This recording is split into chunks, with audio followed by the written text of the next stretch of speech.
Hello, everybody. Um, Looks like we've got a couple of people here. Beto and Johnny Best. Hello, thank you for coming. We'll see if anybody else pops in the chat and see if anybody else is here.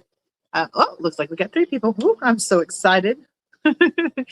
Mel is not with us tonight. She's moving and she has a lot left to do, and she's got a small window of time to get done with it. So she will not be here. Now, she might drop in for a little bit if she has some time later, but it's not a guarantee. So it'll probably be just me today. Okay. I'm trying to old phone to look at chat.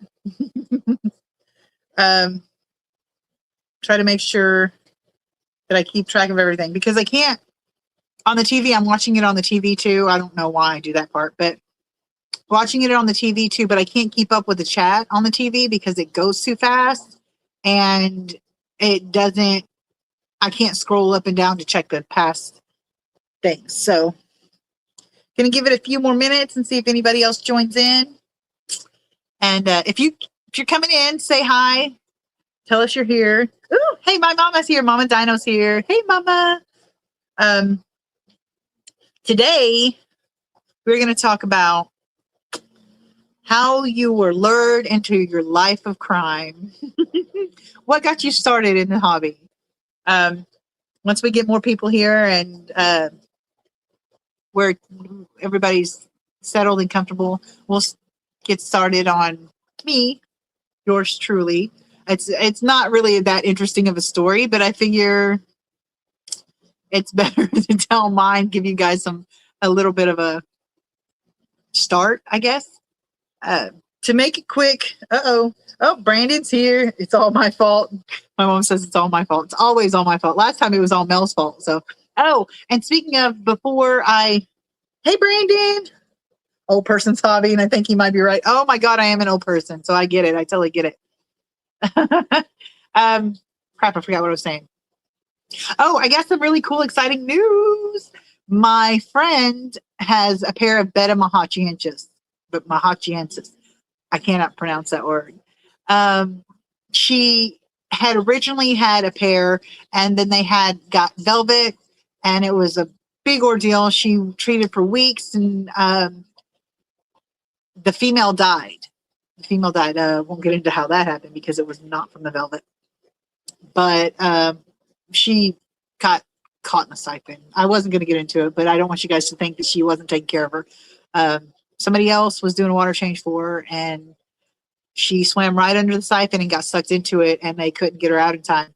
So anyway, she died, and their names were Jack and Diane. Diane died, and we still had Jack.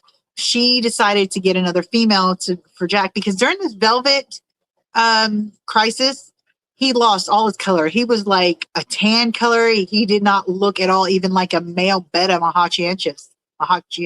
Anyway, he did not look like a male.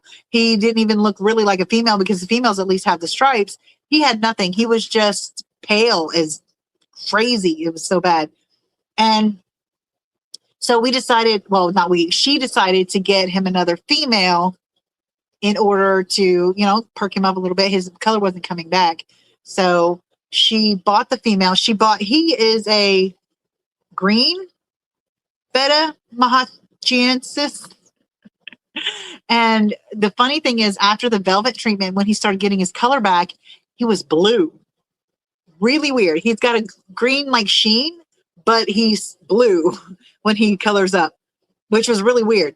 But she got a silver female to go with him. So, and the minute she put him back in the tank, she put her in the tank with Jack, he colored up. Like, seriously, he saw her, he started flirting, and she got the breeding stripes going on, and he colored up like almost instantly. This beautiful, vibrant blue, he was flaring. It was immediate change. It was crazy. And then that was, I think, close to a week ago. Within 24 to 48 hours, I don't remember. I think it was 24 hours. They had spawned. She does not have the time or the energy to put into raising babies. So I told her I would take them. I was going to let Jack raise them, and Jill was the new female. Going to let Jack not raise them, but go through his process of hatching them and everything. And then Jill, Jill was getting chased, of course, and he was harassing her and pushing her away. So I took Jill for a couple of days until the babies were big enough and started getting close to free swimming, which it took no time.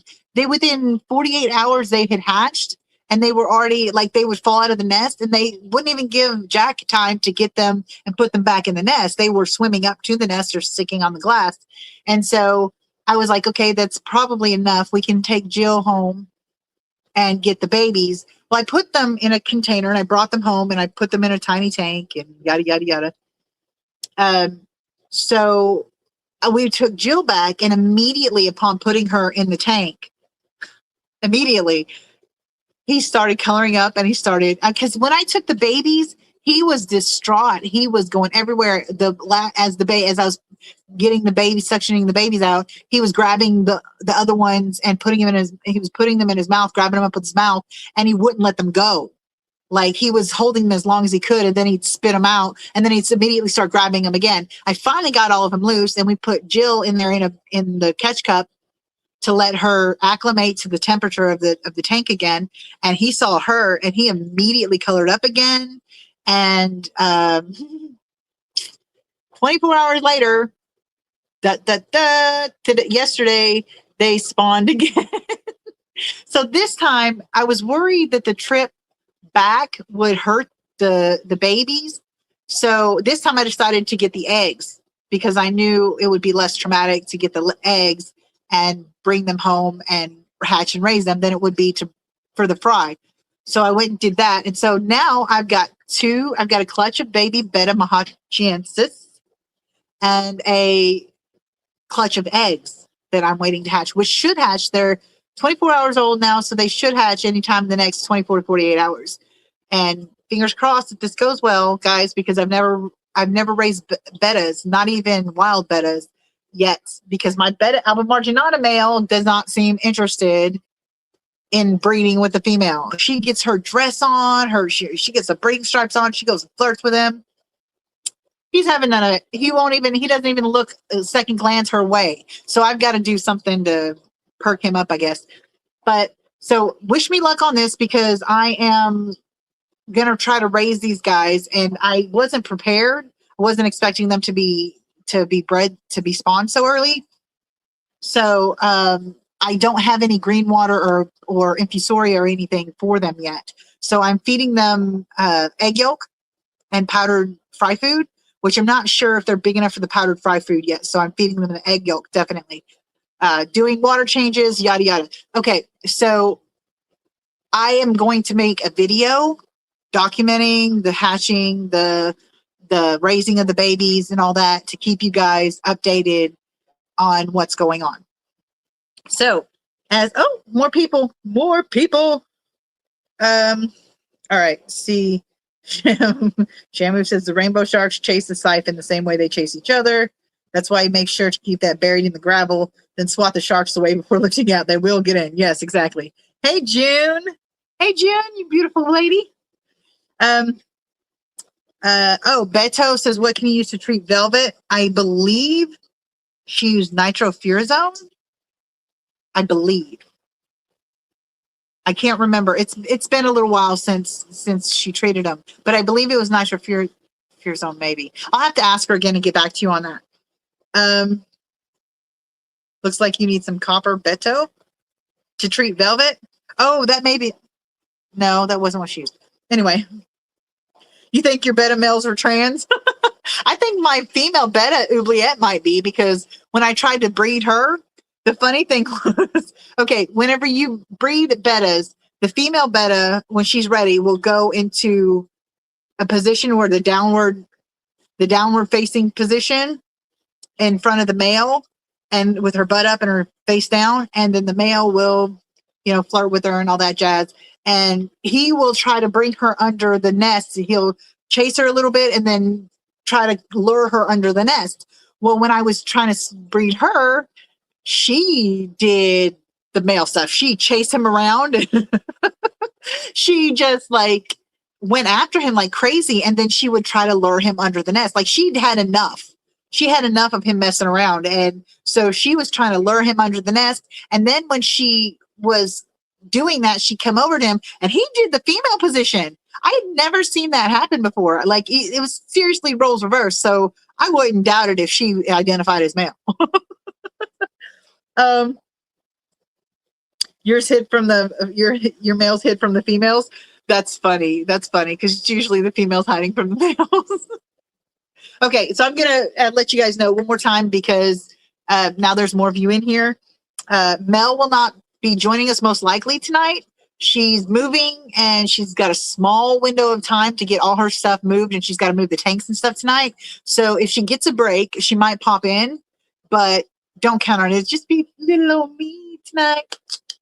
So yeah. So tonight I think might be fun to talk about, like as I stated before, for those who were already here, how we were dragged or recruited into our life of crime. What brought you into the hobby? What made you say, this is what I want to do? Was it before or after you got a tank? And I'm happy to tell you guys my story if you'd like, but it would be really nice to hear your stories as well. I will read them and try to put the first warning. I'm having to use my phone again because you have to hook the webcams up to a computer, and my computer doesn't work. Again, this is a different computer. I bought the first one. The first one broke. They wouldn't honor the warranty, so I had to buy a new one. And now this new one has broken as well. So I'm really not sure what's going on. When I got it, it wasn't what it was supposed to be anyway. The hardware wasn't as good as it was supposed to be. The software sucked. I couldn't do any of the things I hoped for. Like literally the only thing I could do to it was hook the webcam up and navigate StreamYard and maybe do a little web surfing. I couldn't play any games. I couldn't do videos. It just did not have the bandwidth or the software or the hardware or whatever it needed to do. So, but I couldn't prove, I guess, that it was supposed to be something different. They had taken the ad down by the time or not the ad, but they had taken I guess it is an ad. I got it off of Amazon, and it was supposed to be, when I looked at the reviews, maybe I didn't look at it. I clicked on the wrong thing is what it was. When I went and put it in my cart, I had put the wrong one in my cart. And so when I bought it, it was not what I was hoping for it to be, and it did nothing like I needed. But now we were trying to change water in this tank right back here, that one right there, and the water pump exploded. Well, the pump didn't explode. Water exploded from the pump because it pushed the hose off.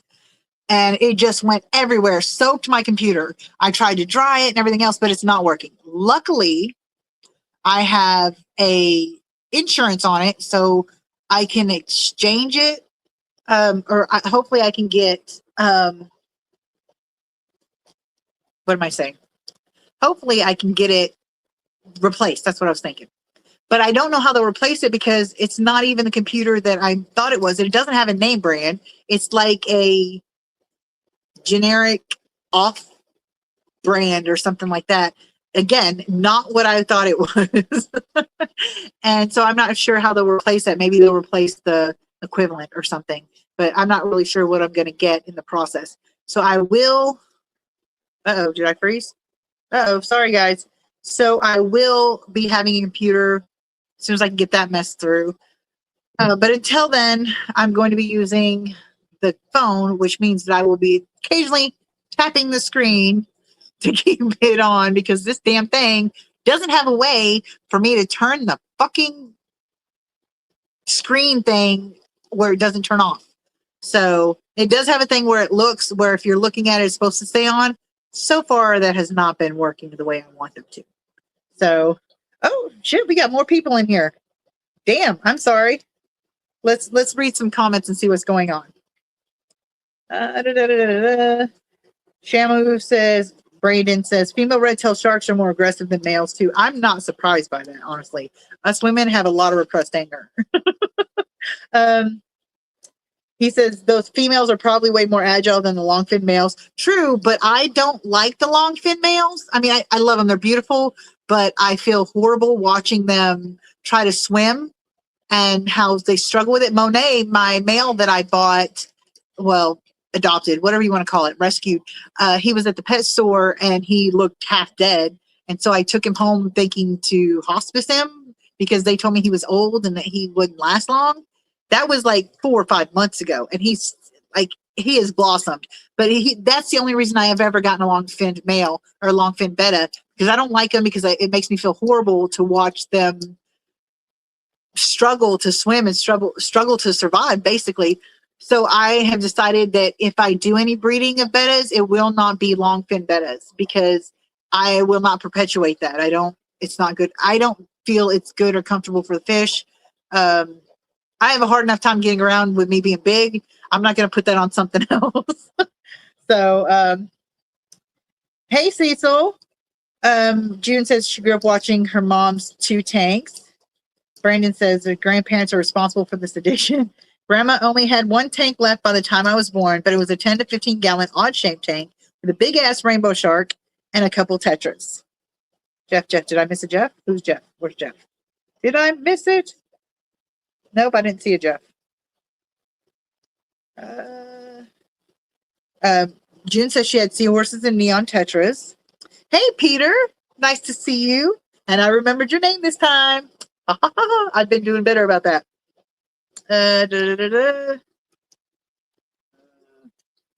June says she had forgot she gave her sea monkeys when she was 7. My first fish was a brine shrimp. That's cool. That's cool. That's crazy. Beto says, I bought a fish tank to use for houseplants, but then came across Father Fish Channel and decided to try the method and evolved from there. And now I don't have many houseplants anymore. Okay. Want to tell you, Beto? Don't give up on the houseplants because anything that you can propagate in the water, anything that you can grow in the water, you can grow in the back of your fish tanks or out of your fish tanks. You can put it in your HOB filter. You can put them in like hangers and put them in your tank. Let me see if I can show you. Hold on, without messing up ignore my dirty house. There's a lot of things. Okay, I don't know if you see my jungle tank over there, but that right there has plants coming out the top. I don't know if you can see that or not, but I very much love growing plants out of the top of my tank. So if you guys want to, I can share my boring story. It's kind of funny, but it is kind of boring. I'm glad that you've grown from Father Fish, Beto. I don't have a problem with the natural method, so to speak. I use it myself. Basically, I like dirty tanks. I love my dirty tanks. They are so easy. They are so fun and quick to put together, and you don't have to worry about root tabs and stuff like that. They're really good, and most of my tanks are dirted. Now, when I say that, most people are like, "Oh, do you follow Father Fish or do you follow the Wallstead method?" No, it's just a cheap way to get good substrates. I don't follow any of that mess. I don't follow anybody's specific ways or habits or whatever. I take from here and there and try things out and then see what works for me. So that's what works for me. Most of my tanks that have plants are, no, okay, I won't say most of them. See, I've got 1, 2, 3, 4, 5. No, that's not dirty. 6. That's not dirty either. 6 in here. 6 tanks in here that are dirted, and 1, 2, 3, probably 4 in my bedroom that are dirted. Oh, and then the pea puffer tank in my daughter's room is dirted. So, but it, like I said, it's just, for me, it's just a matter of it being a cheap way to get fertile substrate that is good for plants. So, and it works really great. It really does. I will tell you guys though, that the last time I bought potting soil for the substrate, the first time I was very, really hardcore about making sure it was organic, and I looked at every single ingredient and blah blah blah the first couple of times that I did a dirty tank. But when I went to buy my second batch of potting soil to do more dirty tanks for my other tanks, I found some that was like $3 for a huge bag of potting soil. And I was like, oh, hell, you can't beat that. I mean, that's unbelievably cheap. I had searched for organic potting soil, so I took for granted that it was organic and it had no pesticides or nothing, not pesticides, but no fertilizer or anything in it. I get it home and I do the tanks. I did probably 3 tanks over a matter of a month or so with that soil. Somebody asked me what soil I used, so I gave them the link to where I got it, and he was like, "I thought you said it was supposed to be dirt. It's supposed to be organic with no fertilizer." I was like, "Oh yeah, it is. It's great. I've had it. At that time, I'd had my oldest tank that I used it with for about a year." So I was like, "Yeah, it's great. I've still got 2 bags of it. It's doing great. I've used 3 to 4, probably about 4 or 5 tanks at the time with it, and actually all my tanks except for one is used with this soil." And I said, "I've never had a problem, no ammonia spikes, no issues with nothing." He said, "It's not organic." He said, "I just looked at it. It's got fertilizers in it." I said, no, it doesn't. If that's the case, I'd have all kinds of ammonia spikes. I'd be having problems, fish dying. Nope, not a thing. I look, and it was not organic, and it had fertilizers in it. But I don't know if maybe I had a sand cap. The sand cap was thick enough that it didn't come through, or whatever the problem may be. Or maybe my tanks were cycled enough that any ammonia spikes, it rapidly processed, so there was no actual spike. There was just, but I've got them, all my tanks that have it in now has been well over it. Even my newest one is well over it. No, that's a lie, because my newest one's the pea puffer tank, and then the 28. Either way, it's not causing any problems. Now, bear in mind, I am not suggesting you go buy whatever soil you want, because I can't guarantee that you can repeat the results that I've had, especially if it's a different sort of soil or whatever. I'm just telling you that it happened to me. I screwed up big time, but it didn't bite me in the ass. So that's one fish crime that I didn't get in trouble for. Okay, let's see what else we got on here. Let me go up. You guys are talking a lot. Okay. Oh, he said Jeff P made a comment, but it's gone. I don't think I've got it blocked or anything. That's funny. I didn't see him come in. I can hold on. Let me double check and see if let me do these comments, and then I will look and see if I've accidentally blocked him. Beto says, "Yeah, it looks nice. I still have pothos and philodendrons that grow out of the tank." Yeah, exactly. I've got ferns, pothos, philodendron. Matter of fact, the tall one that was climbing up the light fixture is a saber philodendron, and I bought it when it was probably that big, and it's climbing all the way up to the ceiling now. Ouch. Peter says, "Had my second aqua meeting swap today and tomorrow too." Nice. Speaking of, I'm doing something a little out of my wheelhouse. One of the biggest annoyances I have around here is that all the fish related stuff, despite the fact that there being plenty of fish people here, is all 2 or more hours away in Seattle. And well, that's all good, and I'm part of the Greater Seattle Aquarium Society, but I don't have reliable transportation, so I can't get to all the swaps and all the meetings and all the auctions and stuff that I want to. And the only time I can really go is when I know somebody that's already going. So I had a friend that messaged me, and he's like, "Do you think we could put together a swap?" I was like, I probably could. He said, "Well, do you think we could get any interest? Like, what kind of interest do you think we could get?" I said, "I'll tell you what." I said, "I will advertise in some of our local fish groups and see if there's anybody around here that's really interested in it." Well, I did, and I got numerous, like tons of replies and comments and messages about it. So I started a Facebook group. Within 24 hours, I had 30-something members of that, and everybody's waiting for it. So I'm sort of helping organize a swap. I'm not doing a lot, just basically finding the people and getting ideas and stuff like that. So that's kind of fun.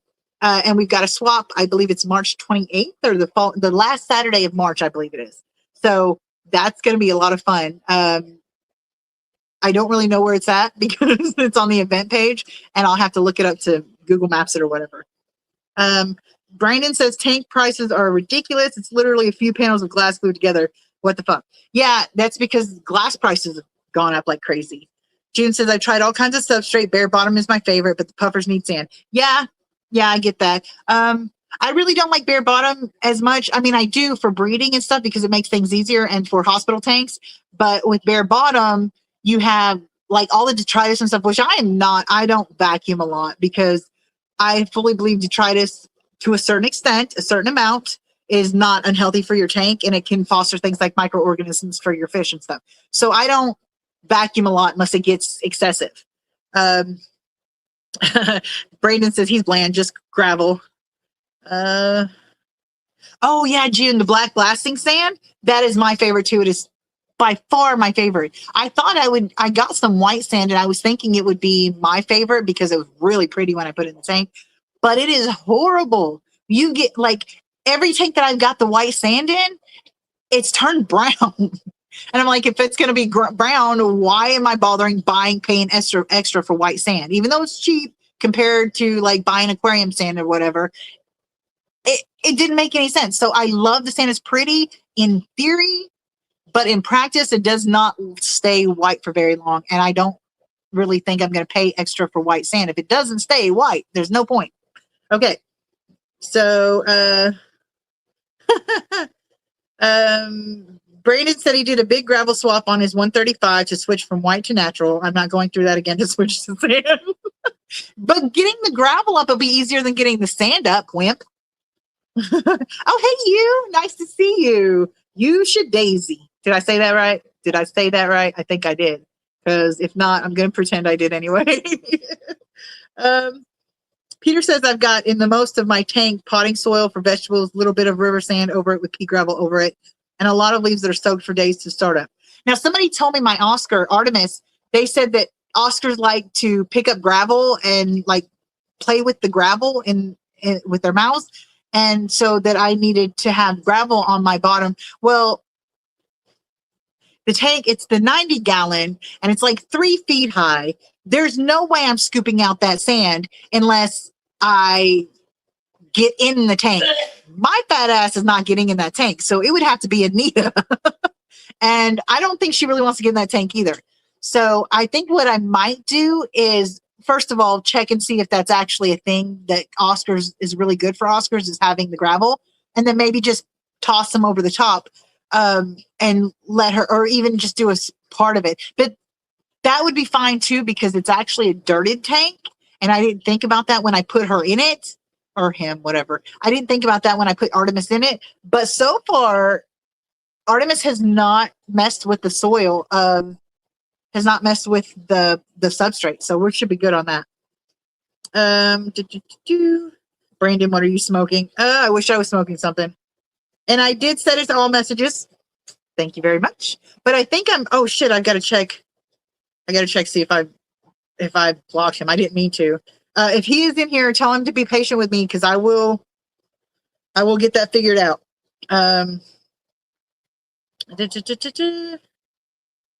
You guys are talking about smoking and making me jealous. Yes, it does. The black sand looks really great. The only thing that I have found it's difficult in is like with my axolotl that was, it's a dark color. He was, before I lost him, he was, what do you call it? Melanoid. He was melanistic. One of those. I get them mixed up. And so he was really dark. He almost looks black. And with that black background and the black sand, he would disappear. So I did with an American accent. Oh, at least I got it mostly right. I don't know why I have an American accent. I wouldn't know that. I mean, that doesn't make any sense. It's not like I'm in America or nothing. No, I'm just kidding. Oh, June says, oh, I should have asked you, June. Sorry. I don't know why I didn't think about that. Alexa, shut up. I don't know why I didn't think to ask you. Duh.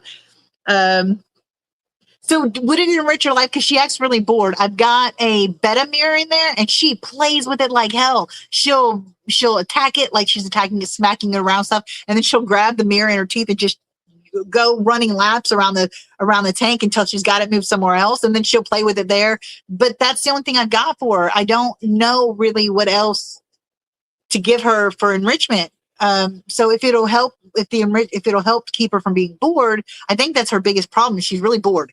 And before anybody tells me I'm anthropomorphizing which means humanizing the fish's emotions, Oscars are very intelligent and they do get bored.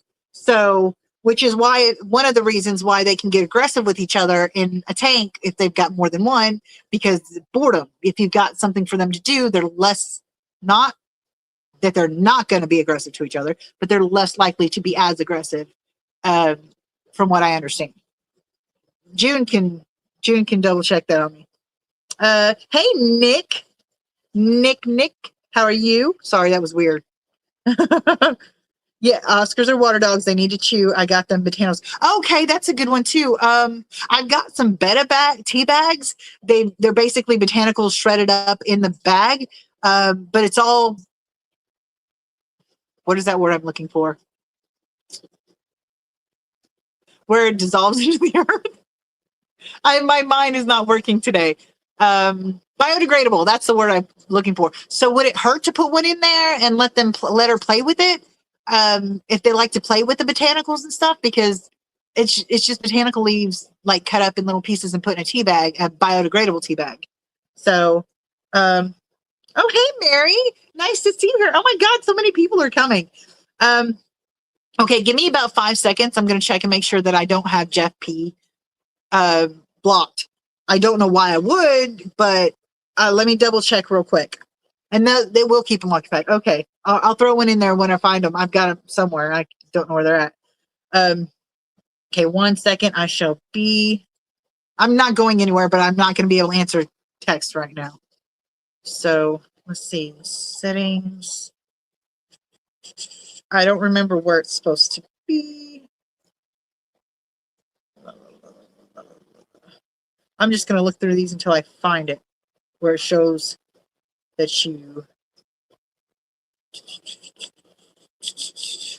Nope. No, I don't want to switch account. It's not in the family center. Languages. Doubt it's in time management. Nope. There's not purchases and memberships. I don't have any memberships right now. I don't know how to find it. Does anybody know how to find where your block is at? Maybe if I go to his channel and see. Okay. Okay. Let's see. Oh, it is hid. He is hid. Oh my goodness. I am so sorry. Jeff. If he's in here now, tell him I fixed it. Or if somebody can tell him that for me. If he's not in here, if he's in here, I'm sure he's seen I should have fixed it. I believe it's fixed. But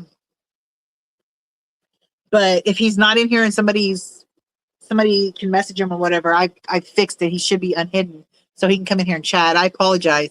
I don't know why that happened. I know we had our little, I don't even want to call it a beef because it wasn't even a big deal. We had our little argument or whatever before, but I did not do that on purpose. I'm not the type of person to hide somebody from, unless they've done something really bad.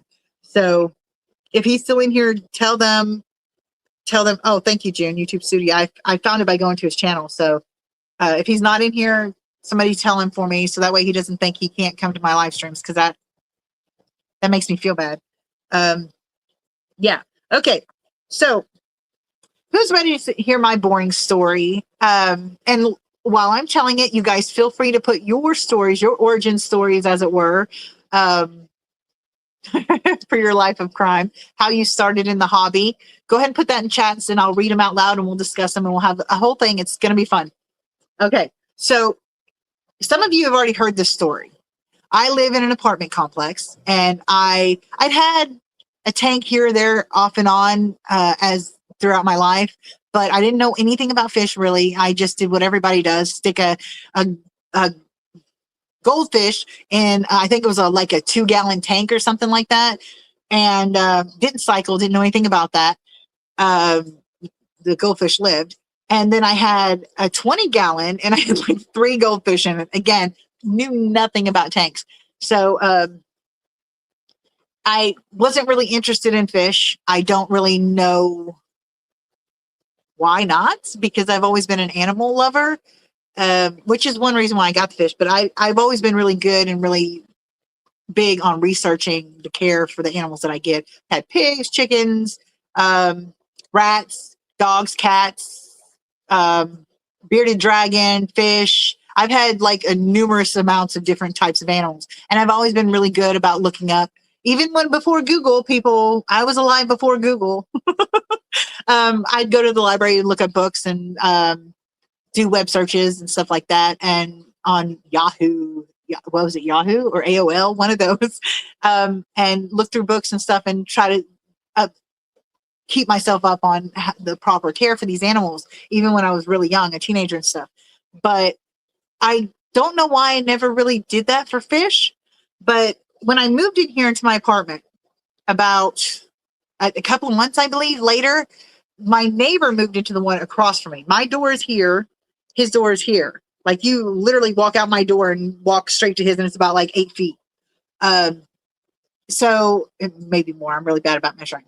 So we went over to, me and Anita went, and my kid went over to his house one day. Well, not one day, but a few times. And we saw that he had a little 5-gallon tank, 5.5-gallon, whatever, on the bottom underneath his entertainment center. Well, it was constantly covered in algae. It had 7 fish in it. He was telling us he always forgot to feed them, but he's in a wheelchair. And so it's not like he could get down and look at them all the time. So he would forget about them. And, it's sort of reasonable, I guess, to do something like that when you're not really understanding the care of something. And when you don't look at them like an animal, you look at it more like a decoration or whatever. And that's the way a lot of people do. Well, Anita was distraught about it. Every time we'd go over there, she would shake her head and she'd get so mad. She'd see it wasn't getting cleaned. He hadn't fed him in days, and she would always ask to feed him. And then one day she's like, Mom, we've got to rescue those fish. We cannot leave them there. I was like, Anita, I don't need more to deal with. I do not need any more to deal with. We've got the dog. We're good. I don't need any more to deal with. She kept on and just like, seriously, made me want to just like, not literally like that, but she made me want to just scream like as bad as she bugged me about it. And I can get it. I was soft-hearted and stuff when I was a kid and when I was young. So I was always bringing home anything that I could think of, or anything I found, like birds on the road or squirrels. I think I brought home a raccoon once, or maybe somebody gave us a raccoon. Anyway, so I was always bringing things home to my mom, and my mom always told me that it drove her crazy because she couldn't say no, because I would be so distraught over these animals and their lack of care or their bad situation, whatever the case may be. So I would beg her and beg her, so she would finally give in. So I kind of understood, but I did not want no damn fish. I didn't want to take care of any more animals. I had the dog. That was enough. And, keeping up with our house and everything was enough. Plus, I didn't have permission to have the fish, which at the time I didn't know you weren't supposed to have fish. Another fish crime. But so I finally told her, I was like, okay, he's not going to give you that tank. He wants to sell it. He wants to sell that and the fish and all of it all together. And I said, so if you want it, you work for it. You work it off with him. You figure out some way to get that. I said, I am not, now keep this part in mind, I am not spending a single penny on those fish. If you want them, you are going to work off every dime that I had to pay for them. You are going to work them off to get them. You are going to do what you need to be done. They're your responsibility. I will have no part of it. I'm not doing it. I said, I'll front you the money to care for them because I know you don't have a job and da-da-da-da-da. But you will work off every penny I spend on those fish. So we get the fish. She works off. He wanted $60 for the whole thing. that's a whole ordeal. I didn't know like the worth of things at the time because again, wasn't into fish. Um, she works it off the whole $60 by picking up the poop in the yard and taking his dogs for walks and stuff like that. Drove her crazy. She didn't want to do it, but she wanted those fish. She wanted to rescue the fish in the tank. So I get it here, and my sister at the time was kind of the fish fanatic, but all she had was life experience stuff, so she didn't know really about a lot of stuff either. But she was the one I would go to get information. At the time, I didn't like YouTube. Like it bored me. There was nothing on it that interested me. I didn't see the point. I mean, I saw the point of it for other people, but for me, it just didn't really matter. It just wasn't something I cared about. I liked my fiction and my shows and stuff like that. I didn't have a lot of confidence in YouTube for research. And occasionally I'd watch it for like horse shows and stuff like that and horse races, but I didn't really use it. So she started giving me this. She told me that it had 2 black skirt tetras, 2 glowfish skirt tetras, 2 Cory cats, albino Cory cats, and a white cloud mountain minnow in a 5.5 gallon tank. Again, I did not know anything about fish, so I thought they were fine. I was telling my sister about it. She's like, oh, no. She said, we didn't identify the white cloud at the time. She couldn't, the picture, she didn't really know what it was. So I think she told me there was some kind of tetra or something. So I was looking it up. I finally found out that it was a white cloud mountain minnow. So I found out that not only was that too many fish for the tank, but they were all too big for the tank. And most of them were schooling fish. They were all schooling fish or shoaling fish. So they all needed babies, or not babies, they all needed buddies. That's what I was trying to say. So I think, okay, I'm going to find a 10-gallon tank. I asked her, I said, will 10 gallons be enough? She's like, yeah, that'll be fine. Just put the ones in there and give them schools and yada, yada. So I go looking for it. Couldn't find a 10-gallon. Found a 20-gallon somebody was giving away. Set it up. Put all the fish in that. Put the 5-gallon aside, 5.5 gallon aside.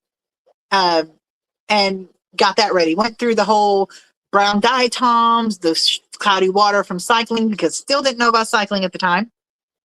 And threw some shrimp in there and had my group of skirt tetras and my group of Cories, put all that in there. And then I found out that the white cloud was a temperate water fish, and that actually putting them in tropical waters can increase their lifespan, cause them to die early, even stress them and possibly cause illnesses with them. So I thought, oh, okay, crap, I'm going to have to get another tank. And that the one I had at the time, that she was shoaling fish too, she needed buddies.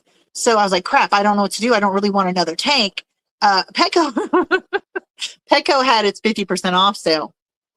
And I was like, oh, that 55 gallon looks really fun. That's probably as big as I should go.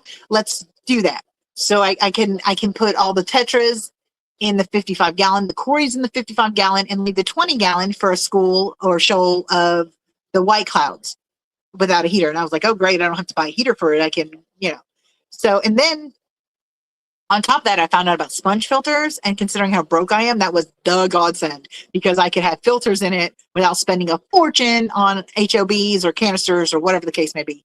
And again, at the time, I didn't even know there was anything such as a canister or anything other than, it was a surprise to me about a sponge filter, because all I knew was the hobs or the internals or whatever. They always come with the tanks. So when I got the 55, I put all the tetras in there, and I got some more white clouds in the 20, and it just kind of spiraled from there, because next thing I knew, I had seen another 55 gallon for free somewhere. I was like, oh, wow, really? It's 55 gallons? That thing cost me $80 at the time. And I was like, okay, can't turn that down. So I went and got the other 55. And like I said, it just spiraled from there. And I started knowing that I was out of all this, that I didn't have the information I needed for all the fish. I was like, well, I don't know what to do. I did Google searches, and then I kept coming up fish videos on YouTube. And I was like, oh, well, that's cool. Maybe YouTube's not as useless as I thought it was. So I started, that's how I fell down the YouTube rabbit hole. And I had literally for probably a year or more, year and a half, I had nothing but educational fish videos and stuff on my TV. Like, I don't think I watched a single one of the TV shows. I even got rid of my cable and I got rid of a bunch of my streaming services because I spent so much time looking into fish information on YouTube. So yeah, that's pretty much how I got into the life of crime. So let's let's see what everybody else is saying on here. If you guys didn't get bored of my little story, but that's how I did it. I tell my neighbor all the time, it's your freaking fault. You should be paying fish support. But of course, it's not going to work that way. But I tell him it's all his fault. So, all right, let's see who we got in here. Okay, they'll keep him occupied. Mary's in here. Oh, June, thank you for messaging him. And you too, Cecil. Oh, hey, Jeff. There you are. I'm sorry I didn't know you were hidden from my channel. I really didn't. I apologize. Okay, and then... Yeah, you were blocked. I'm sorry. I'm so sorry. Okay, Yushi Daisy says, huh? So his hobby started as a generational hobby. I'm assuming it's a he. If I'm wrong, I'm so sorry. I'll just say they from now on. My hobby started as a generational hobby. Started with my great grandfather. My grandfather and father taught me a lot about ponds and freshwater. That's cool. See, I like the generational thing. It's just like keeping it going and keeping people happy and stuff. I believe you should always pass down your happiness. Whatever hobby that makes you happy, you should give your kids a chance, or their kids a chance to experience it. If they choose something different, that's fine, but give them a chance and an opening to see what you love and see why you love it so much. Sure. Overly overstocked Oscars. Yes, June. I saw your name and I only saw the star part of it for a second. I thought someone was saying something about the FN star. Oh, she's a gun fanatic. Okay. Peter says, my dad had 2 3-meter aquariums, 1 salt and 1 fresh on the age of 8, I believe. I got my first self. Oh, that's cool. That's cool. June says her grandfather had a huge pond with fish on his ranch. That's cool too. I was always chasing the frogs around it. Yeah, I brought home frogs and snakes and all kinds of stuff. So, June says her sons had all had cats that she took care of. They take care of their cats now. Well, it's about damn time. June started watching YouTube to learn how to replace the garbage disposal. That's funny because one of the few things that I started watching after I started with the crazy fish rabbit hole that I went down, was how to replace something on my car. Last week I learned how to fix my windows that won't stay up. Hey, Savage Cave of Wonders. I'm not really sure what to call you, so I'll just call you Savage. How about that? Free always. Oh, it's that doesn't bother me. My free one, actually, I've had tons of free one. I've got how many tanks do I have plus the ones taken down? I've got 34. I've got like 38 or some odd tanks if you include the empty ones, and a good majority, I would say at least half of them were free. I have only paid full price for a tank one time, and that was because a 10-gallon at my LFS was the same price always as the 10 gallons are on the 50% off sale at Petco. They're $20. So I bought a full price 10-gallon there one day whenever Petco wasn't having its sale. But I learned how to reseal a tank by watching YouTube and by practicing. Actually, the free 55 I got first time when I put it through a leak test, it kind of leaked a little bit, and I was worried. Oh no, that's a lie. The 20, I got a free 20-gallon, and I was it a free 20-gallon or was it the original? The first free 20-gallon started leaking because we moved it or something with full of water. I shoved it and it broke the seal. So I resealed that, and then the second one I did was the free 55-gallon. Oh, but I learned, huh? Sorry, I was gonna say I only use YouTube for learning about guns and stuff. Yeah, she does that too. June got her disposal working. She's hooked now. Wait, Sage? Where did I see? Oh, duh. Oh, it's not Savage. Oh my goodness, I am so sorry. Sage. That makes more sense. I could probably yeah. YouTube also has a lot of alien videos. Good for laughing. Good point. I think your dog wants fed, Anita. See, I was right. Use a he. Hobbies to keep you out of trouble. Mary says, youngest son got a job after high school as a forklift operator at Honeywell. He learned how to drive it via the YouTube videos. See, that is one thing that I've learned to come to love about YouTube is they have such a diverse group of like everything. Anything you can think of, you can usually find information on there. There's only been a few fish that I've been able to find that has not had the information that I needed on there. And they're not very well-known fish. So June says she never got a free tank, bought only one tank new, and that was a 300 gallon. She has an acrylic tank that's leaking. I don't know about acrylic tanks because I know you have to have a special chemical that creates a chemical reaction with the acrylic and bonds it together, like fuses it. So it's not the same. You can't use silicone to do that. So I have no knowledge of acrylic tanks whatsoever. And it's her oldest tank. Her 450 is her favorite. Okay, so anybody else got a origin story? How did you become such an evil criminal? Hi, JPG. That's Peter.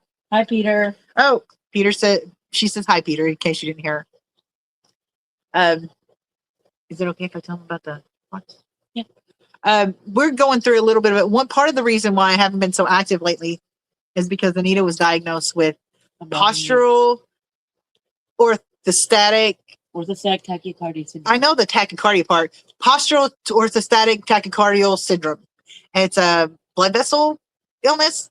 And so we've been dealing with that. So that's been a little bit crazy. But she's doing better. She's doing better with a few lifestyle changes and stuff. Brandon says, you're not a real fish keeper if you've never accidentally killed fish. Oh, I've accidentally. No, you are not. Give me that back. Take my candy. I eat candy like once a month max. So I told you could have. Don't start with me.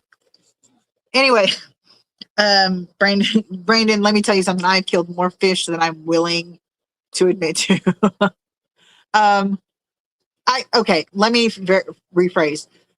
I haven't technically killed that many myself, but I've lost a lot, and generally blame it on myself. So in my opinion, I'm a fish murderer, like a serial killer. So Cecil says in 1986, he walked into a pet store for some dog food and came out with a 29-gallon aquarium. That's how I started. What made you pick up the 29-gallon aquarium though? What triggered that? Like what caused you to go, oh, I'll take that tank home? You think he remembers that from 1986? Well, he should. Good point. And whether he does or not, you better. No, I'm just kidding. I did get the acrylic glue. June says, not sure if I'll fix it.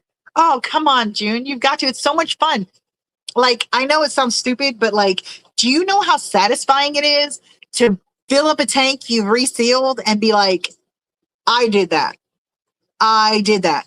That is holding together, and that is holding water, and that is holding the lives of my friends, my fish, because I fixed it. It's a very satisfying experience. It's a little bit of a hard work, at least with the resealing of a glass tank, but it's very satisfying. Very satisfying if you can get past the smell of the silicone. So, Peter, no deleting comments. I'm just kidding. I don't know. Yes, exactly, June. Prep is essential. Getting stuff together. And one thing people don't realize is old silicone and new silicone do not stick. If you put new silicone over old silicone, you'll have a weak spot in the middle where it will start leaking. So you have to scrape every bit of silicone, not between the glass, but on the inside of the tank. That the part that goes like this on the edges. You got some on the top of the bottom of the glass on the edge, and then on the bottom. You've got some, but you have to scrape all that out, every single speck of it, because if not, it leaves an opening or a weak spot for it to start leaking. But you not only scrape it with a razor blade, but you take and some alcohol or acetone. Acetone's better; it works faster. And you scrub. Okay, I say scrub, but if you scrape it right, you don't have to scrub that much. The acetone takes all the residue off, and you have to get the residue off because again, New silicone does not stick to old silicone. So all you'll have is a silicone lift if you don't scrub all the residue off. But like I said, it's super satisfying, and I actually don't mind sealing tanks. The only reason why I haven't sealed I think I've got 1 or 2 tanks out there that needs to be resealed, and the only reason I haven't done them yet is because I don't have any silicone, and I've been so broke I cannot afford the silicone. But I'm not putting them up right now anyway. I don't need them. I'm actually trying to downsize a bit. Speaking of, if anybody wants some Cobra Koi guppies, I'm selling my breeding group of Cobra Koi guppies to kind of downsize a little bit. I've also got the white clouds and they're gold white clouds, long fin white clouds, and regular white clouds. I've got those, and I think a couple some Danios. And anyway, I'm getting rid of those. And I think that's all I'm like hardcore getting rid of right now. I'm still building up my fry inventory, so I don't have anything ready to go there. Okay, let's see. Acrylic has a more pungent smell. I don't doubt that. Definitely well ventilate your area. Yes, cutting seams has to be done correctly. You says, Shirley, my wife got into the family hobby. Grandfather was thrilled to have a new pupil. Now she enters an aquascaping competition here in Singapore, the only white girl. That's hilarious. Brandon says his tank has a good but sloppy silicone job. There were literal dried globs of it on the bottom of the tank. A friend who got a 280 from the same brand, there was a drop in one of the glass panels. Ew. That is one thing I am pretty proud of. My first reseal job, well, it was decent. I mean, it had some mistakes and stuff in it, but for a first job, I think it was pretty damn good. So, June says she found silicone on her cats.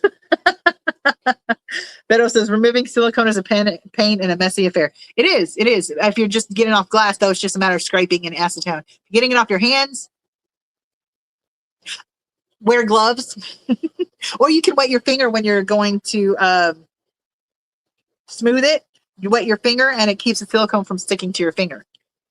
And I always recommend when you reseal a tank to give it not just 24 hours, but 48 to fully make sure it's completely cured, and then do a leak test on it. How I do my leak test, and most of you probably already know this, but I fill it 3 to 4 inches, check it after about 10 minutes, go around, check it, see if there's any leaks around that area, fill it another 3, 4, 5 inches, and just keep doing that until it's filled literally to the very, very brim.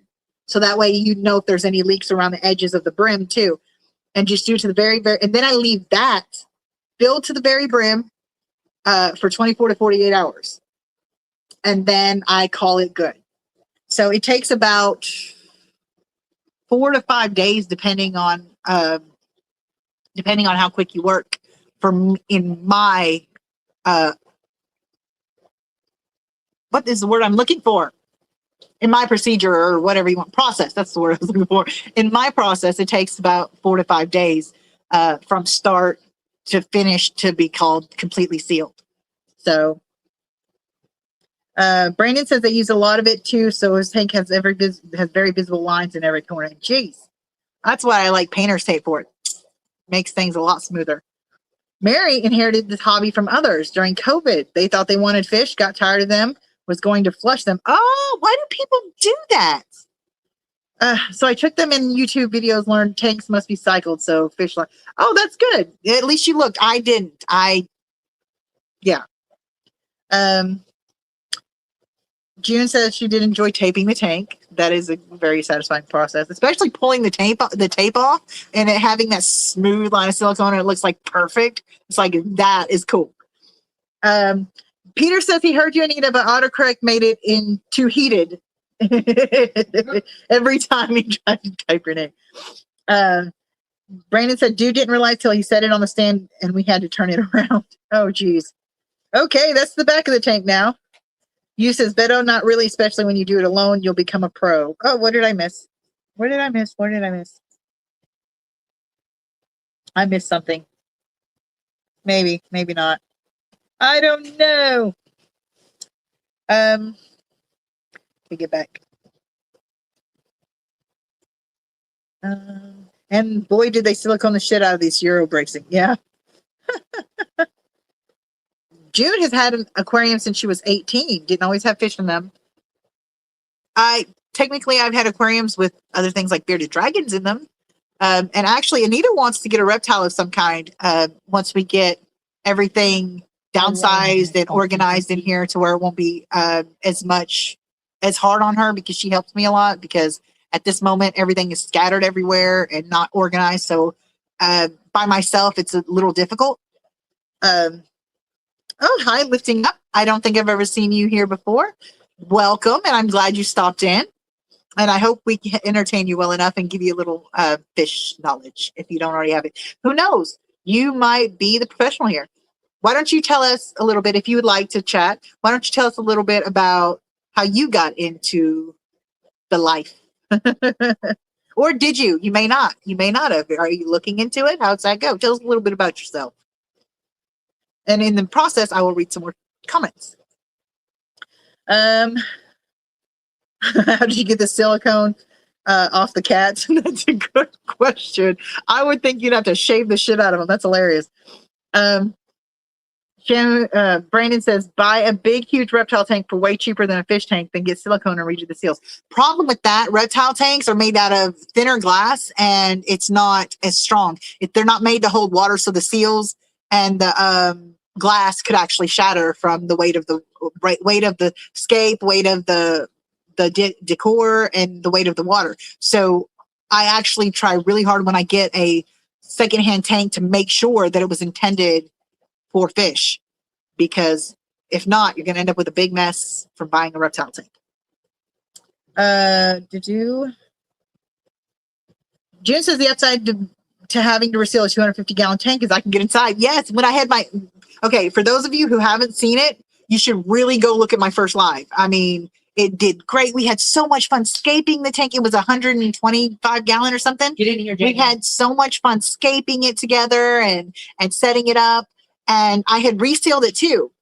And when I, at the end of the live, we had scaped it and we were filling it, and it got all the way to the top. And we turned off the water and we started going to get the fish to put them in the tank, because I had already had I had a couple of tanks I was consolidating to put into this tank. And it goes, because even though I had done a 4-day leak test on this bitch, because it was on my porch for like a year, and before that, and it was a free tank. It was on my porch for a year, and before that, it had been outside at somebody else's house for like 6 months or so. So it was outside for a while. So I resealed it beautifully. It turned out great. And then, like I said, it opened up. But the thing is, when you do a leak test, it doesn't account for the weight of the substrate and the decor and stuff. So apparently what happened is the seal between the glass, the one that actually holds it together, was not adequate, I guess, for all the substrate stuff, and it had weakened. So even though I had sealed the inside and the out, that's why it started leaking so slowly in the beginning, is because my seal job was good enough to hold that part together. But when the substrate and the decor, the rocks and stuff we put in it, weighed down on that glass, it pulled against the seal and opened the silicone between the glass panels. And there was no way, like there's no way I could never have taken it apart and completely resealed it from the inside, because I did not have the room for a 125-gallon project like that. I did not have the room. I did not have the money, did not have the time or the physical ability. I could not do it. So I gave it away, because to somebody who could either do that. I told him it leaked, not my problem. Yeah, gave it away. So anyway, so if you have not seen that live stream, totally worth watching. It totally is, especially the end. And Anita freaked the fuck out. Like, she freaked out hardcore. But I was like, of course, I didn't realize it was that bad. I thought it was just a little leak. So I'm like, put buckets underneath it and da-da-da-da. And so it just started coming out faster and faster. Before we knew it, I told Anita, I said, put a pump in there. Let's start getting the water out of it. We hadn't put the fish in yet, so let's just empty it and we'll deal with it. I was just kind of mildly annoyed at it. But then it just started going faster and faster, and it opened up in more spots as it come out. 125 gallons of water is a lot of water. So we got that taken care of between me and Anita, but fortunately for you guys, the entertainment was all on camera because I did not have time to end the live stream. I had to jump up and go help. So you guys got the full Bonnie. That sounded really bad. Okay, let's see. Okay.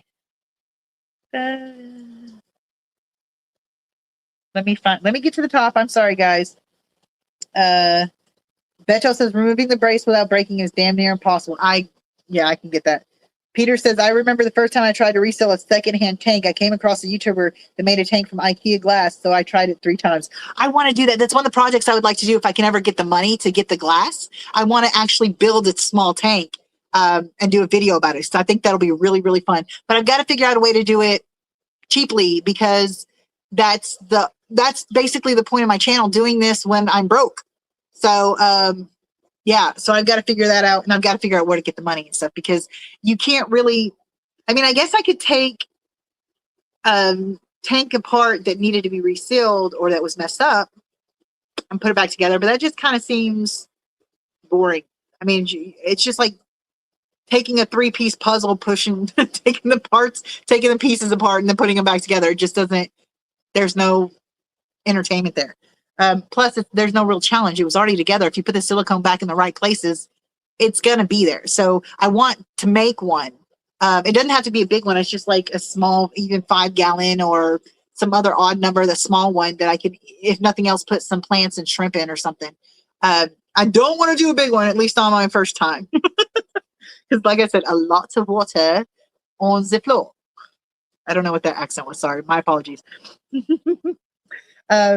June says it's time consuming, not difficult at all. Exactly. It can be a little, not difficult, but like physically tiring. It's at least with me, with my physical issues. You says, Shirley, do you and your family like snakes? We love snakes. The only animal I've ever refused to have in my house is a spider. And it's not because I dislike them. I have this thing whenever I have a fear of something that I try to research it and get more knowledge about it because, a lot of times fear is born out of ignorance and lack of knowledge. So I try to rectify that to see if I can overcome my fear. It doesn't work with spiders because spiders are a visceral reaction. Like I get violent pretty quickly. If there's a spider around me, it's dying. Like I will freak the fuck out. I stomp, kick, smash, whatever to get it straight away from me. I can't do it. And the whole time I'm going, oh God, it's just a spider. It can't do anything to you really, other than maybe bite you. And if it's not venomous, it doesn't really matter. But it's a physical reaction I have like no control over.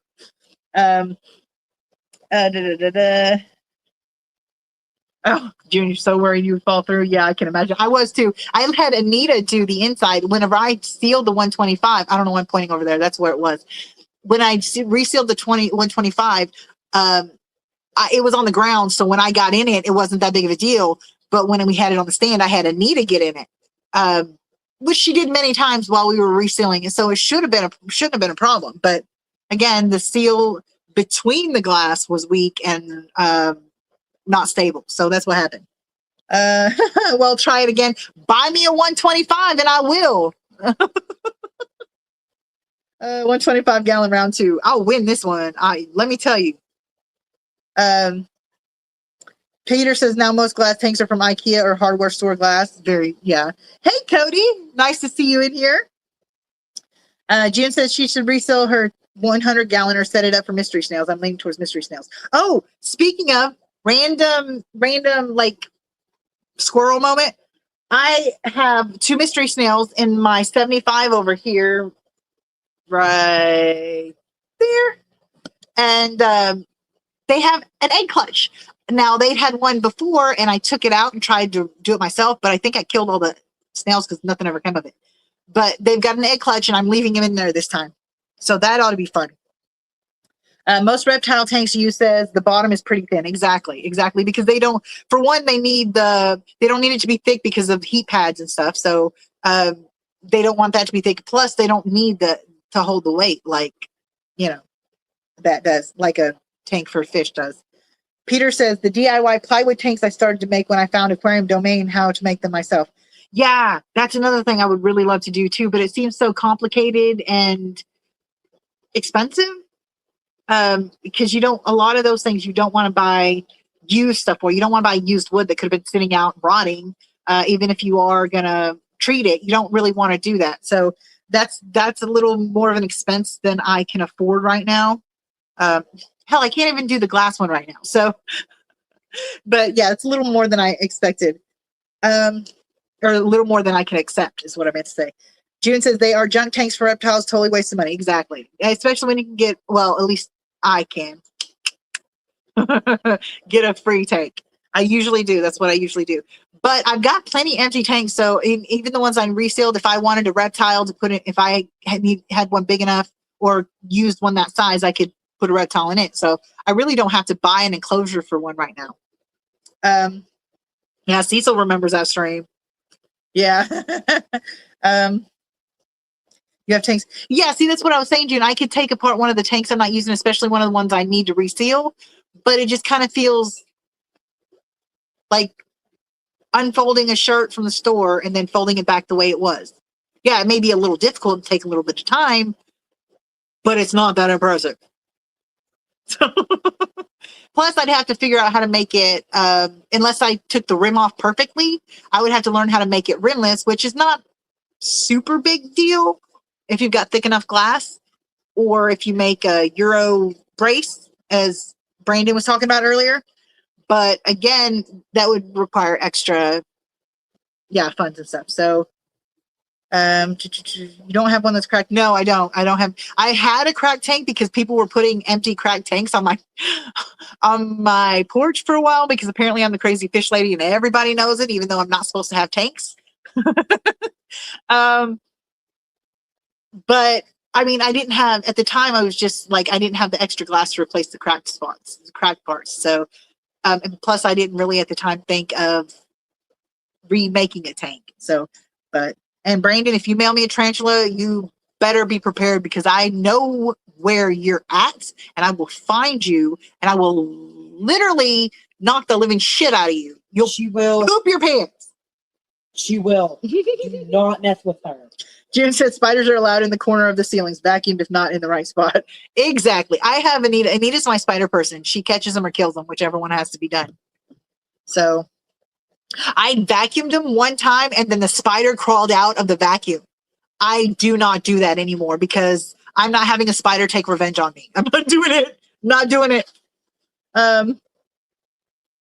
You says the Shirley can take the glass tank apart and cut the glass to your side liking, and the more practice, the better. That's true. And it's not if I can handle the sound of scraping the glass makes you go, "Arr." But you only need a little tool to do that. So I could probably do that. And that would be a good money saver, because I could teach people, I could show people what I did to save the money to buy a new tank. And I think I've got a 20 long, so I could make a really decent sized tank with that. And I could make it rimless. That gave me good ideas. Thank you.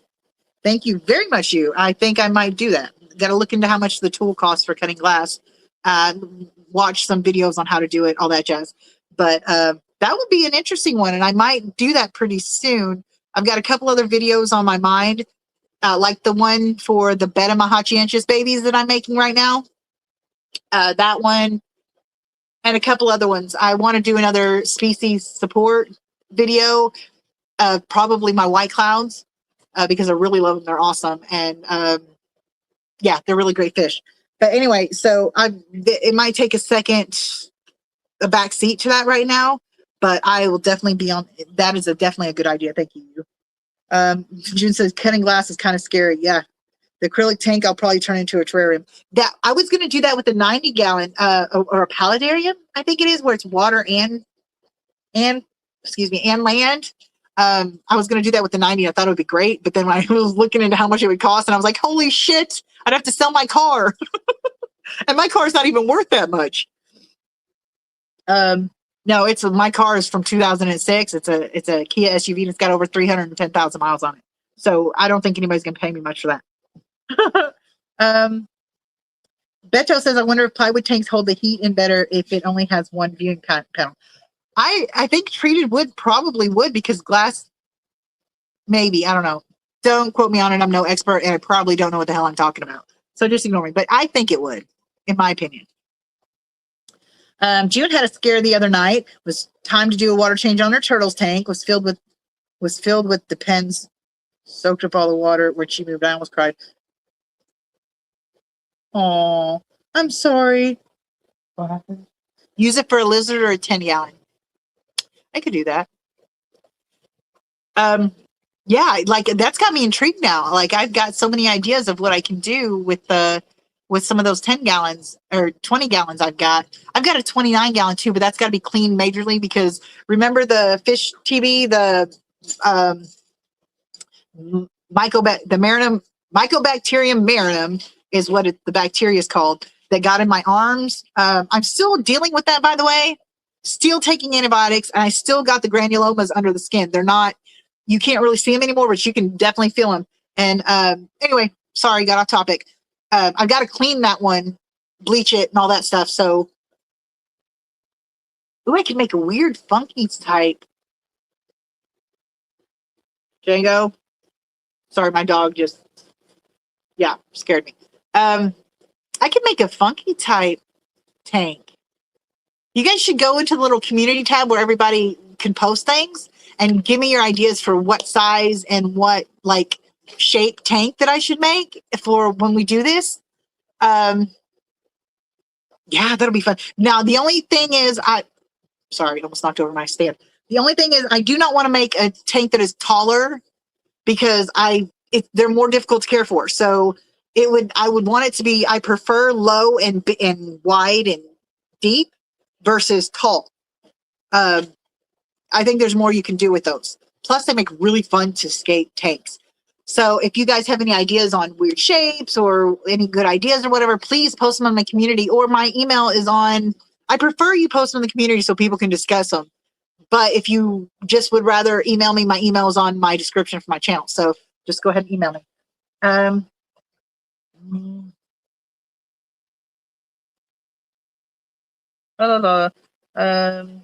You said can use clips on your rimless for your lids. Yeah, and they actually sell those on Amazon. So I just have to make sure that the oh, that would be a good idea too. Make sure that whatever it is, it can come out of a 20 or 29, and I'll have enough glass to cut a lid for it.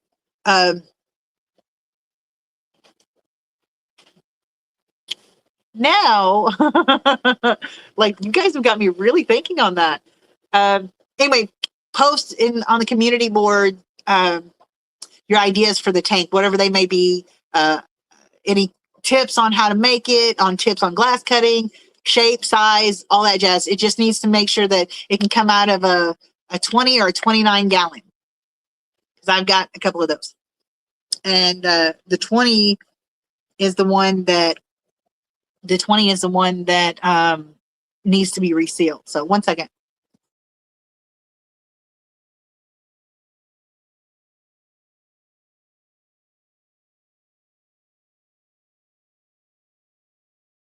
Sorry, I just talked to my daughter about something. Where'd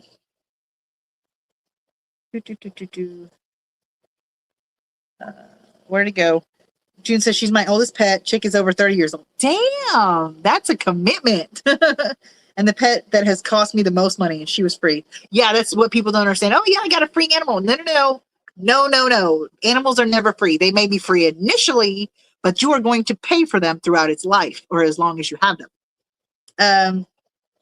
A 50-gallon lowboy, that would be really cool, but I don't think none of that would be big enough.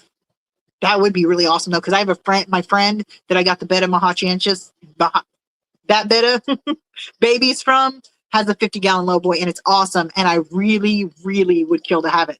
Not literally, obviously. I don't want that to be a confession because that's one crime I have not committed. Peter says Serpa Design is the YouTuber where I learned how to make aquarium for my IKEA glass. Yeah, I saw that video too. That's what actually inspired me. I think it's the same video. It was Serpa Design. Is that the right way to pronounce it? Anyway, it was them that I watched a video from that and made me get to thinking that I wanted to make one. You says, I normally like a shallow with larger width DIY tanks. Exactly. I like them normally anyway. I prefer them over tall tanks anyway. So yeah, that's me too. June says a room divider tank is what I looked into. Okay, like is that so, like literally you divide the room with it? It's like a tall tank and like what's that like?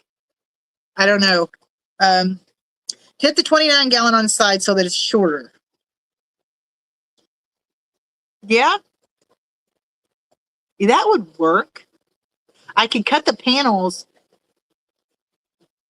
cut the one side, put one side on the bottom, and then cut the panel on the other side to make the sides. And then I could just use the end panels. That is another good idea. You guys are awesome. Man, you really are giving me some stuff to think about. June says she's on her 5th pond, could have bought a house. Oh, I can imagine. Yeah, the wall turns into a tank. Okay, yeah, those are cool too. The only thing I don't like, I said, the only thing I don't like about them is they're usually really narrow. But still, they're really pretty and I love them. Hey, Cheryl, nice to see you. Roar. Anyway, we are talking about, for those of you who don't know or haven't been in here, we are talking about what brought us into the life of crime, what got us into the fish life. We've got a little off topic. We're talking about me making a tank from scratch. Well, I guess not from scratch, taking apart an old tank, cutting it apart and cutting the glass and creating a new tank. So that's what we're currently talking about. But if you've got your story on how you got into how you got into the hobby, please tell us, share it with us. We'd love to hear it. So, Braden says, new dream tank, a tank that's 8 feet long, but also 5 to 8 feet front to back and 2 feet top to bottom. It's still like a square almost. To hell with these old boring long screens. Yes, that would be awesome. Like a big, yeah, like a touch tank at the zoo or at the aquarium or whatever. Those are really cool. They're low and they're large. Those are really cool. Maybe not that low though, because those are for like rays and stuff like that. So they're not very tall, but similar design. June says it's crazy expensive due to the bracing. I get that. Yeah, it would be, because bracing, I think, is probably one of the most complicated parts, because you got to make sure that the I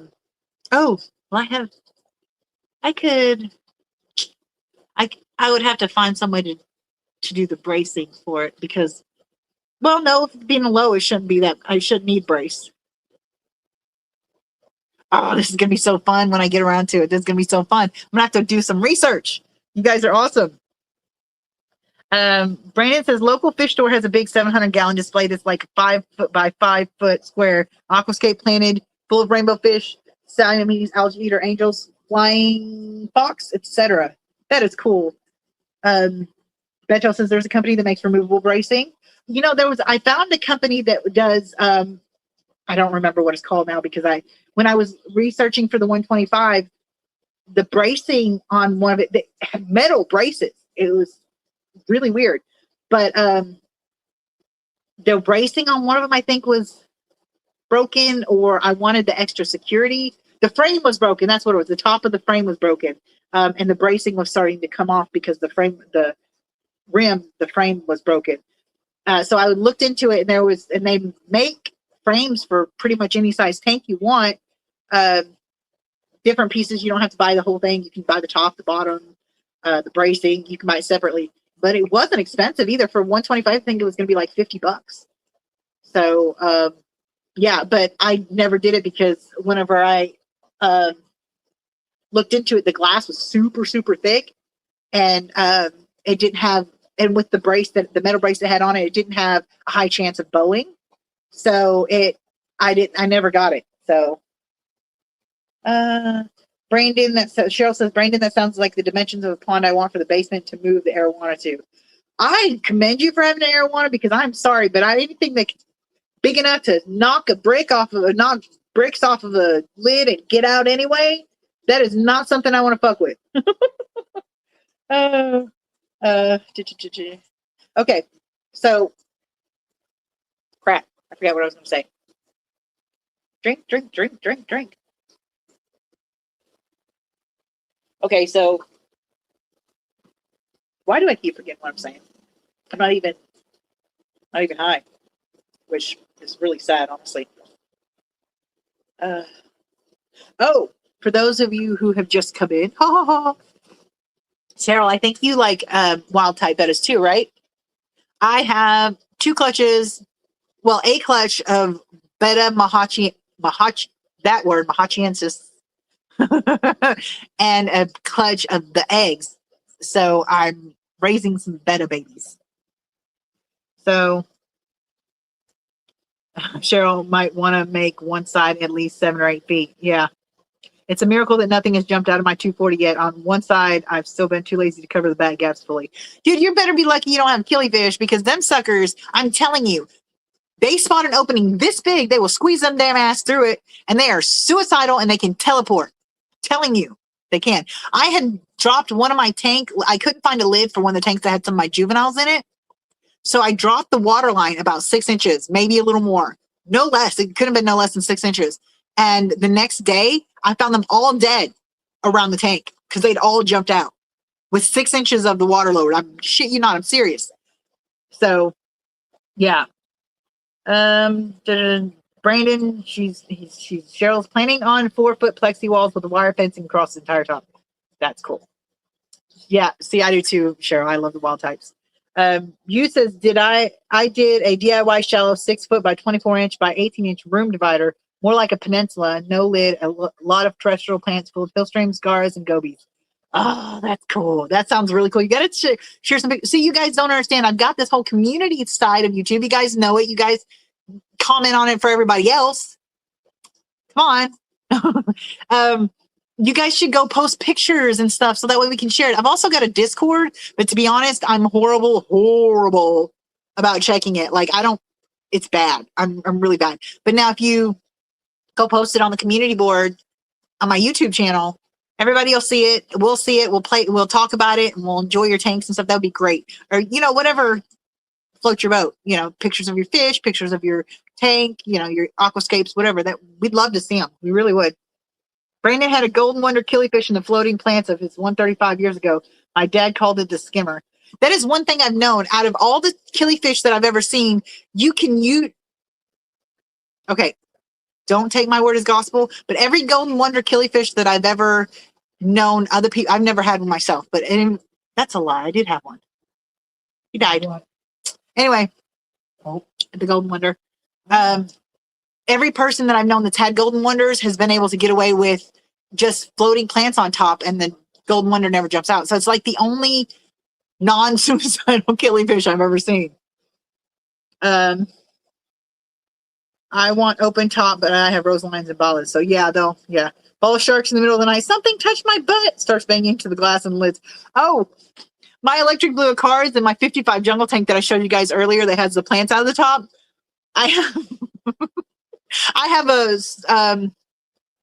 have a sponge filter in it going full blast because because they like the extra oxygen. If that stupid thing goes off, they're all at the surface within minutes, like gasping for air, like drama queens. So I keep it going and I keep it running full blast. Well, they've got a shit ton of babies in there, and I'm telling you, one day I kept hearing pop against the lid. I was like, what the hell? I look over, the mom and dad electric blue cars, Gidget and Pluto.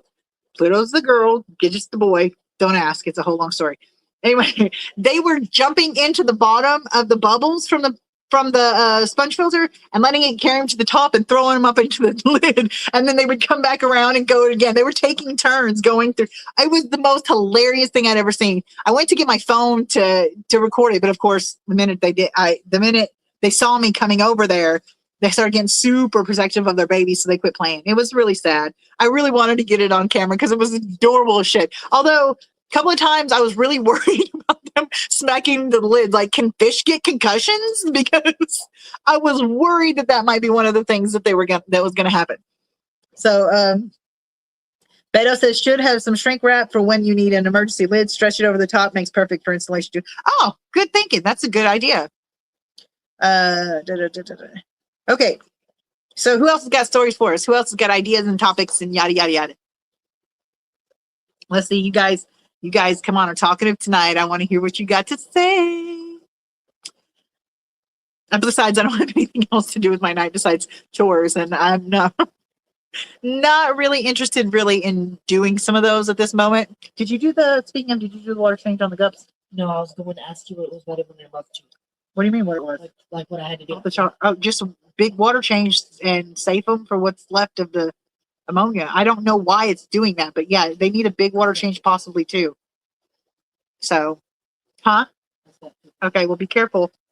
Do your little exercises or whatever. When she stands up, if she stands up too fast, she can pass out. That's part of the POTS, is what they call it. That's part of the POTS. That she has to watch how she stands up and watch how long she walks and how far she walks, because the blood doesn't circulate the way it's supposed to, because due to the blood vessels not expanding and contracting the way they're supposed to. So the blood doesn't always get where it needs to go when she moves suddenly. So if she moves suddenly, she could very easily black out and pass out and fall. So she's got to do exercises, did some lifestyle changes, things like that. And she's getting a lot better, considering it's we've been dealing with the dizziness and stuff for a couple of months now, but she's only been diagnosed for not quite 2 weeks yet. So considering that we just got the diagnosis, she's not on any pharmaceuticals. It's so far purely lifestyle changes, which are a pain in the ass and they're expensive, but you got to do what you got to do, because I don't want my kid to die. So, anyway, so yeah, she stood up too fast and had to sit down for a minute.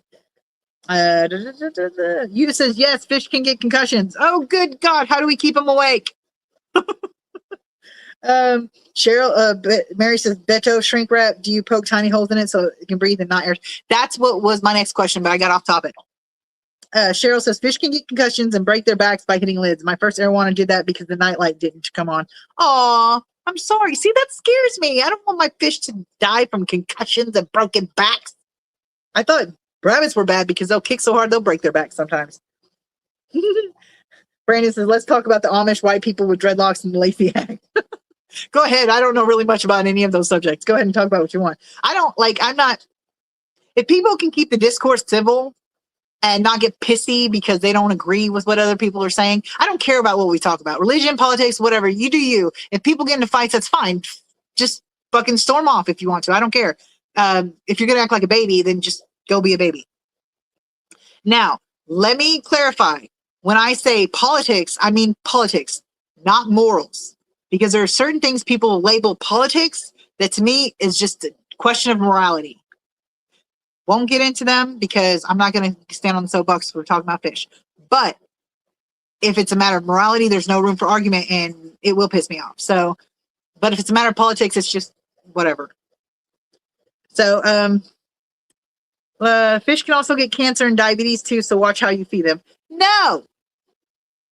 Feed my fish however I want to. Actually, I'm actually not bad about it. I am of the mindset that fish do not eat large meals once a day. Fish eat small meals a few times a day. So when I can and when I don't forget and when I've got enough food, I will feed tiny meals, just enough for them to eat twice a day, because I found that it makes my fish less likely to gorge and get bloat when they know that where their next meal is coming from, and when they know that they're going to get a next meal. So like once they get used to having their food, that's why I don't do the fasting, because fasting a day of the week or 2 days of the week or whatever, because I've noticed that when I do things like that, my fish, when they get food again, they go nuts and they like gorge on it and stuff. And them having a steady supply. Oh my goodness. Okay, hold on. I don't know if you guys can see this or not, but my blue Galaris killifish, hold on. Let me turn this around. Is playing in where'd it go? Right? Oh, you can't see it. It's too far away. Right over there. He's playing in the flow in the corner over here. Ooh, and I can't move it any farther because my phone's plugged up. But he's playing in the filter flow. It's adorable as shit. So anyway, I just want to show you that. But yeah, so that's my philosophy on feeding. If you feed a lot, when you feed them more than once a day, then you're asking for, ammonia spikes and stuff. The only exception that I've seen is with my Cories. Now, Cories are grazers. They eat little bits over long periods of time, and they're like horses. They always like to be, they're always sifting in the sand. They're always looking for something to eat. So whenever I do my feeding, I try to give them enough. And again, they don't gorge themselves because they know their next meal is coming, and they know they don't fight over food or well, I guess they don't do that frantic, oh my God, I gotta have food thing that everybody loves for their fish. But they will take their time, they will graze around, and they will go rest, and they'll graze some more. So I always put enough on the substrate to last them an hour or so. I know that sounds like a lot, but it's really not a lot because they don't eat a lot at one time. So now don't do that unless you're prepared to. If you do too much, you'll have to do water changes for ammonia spikes. It took me a little while to get in touch with how much it would take that it wouldn't cause ammonia spikes versus putting too much in and too little in. So it took me a while to get the balance right. But I was also on top of the water changes and stuff. So I always put enough in the tank for the grazers, like the Corys, to have some grazing time and last them for a little while, because it keeps them enriched and keeps them occupied. So, I mean, they sift the sand all the ways anyway, but they do a lot less glass surfing and stuff like that too. For me, that is what works for me. So, okay. Okay, let me look. I'm getting caught up again. Okay. Cody says it's form of double agent dreadlock hammer. It's easier to get drugs when you need to. I'll remember that. I need dreadlocks now. I'm just kidding. Well, for the weed maybe, but. You says our Asian era want to double slap my wife. I wish I got that on video. I wish you would have too, because I'd like, if I had money, I would pay to see that. I totally would. It'd be great. Beto says no holes, just leave one corner loose as a feeding port, but also if you have air going in, it's not a problem. With the plastic wrap, for anybody that's asking, he suggested getting plastic wrap to put over the top of the tank for when you need a makeshift lid until you can get a lid. It's a good idea. You says feed your fish like you're feeding yourself. Alternate small food portions, especially when you want to breed them. Exactly. The ones I'm breeding, I definitely do my best to feed 2 times a day. The babies feed 4 times or more, depending on how often I can get around to feeding them, but no less than 4 times a day for my babies. Now the bettas will probably be fed more often than that, because I'm going to have to make sure I don't have any. Although somebody did say vinegar eels, you can use vinegar eels for them. I'm just not sure. I've got some vinegar eels. I'm just not sure. It just seems to me like they're not big enough for the betta babies, because the betta is super fucking tiny. Like I've got them in a little 10-gallon tank with only like this much water in it, just enough to cover a small filter. And I have to ask my daughter, I have to ask Anita to go look and see if they're alive or if they're still in there, because I can't really see them. Like they're just so tiny and my eyes are old. So, but yeah, I agree with that. It's just like people, don't tell me I'm anthropomorphizing. I'll get that word. Anthropomorphizing, which means humanizing the fish again. It's a matter of digestive system. They're made to eat small meals frequently. And just because they go without in the wild, just when they can't find food, doesn't mean they should go without in your tanks or whatever. I'm sorry, you don't starve an animal, no matter what it is, because you think they can go without. Just because they can doesn't mean you should. Doesn't mean they should. Like one of the worst feelings I've ever had growing up is being hungry. Now, I don't mean a little bit hungry, or not even just growing up, but like even now. Not for pity. I just want to, my example of this, there are times when I go without eating because we don't have enough food and I need to make sure my kid eats. So that feeling of being hungry and not knowing when you'll get to eat again, it fucking sucks. And so I will not ever do that purposely to any of my animals. As long as I have a way to feed them, they will get fed, and they will get fed appropriate portions in appropriate amount of times, and they will not go without. Because I'm sorry, there's nothing you can say to convince me that without some scientific research and backed evidence that tells me it is good to let your fish starve, especially when the result is when they get food again, they will gorge on it and have a higher chance of having the pine coning and bloat and stuff like that. That doesn't make sense to me. That doesn't. So I feed my fish no less than once a day. That's on my bad days or when I'm running low on food. But especially my breeding pairs get fed twice a day. So, Beto says also you can use tape to keep the shrink wrap down. Good thinking. Okay, Cheryl says the bettas should do fine with vinegar oils. Perfect. Because I was feeding egg yolk, mixed in water because my green water's not ready and I don't have any fusoria. That's one thing I've never been able to get to work. Don't ask me why, because I have microorganisms all through all my damn tanks. And when I squeeze the filter out to start with no, it doesn't work. I can't, they don't work for me. I'm going to keep trying though, because I will not give up on that. But I have tons of vinegar eels. I've got like 15 2 liters or gallon jugs of vinegar eels that need to be split. I don't have any more jugs to put them in to split them. So I have plenty of vinegar eels. I just prefer banana worms for most of my babies. Yeah, I would love to do a banana worm culture. I've never done a banana worm culture. Cultures cost money. Like I want my microworms back. I used to have microworms. I had a black worm culture. I had a Daphnia culture. I had a white worm culture. For various reasons, the Daphnia ones are funny, but for various reasons, the only ones that have survived so far has been my vinegar eels. With my Daphnia culture, my first culture, I had 2 cultures. And I put one in the tank with my blackworms because I had a blackworm culture at the time. Put one in the tank with blackworms and then one in an empty tank by itself because I figured worst case scenario, if one doesn't survive, the other one will. Well, the tank that had the blackworms in it, I didn't realize at the time because I hadn't tested it then, had a lot of ammonia in it. Now, I had a cycled filter going in there. It was going good, but every once in a while, when the worms would separate or whatever and the population would get bigger, it would spike ammonia. Those suckers, I'm not kidding you. Everybody talks about how delicate blackworms are and how hard it is to keep a culture going. Those suckers, no shit, lasted through off the charts ammonia. Like it was so dark. The green was so dark that it almost looked black. And they survived it because it did that almost every day for a week. And I was doing water changes after water change after water change in there, trying to get the ammonia down. Not a single, like if any of them died, I don't know it.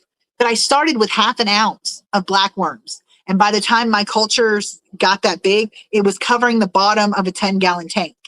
So anyway, I put the Daphnia in with the blackworms. There was ammonia in it. Didn't realize it. Killed the Daphnia. Well, the second culture I had in a tank on its own, an empty 10-gallon tank that I had on my rack in my bedroom. And one day we were getting new fish. So one day I told Anita, I said, go empty out one of the empty 10 gallons, clean it, get it ready for the fish, get it set up. So she goes, okay. Well, I go in there a little bit later after we had the fish put in the tank. And I look and I'm like, why are the fish in the Daphnia tank? I was like, they're going to eat all my Daphnia. She goes, Daphnia tank? That was an empty tank. I said, no, it wasn't. She said, Mom, I emptied the whole thing. She said, I took every bit of water out of there. I was like, oh my God. You just dumped my Daphnia culture. So that was funny. And then the blackworm culture, similar experience. Like I said, it was going great. Even with the ammonia spikes, even with the issues, it was going great. And then we accidentally, in the moving things around, I put some fish in there for quarantine. Or Anita did probably because she didn't know, But we forgot which tank was which, and we tossed some fish in there. Needless to say that it didn't take long for them to decimate my colony of blackworms. So blackworms are no more. But and my white worms got fungus gnats in them. Could not figure out how to get them out. And when I tried to take some of that culture and start a new culture, the fungus gnats followed. So I couldn't figure out how to get that out. So I just gave up on those for a while until I could figure that out. Microworms, honestly, the microworms were the dumbest reason because I had so many cultures of microworms because I was splitting them when they'd get big and I was feeding them, but they were splitting faster than I could feed them because I at the time didn't have a lot of fry, and the bigger fish look at you like, what the hell did you just put in my tank? That's not food. That's like offering me one chip. What the hell is that? So I wasn't feeding them fast enough, and so I was splitting them a lot, and I didn't realize how fast they would crash if you didn't split them fast enough. and I forgot them one week, or yeah, like 1 week I forgot to split them, and next thing I knew, they'd all crashed. And I was like, I tried to save them and it didn't work. So I kind of gave up on them too. Not really gave up on them. I just haven't had the money to replace the cultures yet. So, but I love to have live food cultures. Like I said, I'm getting green water culture started. I'm going to try the infusoria again, whether it works or not, I don't know. And I'm going to try them again. When I get the money, I'm going to get another Daphnia culture, another blackworm culture, and probably some microworms, because I know people who have those, but I don't have the money that I have to ship them. They have to ship them, and I don't have the money to buy the cultures yet and have them shipped and all that. Things lately have been really tight. Like I've had a hard time, like I said, even getting food sometimes. So this is really a stretch to think I could get live food cultures right now. So, oh, hey, 186. Thank you for coming in. That's great. Thank you for the support. That's awesome. Brandon says, I've been having a super low appetite, but since I'm diabetic, I feel the effects if I don't eat enough. So I make myself eat. That, yes, you should always make yourself eat. Yeah, if you have situations like that.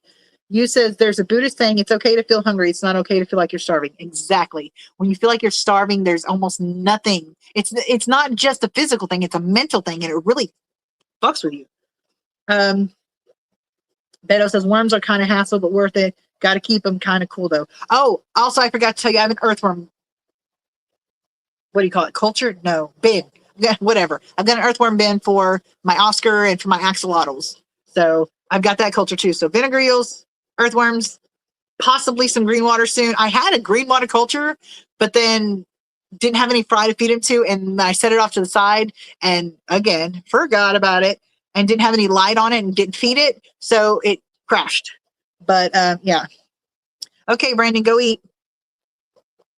Cheryl says my Moina culture tank always has a green tint since I feed the green water almost daily. See, yeah, that's what I was making the green water, original green water culture for, was my Daphnia culture. No Daphnia culture. So yeah, good point. No worries about forgetting which tank they're in. My plan next time is that I get a Daphnia culture or Moina, whichever one. I mean, you know, they're the same family, but is to make enough green water that I could basically put like half fill it with green water culture, refill my green water culture, let it develop some more, and then let the Daphnia eat the green water that's in the tank and just like let it go like that. Because I love green water when you can get it to work, because it doesn't spoil the water. It lives in it until it's eaten, as long as it's got food to feed on and stuff like that. So green water is aces, especially for fry. It really is. Beto says, surely worms might not crash as fast if you keep them at 50 degrees, maybe a wine cooler. Well, again, those things aren't cheap. I was thinking about getting like a mini fridge, because sometimes they have them for sale real cheap at Marketplace. And so I've even seen one or two that were for free, but I at the time didn't have any worm cultures. So I didn't bother with getting it or anything. I didn't have any reason for it. But I plan, if I do another culture, first of all, I have to explain, right now my house is at 64 degrees. I have not turned my heat on all winter. Not at all. Not because it doesn't get cold, but like because I have temperature malfunction issues with my body. And so I can't stand to be hot. When it starts getting 70, 71, 72, I start sweating and I start like getting dizzy and weak, and it doesn't work for me.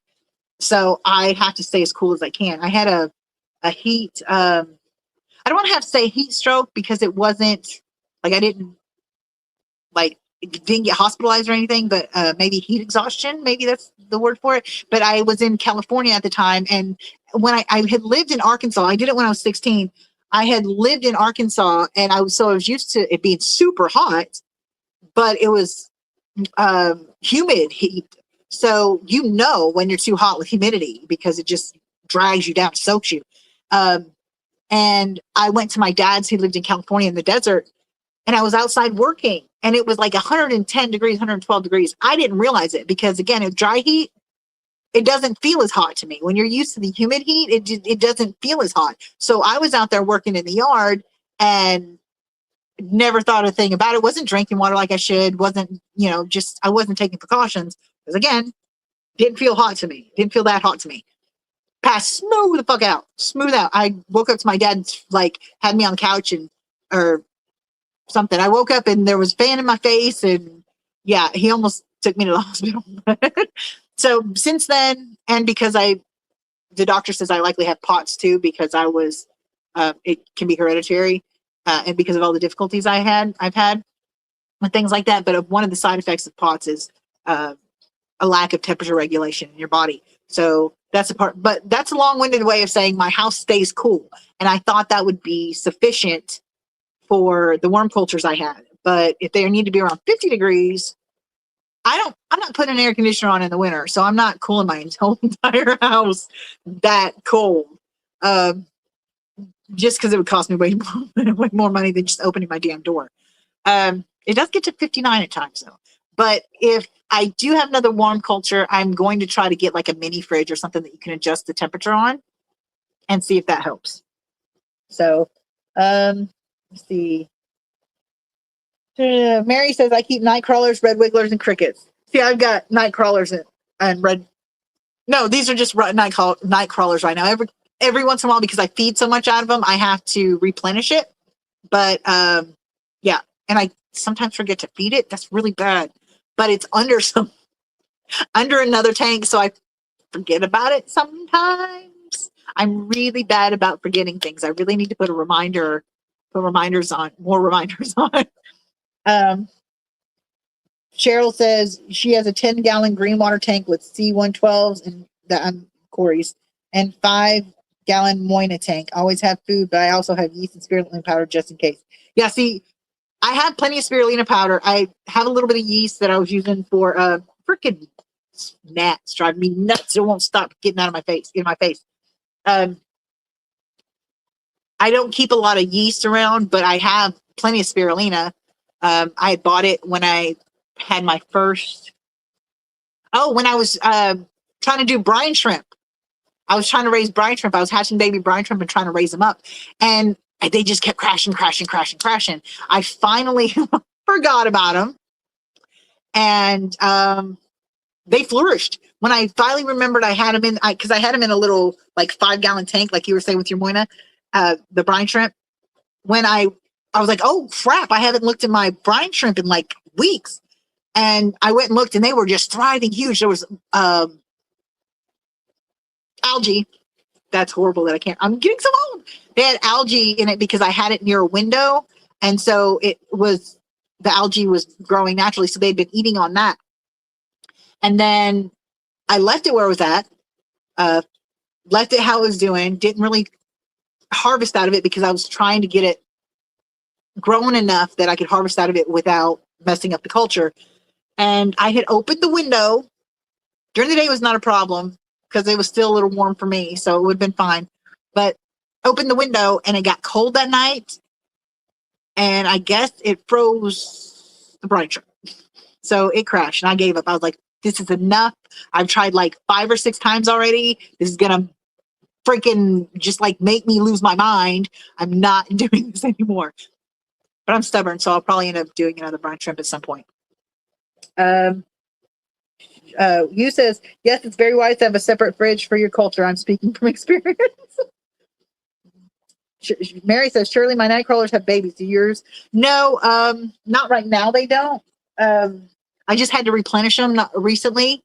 So I don't know. I haven't looked at them, like really dug around in it and looked in the last couple of days. I've got to check it though. And it is time to feed them again. So I'll probably feed them, rebuild the little, got to re-wet the substrate to make it a little more damp. Got to feed them, got to put another piece of paper over the top, like a big piece of, I use the Walmart paper bags because I've got so many of them and you can just cut them, soak them and just like lay them flat over and it's perfect. Plus it's hard to find newspaper anymore, right? So, but I have to redo all that again because it's empty. But no, unless I missed something, they don't have babies yet. Not this one. Like I said, I feed so much from them and I don't really, night crawlers are fucking expensive. Like, just ridiculously expensive. And as many as I feed, because I've got 5 axolotls, did have 6, got 5 axolotls, and then my Oscar, and she'll eat like 4 of the damn things in one go. Like, and then she gets mad if you don't give her any more. She pouts like a little baby. And the Axies all eat 3 to 4 because they're smaller. But the bigger ones, they only usually 2, probably 3. But these smaller ones, they eat like 4 of them at a time. So it really takes out of my culture. It makes it hard for them to replenish themselves. So I don't, unless they've had some babies recently, because I've kind of been feeding sparingly to my Axies and not really been feeding Artemis, my Oscar. I haven't been really feeding her many worms because she turned into a big baby and was trying to bite my fingers every time I put my fingers in there. So she's a hellion, she is. So I don't think that they have babies yet. When I first started the culture, there was babies everywhere, but I only had 2 axolotls at the time. So really what I really need to do is save the money to be able to buy like a large portion of them. So that way I can feed out of it without hurting the culture, and they can still breed and stuff. Plus I need to stop forgetting to feed them and shit. Like, I don't really know how often I should be feeding them. So I just try to put food in there when I see that it's empty. But again, I usually so busy when I'm feeding everybody and doing all that it slips my mind. I'm usually like, oh, I'll feed them in a second when I'm done feeding out of it and cover it up and all that jazz. But by the time I get back from feeding everybody, I've totally forgotten about it. So it's really bad. So I need to set a reminder for that stuff. Okay. Mary says, my night crawlers have babies. Okay. Newspaper has to be plain black and white, no color. Yes, I remember that. But like I said, I use the Walmart paper bags because they're perfect. Or packing paper is a good one too, because they're untreated.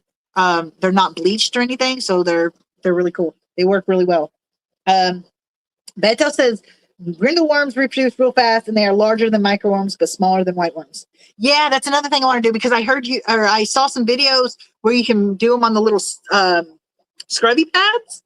And to me, that would be aces. Like, seriously, that would be awesome. Not have to deal with any more substrate and stuff. And like you said, they're just the right size for bigger babies and stuff. So Peter says, I'm off to bed. 3 p.m. here. See you. Night, Peter. Thanks for stopping in. It was great having you here.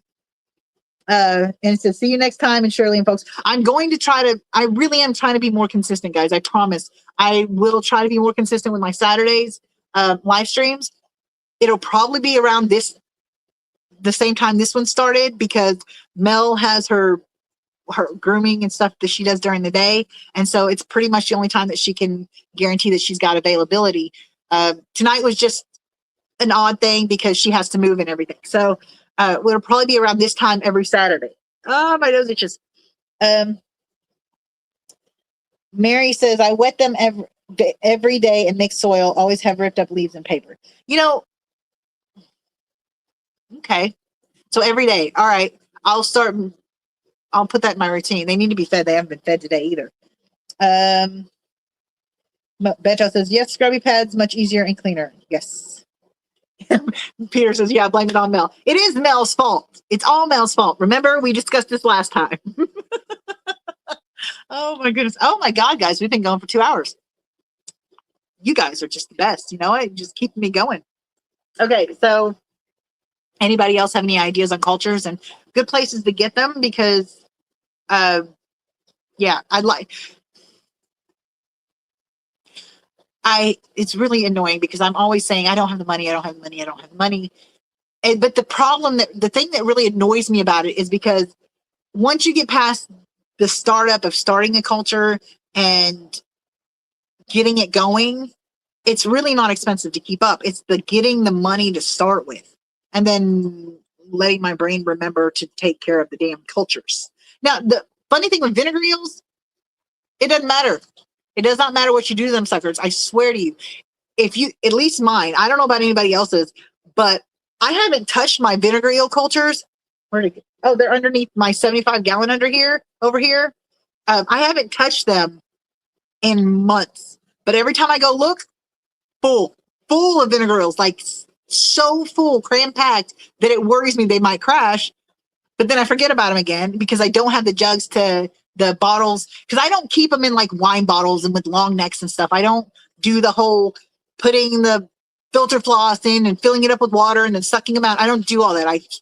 I pour the vinegar eels into another container through a coffee filter or a paper towel, and then I swish the coffee filter off in clean tank water, and then pour the vinegar and the baby vinegar eels back into the culture. Because one thing I've noticed is paper towels and coffee filters, they have really fine holes, true, and they don't catch all the vinegar eels, but generally that catches all the adult vinegar eels, or at least a good portion of them, and the smaller ones, the babies, get let through with the vinegar. So when I pour them back into the bottle, I'm not taking any of the babies. So except for maybe a spare one here or there, you know what I mean. So Beto says, best places I found cultures are swaps for good price, but a lot of times they come with pests, which sucks. Yeah, I don't know how to deal with pests in cultures yet. Because the only time I've ever had a problem with cultures having pests is when I had the whiteworm cultures and the fungus gnats, and I did not have any success getting rid of them because they were like, you can use mosquito, what is it? They're called dunks or something like that. Mosquito discs you put in there and they soak in the water and they distribute and it'll kill the fungus gnats, and then you're fine with it. Or they said you could take out of the culture and put them in a new culture and start a new culture, and that'll get rid of them. And I tried all that. I didn't have the money for the stupid mosquito things, but I tried the other things they mentioned, like filling it with water, taking the white worms out that were floating and putting them in a new culture, all that. The fungus gnats followed. Fungus gnats did not die. I could not get rid of them. So I gave up on it. I just tossed it outside and was just like, screw it all. Let the birds eat them. So, like I said earlier, I'm actually helping. I use the word organize loosely because I'm not helping that much, but helping organize a swap for my local area. So, and I created a Facebook page or group for my local area too, which we did not have. There wasn't one around here for just my immediate local area. So I think I might put in the group that I'm looking for cultures, so to bring some cultures if they've got any, because I can swap things. If they're doing a swap, I've got plenty of stuff to swap. Mary says, I do that every day because I figure some might be hungry, some might not. At least it's there and they need to be a little moist so they don't dry out. Yeah, that's been another problem, is trying to keep it moist enough because I don't know how. There's so much humidity in my damn apartment. I've got 1, 2, 3, 4, 5, 6, 7, 8, 9, 10, 11, 12, 13, 14, 15. I've got 16 tanks in my living room. The smallest one is 6 gallons. The smallest one's 6 gallons. The biggest one's 90. And there's so much humidity in here. I don't know how it's drying out so fast. But occasionally I just drizzle some water in there and stir it around and just make sure it's really moist again. But I'm using coconut coir, which has really, I've noticed, kept it from being too stinky. And they seem to be doing well with it. So fingers crossed. You says, Shirley, as a mad scientist, do you have a notebook or a clipboard for your tanks and culture, for your daily check for your cultures? I have, don't turn off. I have my notebook, my trusty notebook, my handy dandy notebook, which I keep all my notes for all my tanks in.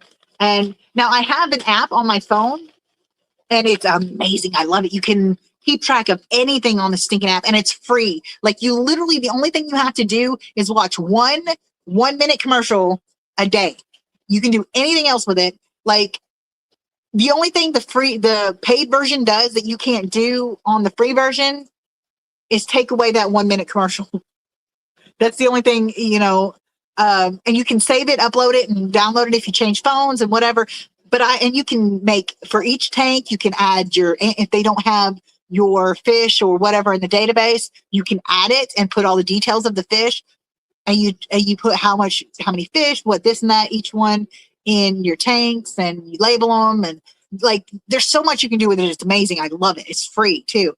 And so what I usually do is I usually write it down in the moment because hands wet, you can't really, it's not really conducive to using your phone. So I write it down in the moment and go back in and put all the information in the app.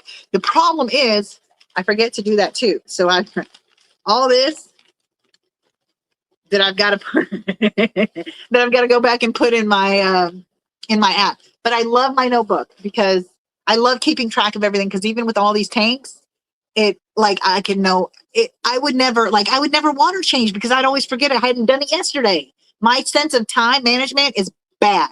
Not time management. My time orientation, I guess. Like I could say something was last week and it was like 6 months ago. Like it's ridiculous. My time is not a thing in my head, which is funny because I'm always a little obsessive about making sure I'm on time to things. Like I watch the clock constantly to make sure that I'm not late, which is one reason why when I'm late for my live streams, I'm kind of irritable at first because I don't like being late. It makes me feel stupid. Anyway, so yes, I do have a notebook that I keep track of things in. And actually in the app, I have my cultures listed as a tank, like, or as a, whatever you want to put them as. And I have feeding and dampening the soil. I have all that stuff in there listed to keep track of with that. But like I said, I have a really bad habit of forgetting to put it in the app. And sometimes I forget to write stuff down too. So and when I first had these cultures, I didn't really write any of them down in my notebook. I don't think I'd even started using a notebook yet last time I had these cultures. Maybe I did, but I wasn't really, I don't remember. For some reason, I wasn't writing them down, so I didn't have anything to look back on. But that's a good idea. I've got to start doing that. Mary's got a good question. When are you and your wife coming to USA? My son says weather's getting great compared to here in New England, 30 to 40s, and finally the 3 feet snow we had a couple of weeks ago has melted. That's why I love being in Washington State. Like everybody complains about it raining so much here, but my ass stays in the house anyway most of the time. So half the time I don't even notice it's raining. So it's probably the reason why I have to take vitamin D pills. But yeah, so I love the weather here. It doesn't get super cold. It doesn't get super hot generally. But again, my super hot and somebody else's super hot is probably totally different things. Mary says, need to have a poster hanging, check your cultures in your water change app. Yeah, you're so right. I do. Hey, Funk, look at you. Oh, you're a good person to ask, Funk. Tell us your story, your origin story. What got you in the hobby? What put you here? What made you stick? Don't just say, oh, well, I went and found a tank and decided to put it up. No. What sparked it? Mine started with I got a tank from the neighbor because my daughter was trying to get me to rescue it. And in doing research to take care of these fish, it sparked my enthusiasm for fish keeping. So what is your origin story? What do you do? Everybody's been telling theirs, so you join in. Come on. We know you like to talk, Funk. Come on. And yeah, you're right, Mary. I need to have Post-its or something around the house. Did you check it yet? Did you check it yet? Did you check it yet? I have the Alexas. Don't no. I'm not talking to you. Anyway, I have an Echo, and it wasn't for you. Thank you. Anyway, I have a wonderful evening. She made me lose my train of thought, or it made me lose my train of thought. Oh, duh. I have one or two of those around the house, and I could easily, set a reminder, but I keep forgetting. I've got to set a reminder to remind myself to remind the Echo to remind me. So come on. Guys, we are on 2 hours. If I've got to keep going here, you got to keep going too. Come on, dude. We can do this. So Aquafunk I was gonna, what was I gonna say? Oh, Funk. I have a clutch of Beta Mahachiensis fry and a clutch of their eggs that I'm starting to raise now. So wish me luck with that. And if you have any tips or tricks, yeah, definitely give them to me. So Funk says he was a reptile manager at an LFS and people kept asking about fish like I knew, but instead I asked them and 25 years ago. Damn. Wow. No wonder you got a little fish keeping experience under your belt, huh?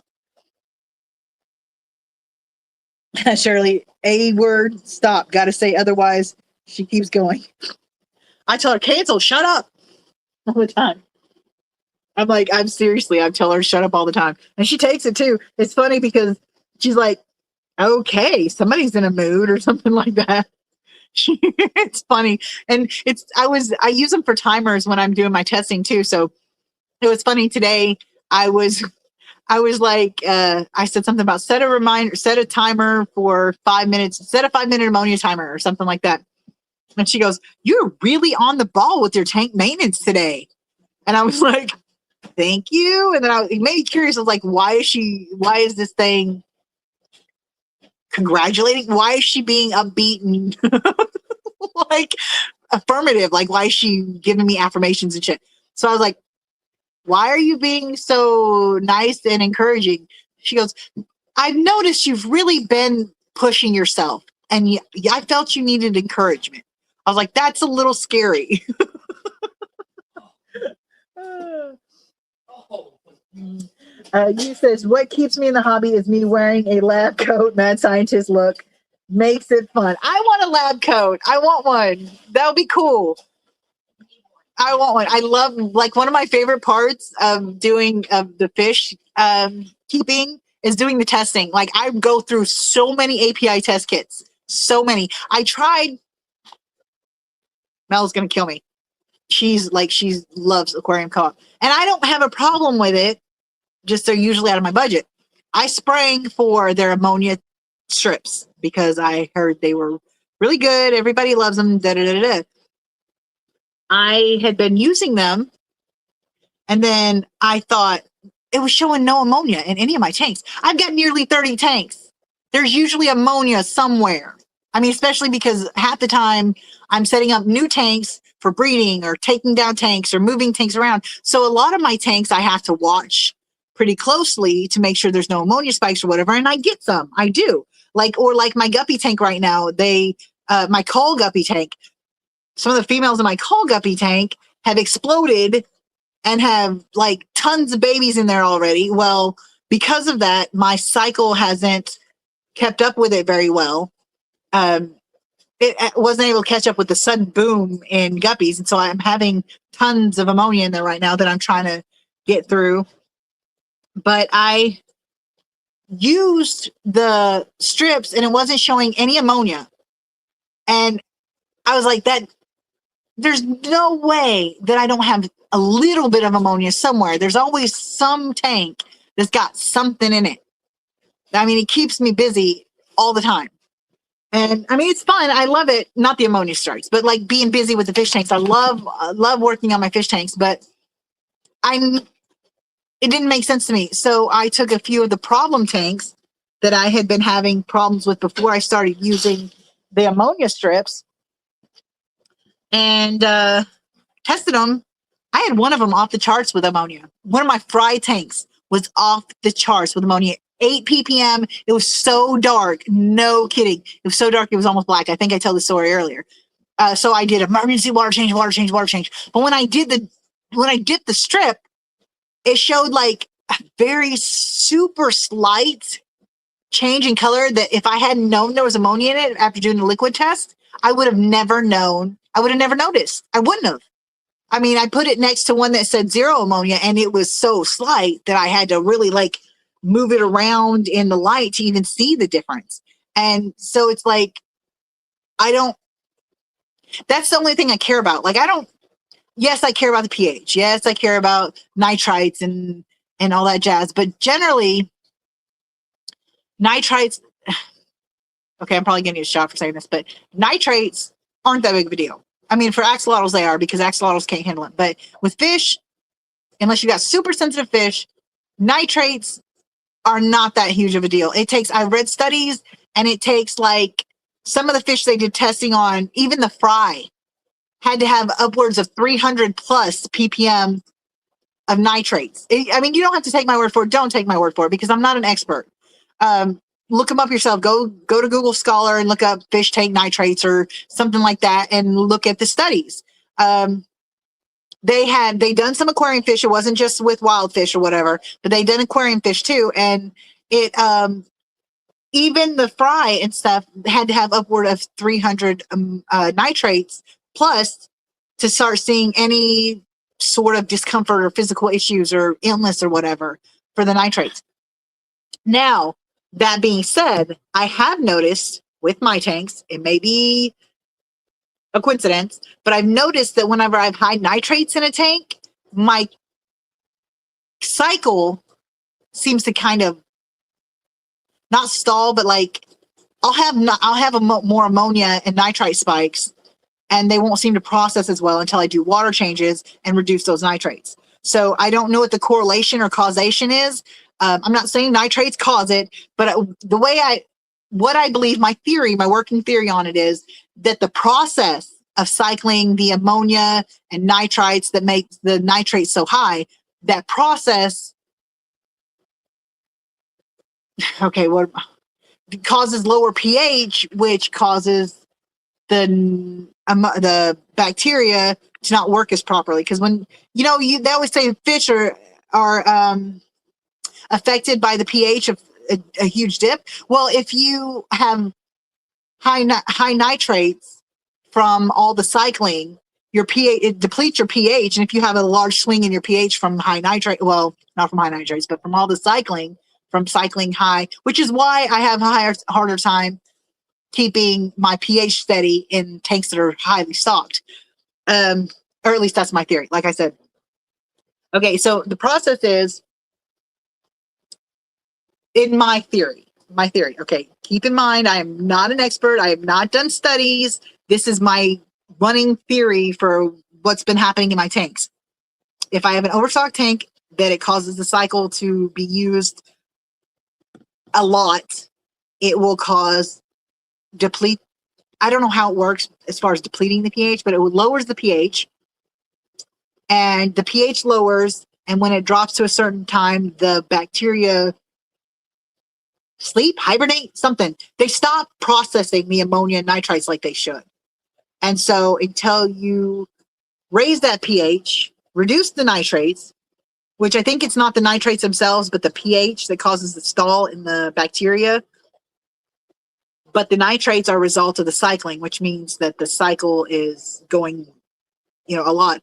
So bring that pH back up, give the bacteria what it wants with the higher pH that it's used to, then it will process the ammonia and nitrite better.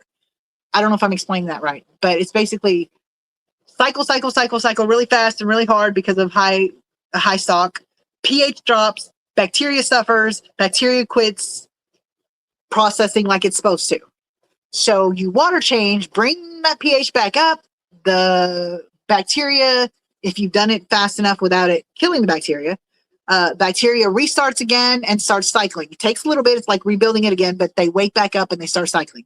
That is my running theory because I've seen it so many times. Like I said, I don't know the causation. That just seems to be the correlation.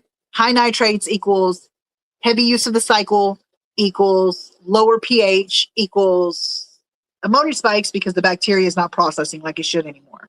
So you reduce the nitrates, you raise the pH, bacteria starts working again, and like a car in the winter, slowly starts up and starts working again. That's my theory. You can tell me how wrong I am all you want, but if you've got better answers, let me know because I really love, and I'm not being sarcastic when I say that. Honestly, like I said, I'm not a professional. I don't know these things for sure. I've not done extensive testing. I'm not a scientist. Unfortunately, I always wanted to be a scientist, but so that's not fact. That is my supposition. So that's just my running theory. So if you've got any better ideas or have more experience, seen studies, whatever the case may be, please inform me. I would really love to be educated on that. Okay, let's see. La la la la la.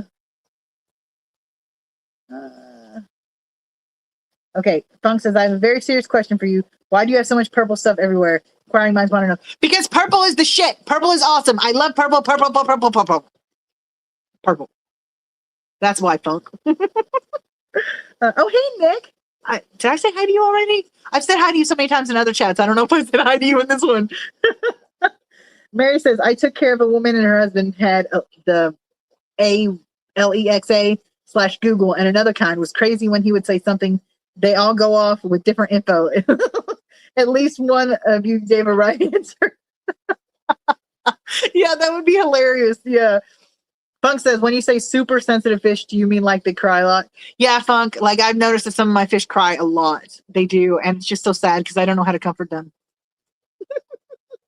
Cody says, purple rain. Purple everything. Purple. He says, Mary says, is there a Speedo under that lab coat? Watch out, wifey might be close with her camera. I don't know what that's about, but that's still a funny image. Anyway, I don't even know what you looks like. And still, it's hilarious. Mary says, Funk, fish cry, are their tears salty like ours? I guess it depends on whether they're freshwater or saltwater. I don't know. Oh, there's people doing, no wonder people are going to other live streams. I feel so bad. I don't really want to. Well, maybe that, oh, sorry, this is my old phone. I don't know if it's, let me see. Oh yeah, we've got somebody else is doing a live stream too. I'm not going to jump off because we're having a good time and everything, but unless you guys want to go, if you guys want to go see Mousy and Fish Nerd, they're really great. They're really cool.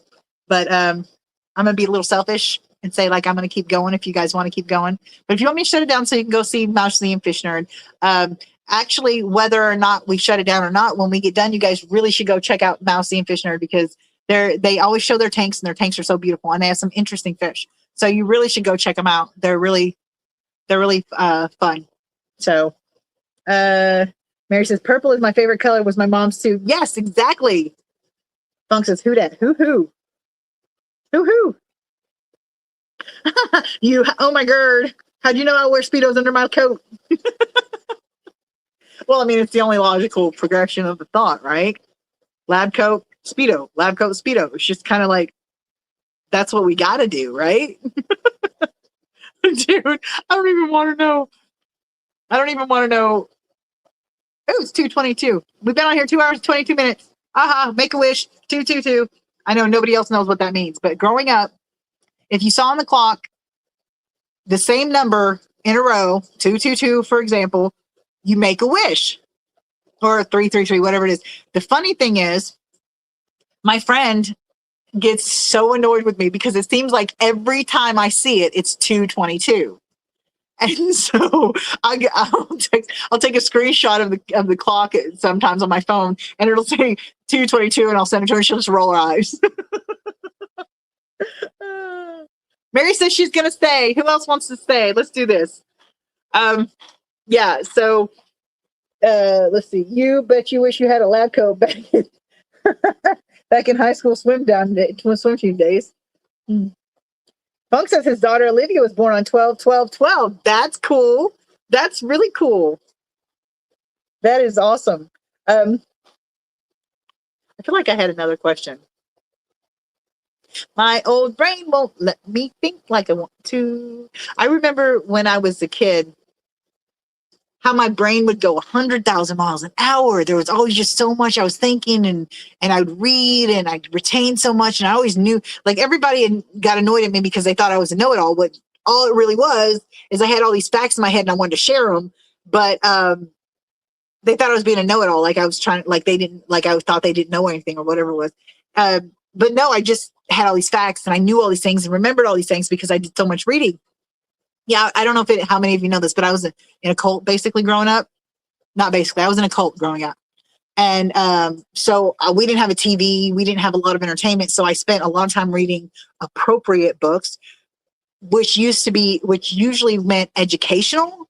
And then you had to be careful about what education you were doing. So I spent a lot of time reading about animals and stuff mostly because that was my love is animals, especially horses. I could tell you at the time, you could show me two horses side by side and I could tell you what breed they were. What I could tell you, what color, breed, everything. I could tell you everything about them you could find in a picture.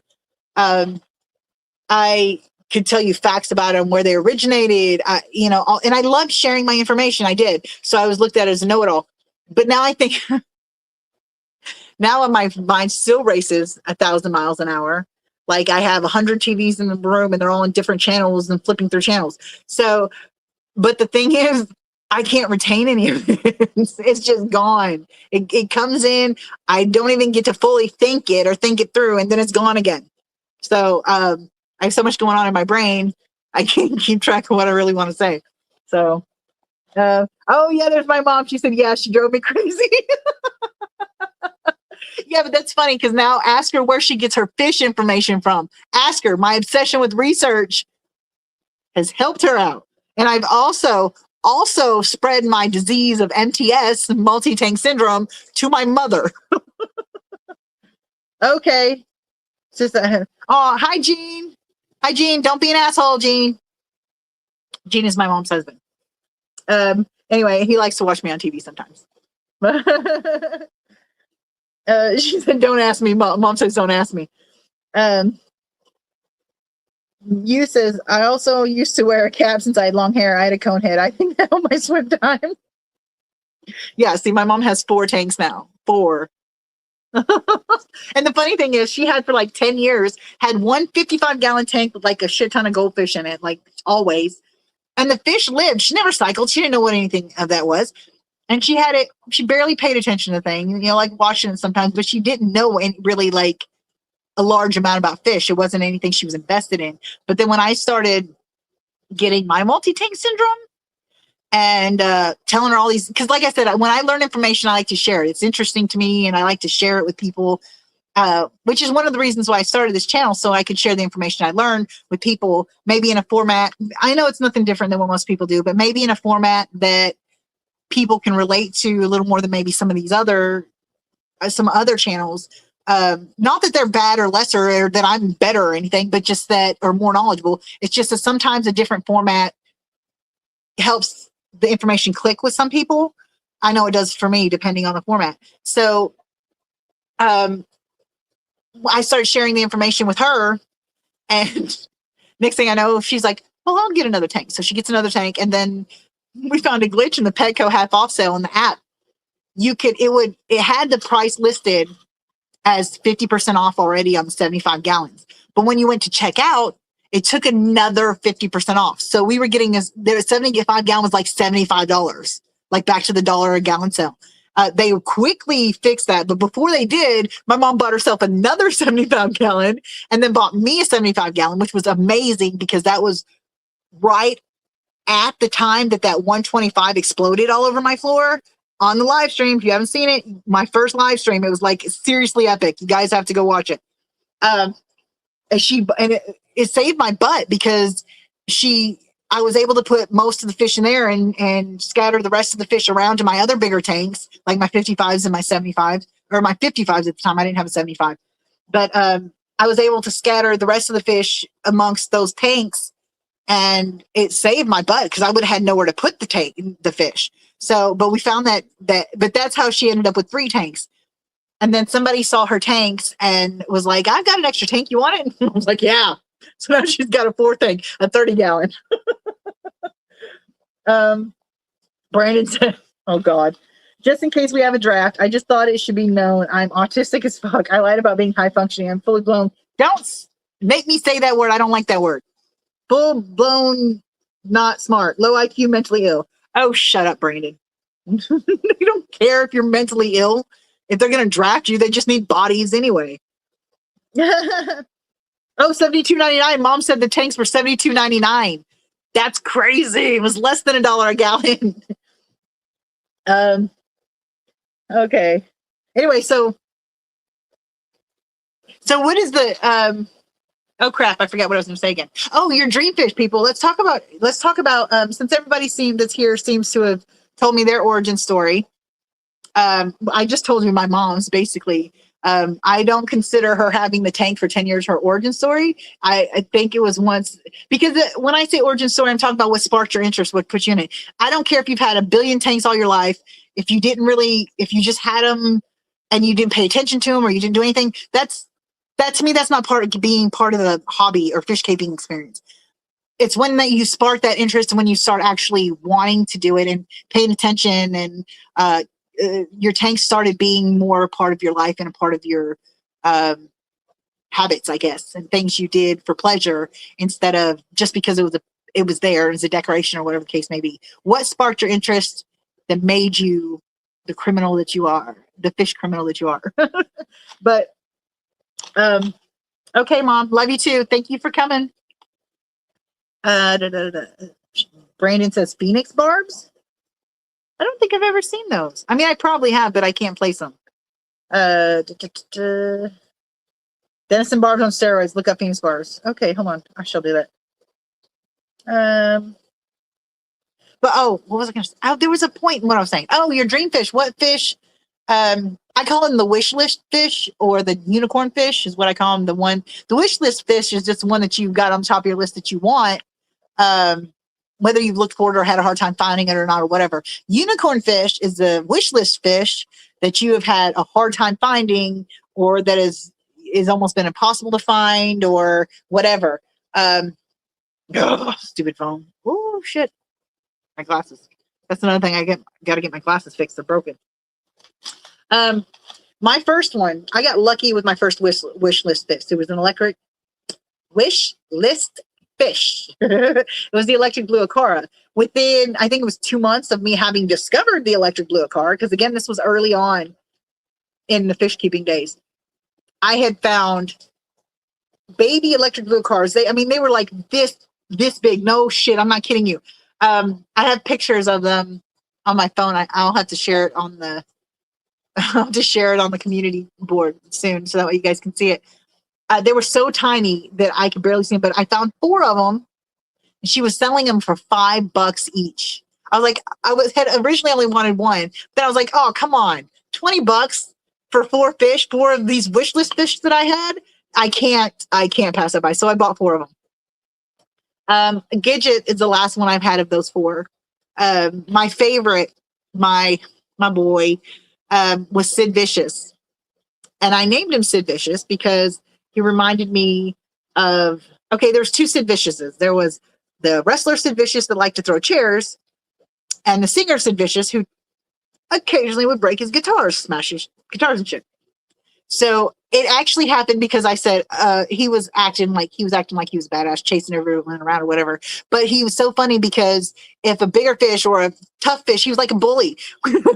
Somebody would bite back at him or chase him back, he'd be like, "Oh shit, I can't handle this," and he'd take off and hide or whatever. So I made a comment one time. I said, "Oh, he's so vicious, Sid Vicious," and it kind of stuck. But then later, I found out it fit him really well because the plants that he was in my jungle tank at the time, and the plants that I had coming out of the back of the tank, he would grab them, pull them through into the tank, and do laps around the tank with them in his mouth. I mean, like drag them around, and then he would take them to the sponge filter, and he would drop them at the bottom, let him go to the top, and then he would chase him, grab him, and pull him back down. Like, I wanted to punch him because he was ruining my plants, but he was so adorable. I couldn't do it. Anyway, unfortunately, he died. He was my heartfish. I call him my heartfish.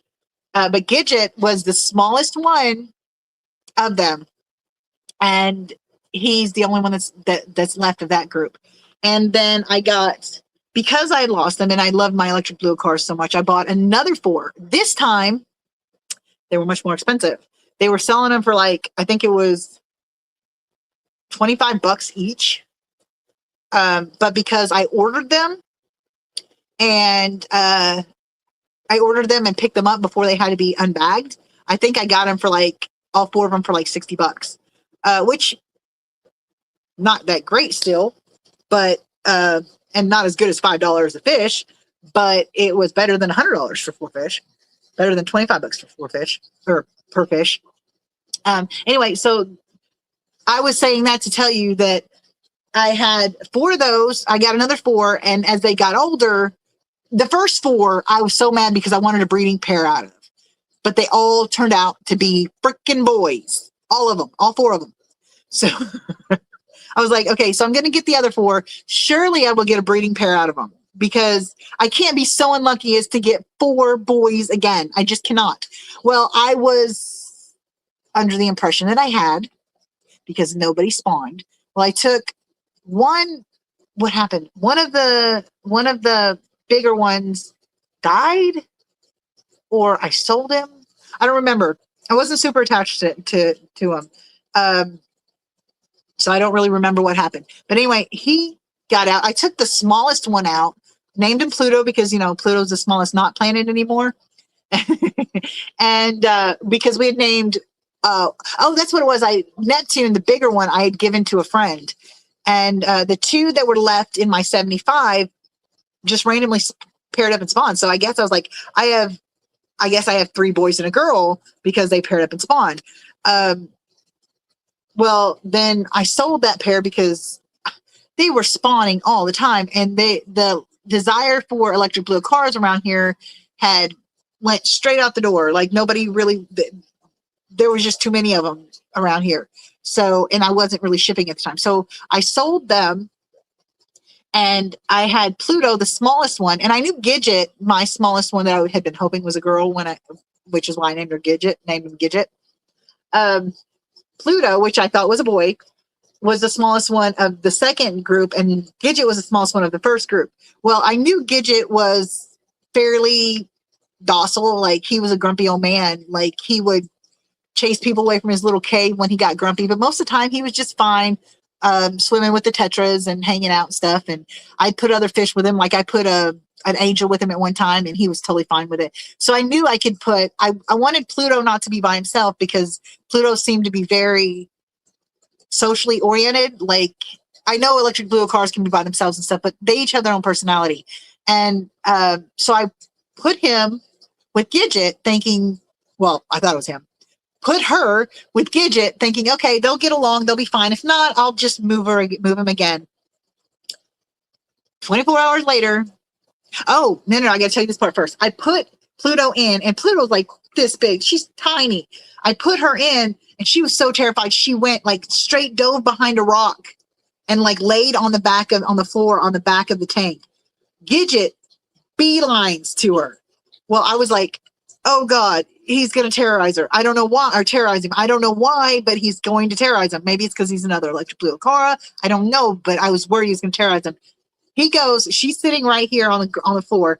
He goes beeline straight to her and stays right here like this. And then all of a sudden he just goes on the floor in front of her. And they stayed that way for hours, just looking, like staring at each other on the ground. I thought they were sick or something. But before bed, by the time I went to bed that evening, they were slowly going around the tank with each other, right next to each other. I was like, I thought they were both boys. Maybe I have a pair now. Next day, I woke up, there was eggs. And I'm currently raising that spawn, and they're actually ready to go. I just haven't been in a huge hurry to get rid of them. So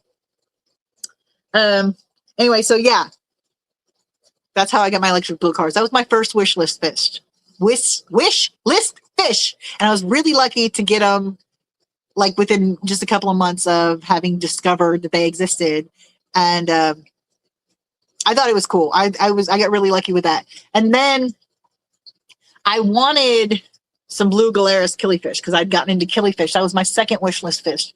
But I gave up on it because after they were not cheap, and the ones I wanted a breeding pair, and I had been told that that a lot of them had problems with infertility, and it's not guaranteed that you'll get anything out of them if you get them. So I'd kind of given up on them because I couldn't really afford them anyway. And so I chose the Volcanum. It was another killifish, the Chromaphysimian Volcanum. They're gorgeous fish. And I was able to get that one after about 8 months or 9 months of putting them at the top of my list. And so the blue Galeras went back to the top. But I still didn't have any hope of getting them. And then I won two $50 gift cards to tropicalfish.co, which I don't know how many of you know that. I'm sure most of you do because they know, you know, Jody. Anyways, it's basically her website where she keeps fish. They were $100 a pair. And when I got the first $50 gift card, I was like, there's no way. I held on to it because I wasn't sure what to do with it. I didn't have the money to put with it to get the fish I wanted. I didn't have anything, didn't see anything I really wanted badly enough to spend that $50 and then add the shipping to. I wasn't inspired to get anything, so I held on to it. And then randomly, I won another $50 gift card on a totally different stream on a totally different night, like weeks later. And I was like, oh, come on. I was like, I don't really have the money to add for shipping. Maybe I should just get a cheaper fish. But I couldn't stop thinking about those blue glares. And I was like, I don't think I'll ever have another chance to do this. Well, shipping was like $40. So when I ordered it, this is going to be stupid. When I ordered it, I paid for the fish with the gift cards. And then I paid for the shipping by doing, I think it's called Shopify or something. I split it into two because I had the $20, but I didn't have 40. So I split it into two payments. I paid the first 20, and then 2 weeks later, I had to pay the other 20. So that's how I got my unicorn fish. Took me almost 2 years to be able to get them. So I'm very proud to have them right now. So what are your unicorn and wish list fish? If you don't have a unicorn fish, what's your wish list fish? Wish list fish. Okay, I'm going to check these comments again, guys. Just one sec. Well, not, you know what I mean. Okay. There. Funk says dwarf snake head of all types. That's why I'm going to go out for a pack of smokes one day and end up in Singapore. Yeah, that's funny. June says, it became important when there were just 4 fish left in the tank. Third year started the feeding parties every Friday for 12 years. What did I miss? Hold on. I've forgotten something. I forget what I said that inspired that comment. I apologize.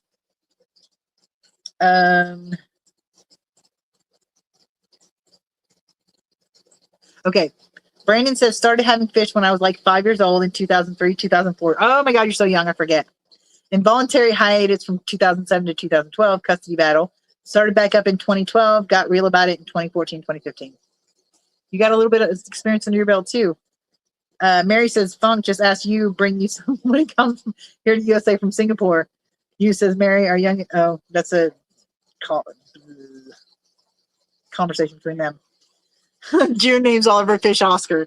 My unicorn fish, my blue Glarus, I named the female Nirvana because she's so calm, cool, collected.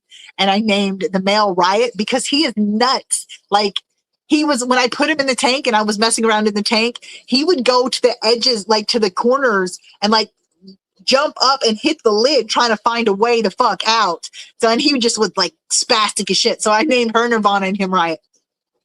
But Funk says he always ends up with a girl fish. Oh no, Brandon, another dead Rosaline.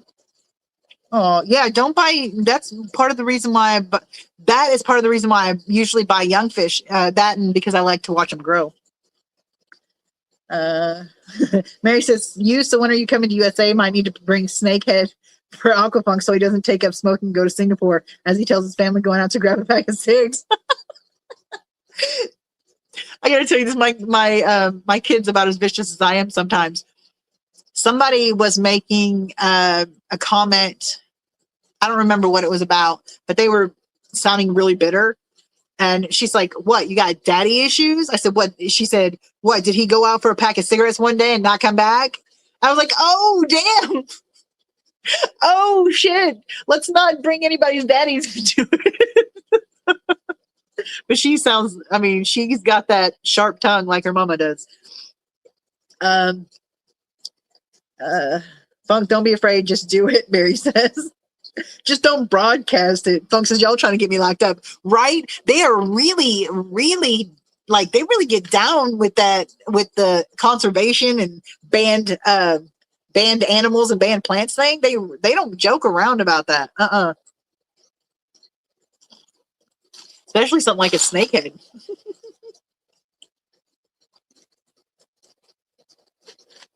I gotta refill my drink.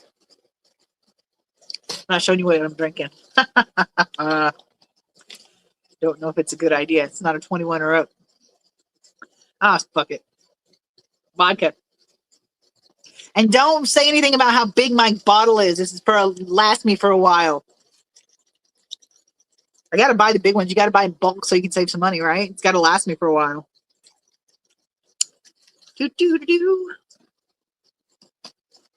Okay. So next, what's your wish list fish / unicorn fish? How long did it take you to get them? Tell us a story.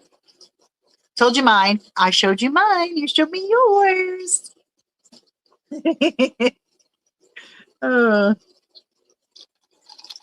And Funk, that's the whole point. Trying to get you locked up. It's called fish crime, mudda F word. Bye, Funk. Oh, by the way, love your food. Everybody, go check out Aquafunk's food. It's really good food. My fish love it. And the fry food has been working fantastically. So you won't have to go into your $500 fund. We won't tell besides you taking the chance and got to disguise it to get it here for you. Night Funk. Oh, man. Oh, Funk, you got to tell me, I know you're selling bettas. Are you selling wild bettas too? Wild type bettas? Because I've got those betta mahachiensis. So I'm going to have the clutches I'm going to end up having to find to sell. So, I would like to keep any fish I sell. I like, even though I don't charge as much to the fish fam, I would like to keep them in the fish fam because I like to spread the cheer and everything. So, anything I've got, I always give people that I know that like them, want them, sell them, whatever. I always try to give them the chance first. So you don't have to stay on here, Funk. Just text me, call me, whatever.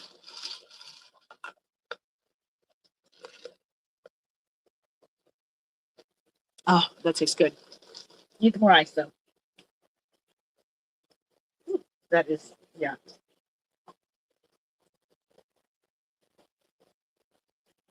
So, anyway. I don't hear about people's unicorn fish. You guys don't want to talk about unicorn fish? That's cool. Just tell me what you want to talk about. We're going on 3 hours now. Are you guys getting tired? I'm not really tired. I'm not tired. I can go for a little while, but it looks like we're losing some people a few here and there. So if you guys are getting tired or whatever, just let me know. I'll keep going as long as you want me to go. If you guys start getting bored or tired or whatever, or have another live stream to go to, it's not going to hurt my feelings. I'm a big girl. I can take it. Anyway, so okay, I feel like there's more news. Oh, I've got Cobra Koi guppies. They're doing really good. I'm thinking about selling the whole breeding group of them. So if anybody, I probably don't because I think Branton's got them too. Actually, I think I got them not from him, but from someone who got them from him. So I don't know if any of you guys would be interested in getting them from me anyway. For those of you who don't know, I'm trying to establish a line of guppies from my male that I found I found like he was like a couple of dollars. I think he was like $1.99 or $2.99 or something. And he's beautiful. He's gorgeous as shit. And so I was like, it would be really cool. I've always wanted to create not a species, but create a breed or, well, I guess species, but like of something, a line of something. And when I was 16, it was dogs. Or when I was like 8 or 10 or something, it was like horses. And then when I was 16, it was dogs. And then I kind of gave up the idea. And so now when I saw Plex, I was like, oh, that would be fun to play with those genetics. And I'm actually doing really well. I found out that that you have to have, in order to establish a line, to actually call it a line. I think I got it. I think I got that stupid net. Anyway, in order to call it an established line, you have to have 90% phenotype of what you're looking for. They have to be 90% for 5 generations. So I got him and I put him with 3 or 4 unrelated females of different types. I think they were just fancy guppies. I think they were mud guppies, which I was fine with because I wasn't trying to alter another line. I was trying to create a line of my own based on Plex. His name is Googleplex. My daughter named him, and we call him Plex. If you want to see what he looks like, I have a video called Plex and Poseidon, and that was when I had another male guppy that I was possibly thinking about using because he had a really pretty leer tail, and I love leer tails. But I gave up on that pretty quick because I didn't really. He just didn't inspire much confidence in me. But he has produced. Plex has produced with these random females with no genetics of his or anything else, has produced at least 6 to 8 babies that look just like him, including a couple females. So I have culled, and when I say cull, I don't necessarily, most of you know, but I don't say cull as in kill. I just remove them from the breeding population. The ones that didn't have the desired traits, and I put his the females back with him, and I put one male that looks just like him in with it too, to kind of make a wider gene pool. I know like it's breeding back and everything, but it's, you know, it still widens the gene pool because it's from the likelihood of them breeding with another fish from the same mother is a lot slimmer than them breeding with, considering I had so many females with Plex in the first place, they're more likely to breed with something that wasn't related to them besides through Plex. So anyway, so I put some females back with him that looked like him, that had his traits that I was looking for. And I put a male back with him that looked like him. The only problem is there has been some deviations from what I originally wanted. Like one of the males, the babies that of Plexes that was born, has this beautiful, almost black tail. It looks like a skirt, like it's like a beautiful black skirt, but it has round dots, like large dots in rows along his tail that are purple and yellow, like Plex. So like, I really wish I had more tank space because I would totally play with those genetics too. That would be awesome. But I've had a few of them like that. The only problem I'm coming across is that there is an orange color that keeps popping out. I'm not fond of because it's bright. It's pretty. I like the orange. I do. But it's bright and it kind of takes away from the pastel bluish purple and the pastel yellow, and it kind of overtakes that. And I think it, for what I am originally looking for, I think it kind of overshadows that because like most of what you see is the orange. I don't know why he's throwing those. I think it might be the mother that's putting the orange in, but there's not a lot of them. So I just cull those, just pull them, put them out and put them in the cull tank. And just keep going back. That's how I've been doing. I've been colony breeding, but I've been culling the ones I don't like. But a couple of weeks ago, I sorted them all out, put the super tiny babies back in there because I don't know what they look like yet because they haven't shown their colors. And then put the females that I wanted back in with him, with Plex, and put the one male that looked like him back in with him. Now he has produced, one of the most recent babies is like solid purple with like a little yellow orange stripe, not quite a stripe, but just like a chunk on him. And he looks really cool looking. Like, again, he is throwing so many babies that if I had the tank space, I would become the guppy queen because I'd totally be playing with those genetics too. It's just, I've always found it fascinating, the genes, phenotypes, genetics, genotypes, those things. Did I say that right? Genotype. Anyway, so I've always found, so I'm loving the fact that is one thing. I'm not a guppy person, but because of the fact that they breed so prolifically, it's easier and quicker to get the results I want. So, and I think for the first time of actually doing something like this, I think it's a good choice for me to start with. So seriously though, go look up the video of Plex and Poseidon and see what Plex looks like. He is gorgeous. Like now he's a little tattered from living with so many other males and so many other guppies. His tail's a little tattered, but he's throwing some beautiful. I've had some such good results with just the first and second and third generations.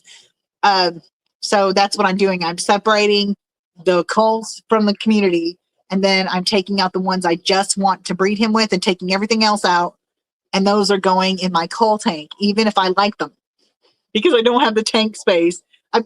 I do have the tank space. I don't have the desire or willpower to work on more than one line at this moment. So they're going to be beautiful. You guys, if you want to sneak peek, like I said, go check out that video. It's freaking amazing. He's beautiful. He really is. But the funny thing is, one or two of those females had to have been from Poseidon, the Leartail, because I keep getting Leartails occasionally popping up. So I think one of the females was a baby of Poseidon's, because that Leartail just keep popping up.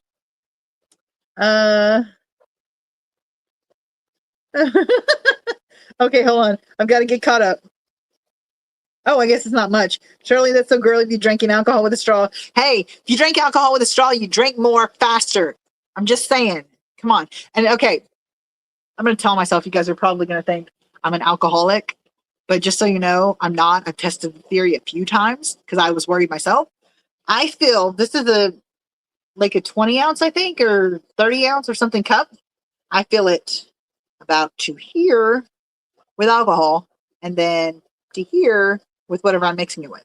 So, but it takes me hours. Like, I've had that one cup, the one cup before I refilled this, I had that before I started the live stream, and it's been 3 hours. I haven't even taken my first sip. I'm about to go. It's been about 3 hours. It took me about 3 hours to finish that. So, I mean, somebody told me, so that's like 10 shots an hour or 10 shots in 3 hours. That's still a lot. It's like, yeah, well, I got a tolerance. What can I say? So Mary says, Shirley's a girly girl type of girl and alcohol drinker. So she uses a straw. Me, I'm going to put the can to the mouth, bottle to the lips, and take a swig type of girl. I'm going to tell you, I bet I could finish my cup of alcohol with a straw faster than you can finish a can of whatever just by dumping it in. I can guarantee you I can. You want to, let's do this. Let's do a contest. Let's do it. Oh, hey, Henry. Hey, nice to see you. We're talking about, well, the main subject is the origin story, how you got into the hobby, what sparked that interest, not just, oh, I got a tank and start it up. What sparked your interest that got you really into it? So if you've got a story you don't mind sharing, we would love to hear it. So, just got home. Everyone hit that like. Yes, exactly. I don't know. I'm supposed to be telling people hit the like button, like, subscribe, comment, blah, blah, blah. And I never remember to, not even usually in my videos. That's why I always put the little thing on the end that says like, comment, subscribe, because I always forget to say anything, which I don't really care. I mean, I do care. Don't get me wrong. I love the fact that so many people actually care to subscribe to my channel. To me, that's a lot, and it really feels cool. I love it, but I'm not trying to get YouTube famous. I don't like, because if I get YouTube famous, it's going to be for all the wrong reasons. Like, I'm going to do something so stupid or so horrific or something that it will be burned forever in people's minds. That if I become YouTube famous, that is how I will go viral for something really stupid and embarrassing or really bad. Brandon says first tank was a 5-gallon with rainbow sharks, ball sharks, tetras, etc. Oh, Jesus. Mary says, I'm done, and just pop the tab. Hey, I'm not trying to get toast like drunk right now. I was talking about like challenge, like I don't know what I was talking about. I was just talking shit anyway.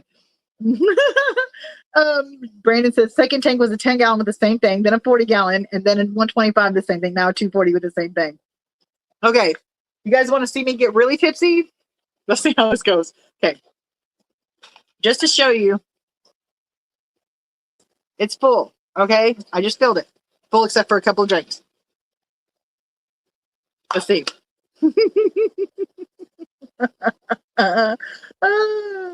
Yeah, Brandon says Dan will fall into the pond, so what will happen to you on camera? Dude, I don't know what can make it even better. My first live stream, I had a tank explode on my fucking live stream, and that didn't go anywhere. Is Brandon here? I don't see him. No, I haven't seen him, Henry. I don't like a lot of those people don't generally come to my live streams. I don't know if they just don't know that I'm doing them or if they're busy or whatever the case may be. But Branton and a lot of them don't usually come to my live streams. Full of ice. Oh, no. There was only this much nice. There only this much ice in it, and it's almost half melted. So let's see. It only looks full of ice because it's all floating on the top. Here. Pull the ice to the side. Can you see it? Oh, that's not all the ice. Oh, there we go. Anyway. That was like really weird. I don't know why we did that. Okay. Wish I could keep ending. What kind of story do you want, Shirley? About what got you into the hobby, like what pushed that button that made you say, fish, this is what I want to do. This is what I want. That's the story I want. That, or you can tell us what your wish list fish and the unicorn fish is.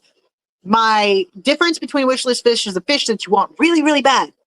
Unicorn fish is a fish you want really, really bad, but you haven't been able to find or haven't been able to afford or whatever the case may be. It's been a long time and you still haven't gotten the fish. So either origin story, how you became a supervillain fish crime person, or your wish list fish / unicorn fish. That's what it is. In the process, I am going to, let's see, Brandon says, if I could get rich enough to keep a pool full of dolphins in my backyard, half the fish community would turn against me.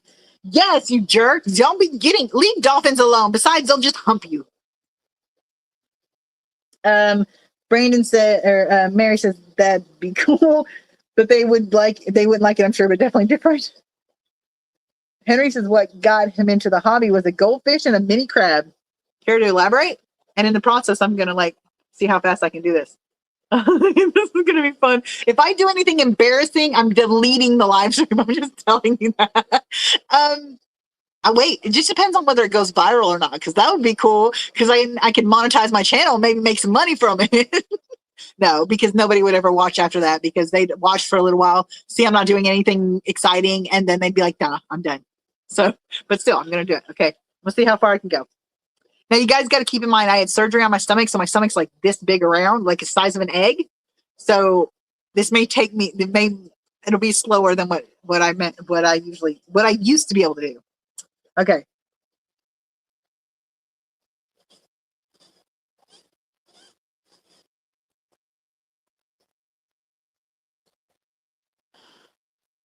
How much did I do? That's not enough. Also, keep in mind, it's full of alcohol to here, full of vodka to here, and the rest is energy drink. So let me see if I can do this. Okay. Started. Brandon says before fish tanks, he was obsessed with going to SeaWorld as a kid. Ooh, I don't know if I can drink more of that quick. My stomach just went, what?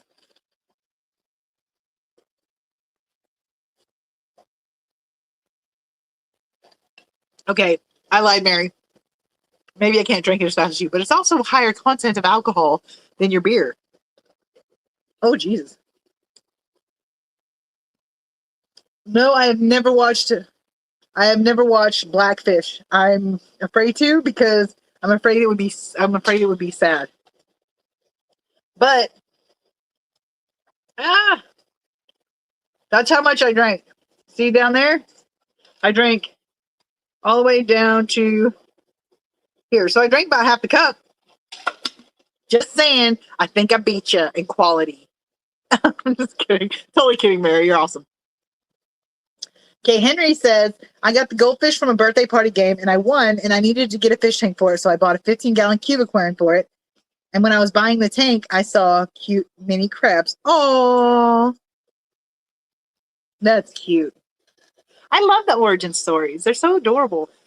It's so interesting because there's so many different ways people have gotten into the hobby. So I only bought 2 of them. Story's not over, sorry. Bought 2 of them, some time passed, and I wanted more. So I bought a 55-gallon tank. That's basically almost what I did, except for I rescued the neighbor's tank and neighbor's fish. Found out they didn't belong in there. I told this story already earlier. And they got a 20 gallon, found out that was inappropriate too, and they got a 55 gallon. So yeah. Mary says, Shamu dolphins are mean. I went swimming with them in Florida and they beat the crap out of me. Bruised ribs. They later told me it was because I was on Menses and fish could smell it. People should ask for. I agree. That's ridiculous. Especially dolphins. They're very intelligent. They're one of the only animals that have sex for pleasure, which is why they try to hump the shit out of anybody that swims with them, basically. So, yeah. With the 55 gallon, this is Henry again. I built a beach tank for the crabs and wanted more tanks. Now I have 150 aquariums. Oh my God. I know you had that many, but Jesus, Henry. How do you have somebody helping you take care of them? How do you take care of all those tanks? That's what I want to know. Like, how do you do that? Because I've got like just under 30 tanks and I need help. Like, I need help with them. But I mean, then again, I have physical disabilities. So, yeah. Oh, what the fuck? Okay, you got to give us a little insight as to what is your day like taking care of these things, because you can't. It's got to be a full-time job. There's no way that you're like working a full-time job and taking care of these things too. I'm flabbergasted. My mind is blown. And I don't know why, because I knew you had that many tanks, but damn. It takes me a week to do water changes. It's okay. I get that. Like I said, I don't have but let me guess, you have a dedicated building / room for all your tanks? What sizes are your tanks? Like, mine go from 4 gallon to 90 gallon. And the funny thing is, I have 1, 2, 3, 4, 5, 6, 7, 8. 8 tanks that are all over 40 gallons or there's a damn moth in my house. Jesus. 40 gallons or over. Ooh, I'm starting to feel the effects of that. Woohoo! Anyway, the garage. See, that's the thing, is like, I probably would have a ton more tanks if I could get around my house as it is. I've got a 770 square foot apartment. 770 square foot apartment. I've got 3, 4, 5, 6, 16 here, and then 17, 18, 19, 20, 21, 22, 23, 24, 25, 26, 27. I've got 27 tanks total. Okay. And it's 770 square foot apartment. Excuse me, Jesus. Anyway, 770 square foot apartment. I'm going to start slurring my words here in a minute because everybody's leaving. It's about to get really fun because I'm a little fucking gypsy now. Anyway, 770 square foot apartment. I've got 27 tanks. That's not including all the empty ones I have. But I'm trying to consolidate and pare down a little bit of what I got, so that way it's easier for me to take care of them, because Anita helped me. She's so amazing at helping me. She really is. But she's into the hobby a little bit. Like, she's into it enough to want to tank and fish, but she's not into it enough to do water changes on all 27 tanks. We're testing all 27 tanks. So I'm trying to pare it down to where if necessary, I can take care of the tanks myself. That's ridiculously difficult to do, considering my physical disabilities and the fact that I have ADHD, bipolar, PTSD, blah, blah, blah, blah, blah, like a litany of fucking other shit going on that makes it difficult or impossible to do this on my own. Not impossible. I'm not going to say impossible, because if this was organized correctly and I didn't have to fucking step over everything and like kick shit out of my way because there's no room in this apartment, I could do it on my own. I really could. So Oh no. Okay, let me go back. The garage. My smallest tank is a 5 gallon and my biggest is a 180 gallon aquarium. That's what Henry says. You've got to always do me up, don't you? No, I'm just kidding. I love you. You says, Shirley, I think that's why it became a generational hobby. Yeah, because I'm telling you, if people didn't pass their love for fish down to the next generation, I don't know if there'd be any more generations that have MTS, because let me tell you something. The next generation is not so willing to work so hard for a hobby. Mary says, Henry's, well, aquarium fantasy. So by the end of the week, you need to start water changes again. Yes, I think that's what he means. Brandon says, that's it. I'm ordering Pandagaras online somewhere. Don't do that, Brandon, unless you're going to send me some, because I want some fucking Pandagaras so bad. I had a Pandagara. That shit's kicking in. I had a Pandagara. I didn't know at the time, because I hadn't done my research, that Pandagaras are social fish. I had one, and his name was Dietrich, and he was so fun. Like, even though he was by himself, he was out when he when he should have been hiding, and he was just a really cool fish, and he was so fun, even though he needed his buddies to be social and to be fun and to really show his natural behavior. I got some more. I got like 6 or 8 more Pandagara babies, and I put them in the tank. Well, I had a huge ammonia spike because the stupid filter, I think we had either a electrical outage, or the filter got unplugged, or the airline came loose or something. Anyway, I had a huge ammonia spike, and it killed all of them, Dietrich included. I was heartbroken.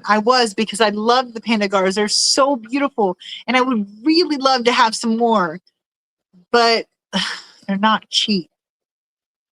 And I don't want to just buy one like I did the first time, because now that I know that they're social fish, I don't want to put them through that. Like, it's not fair. If you know that a fish is social and it gets lonely because of what instinct or whatever the fuck it is, I don't care. You can tell me I'm anthropomorphizing the fish if you want to. Oh my God, how do I tipsy be able to say that fucking word more than I can when I'm sober? Anyway, you can tell me I'm humanizing the emotions of a fish if you want to, but it's a scientific fact that some are more comfortable and more natural in a shoaling behavior, schooling situation than they are in single. Like, there are so many fish that if you just have them by themselves, they hide all the time, or they act scared, or they don't show their natural behavior. And when you add more to them, they like their beauty, their behavior just explodes with this just more interesting and more beautiful behavior. I mean, there's not really much of another word for it, but like, and I'm really not willing to make a social fish go and be lonely. I'm not. Like, if I can avoid doing that, I'm going to. If I know the fish that I want is social, then I'm not going to do that. That's like Artemis, my Oscar. I know she's not really social, but being as intelligent as she is, it could be a he. I know, but I'm anthropomorphizing that because I want her to be a her, because her name is Artemis. However, if she's a boy, Artemis still works. Anyway, I know not that she's social so much as she's bored. And I think having a tank mate with her will increase her, what's the word I'm looking for? Enrichment. That's what it is. Will enrich her situation better and make her a little more, not make her, but give her a little more enrichment and more, make her more behavior more natural. As it is, she's doing fine. I mean, she's eating, she's playing, we play with her, and she has a mirror in there, a betta mirror, and she will play with it, and she will grab it and drag it around the tank, and she has fun with it. But, you know, come on. they're very intelligent fish and they will get bored. So I'm not willing to knowingly do that to a fish. And I try, since I've known how complicated and complex the social hierarchies and the situation is with fish, I am more likely now to research before I buy a fish. Don't get me wrong, I do splurge purchase. No, what's the word I'm looking for? That fucking word, I can see it in my brain, but I can't spit it out.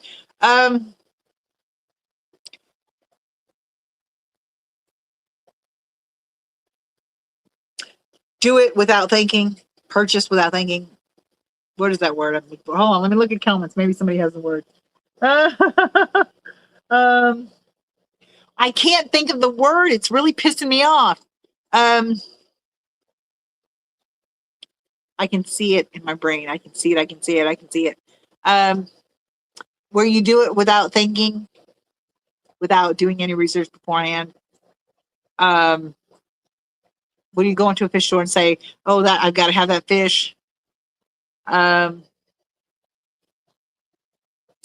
know the stupid word. I can't think of it. Somebody help me out here.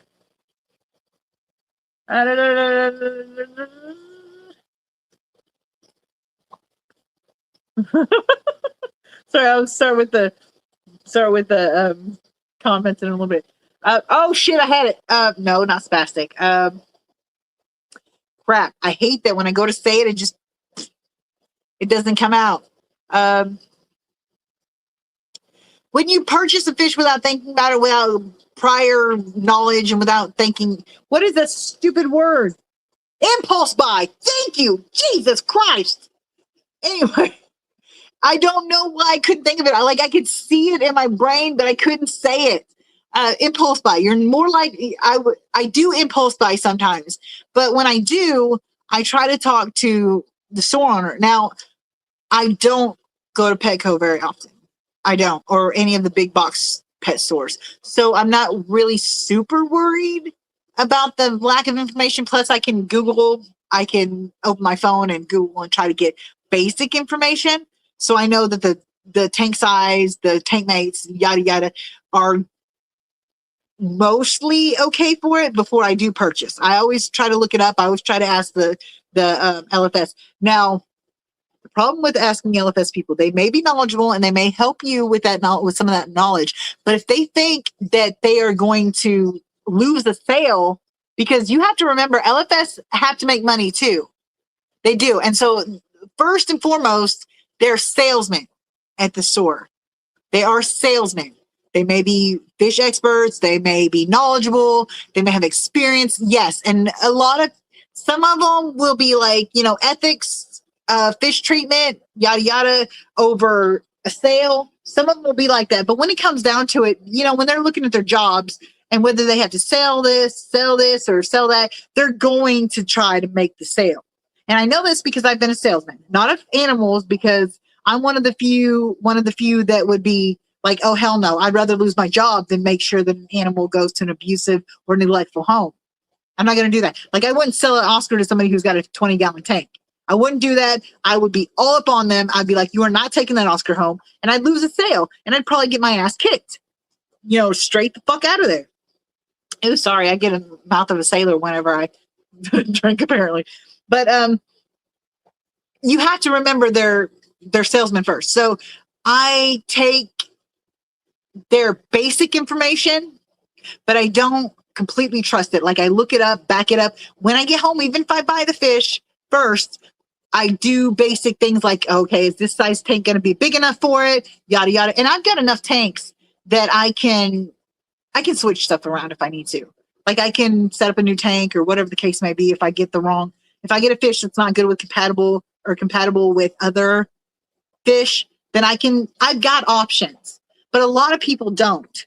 So my impulse buying is mostly okay. But I forgot where I was going with this. I forgot. Somebody Somebody help me out here. What was my point in this situation? I'm gonna look at comments. Okay, I'm gonna look at comments because I've gotten a little farther behind. So hold on. Oh, okay. Brandon says he's gonna order panda gars online tomorrow. If you do that, Brandon, you better send some of them my way because I'm so mad. You keep getting the fish I want before I get them. It's pissing me off. I tell you I want a fish and you go and get it. You're a copycat. So you better send some to me. I'm just kidding. I love you, Brandon. Anyway, Henry says he does water changes at night. June says she commented on someone else's channel, thought I was here. Oh, I'm sorry, June. Well, at least they got a few, like a little, what is it called? Oh God, again, a simple, stupid word I can't think of. Where you, interaction, whatever the fuck it is. Henry says the project for the new fish room is back on. Oh, Henry, don't kill me, but it's been a while. So what's your new project? Or what's the project? Mary says, I have a 5-gallon bucket in my second floor window for water changes. Mary says, June, just say it was Shirley. She's getting a bit tipsy. We just had a little challenge. Watch this. Another drink. Does that add to the challenge? I think I am holding myself together very well for someone who's as tipsy. Fucking Nat. I thought he killed him earlier. Anyway, for someone who is as tipsy as I am. I know I slurred a little bit a few times, but honestly, that's because I have fake teeth, false teeth, and sometimes I can be stone cold sober and I'll slur. Like there's some words that I just can't say without slurring a little bit. Anyway, yeah, so I'm a little bit tipsy. Brandon says, never mind once Dan's fish has our 75.75 to 1 inch too small. Brandon, what are you looking for? Because we might be able to work something out. I could Roseline sharks, if that's what you're no, Pandagars.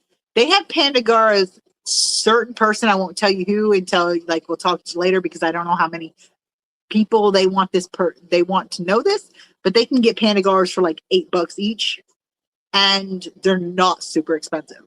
They're not super small. They're like big enough that it's I don't know though, maybe with your Roseline sharks and red tails and shit like that. I don't know if it'd be good. Henry says, I need to build a new fish room before hurricane season. Oh yeah, that's what it was. Okay, I remember now. June says she's left fast. You says, Shirley, there are a lot more types of gars than Pandagars. Oh, I know. I had a gar Rufa at one time. Well, I guess that's not the same thing. Okay, that's a lie. It was sold to me as a gar Rufa. Turned out to be a Chinese algae eater. That bitch was trying to suck the slime coat. It killed one of my angels because I didn't know about it. And it was sucking the slime coat off and freaked everybody out. Freaked me out. I got rid of that bitch. I got rid of it. I was like, $13. I've got a lot of respect for Dan if he does everything he says he does, like with the quarantining and stuff. I have a little difficulty believing it. With as big as he is and as many as orders come in, I have a hard time believing that he's able to quarantine. I'm not saying he doesn't. Please, nobody jump on me and nobody think that I'm disparaging Dan. I have never been able to buy from there because I can't afford it. I'm just saying that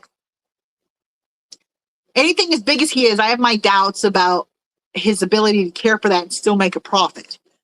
Care for that the way people think he does, not the way he's saying things. I don't know what he says because I don't, like I said, I've never been able to afford it. So, but the way people says he takes care of them and quarantines them, medicates them and all that jazz, I don't see how he can do that and not charge out the ass, which he halfway does with fish anyway. So I don't know, but I'm not a businessman. I start to say I'm not a fish seller, but that's not true. I do sell fish, just not at the scope he does, anywhere near the scope he does. Okay. And you says, yes, the behavior is very different. Exactly. Maybe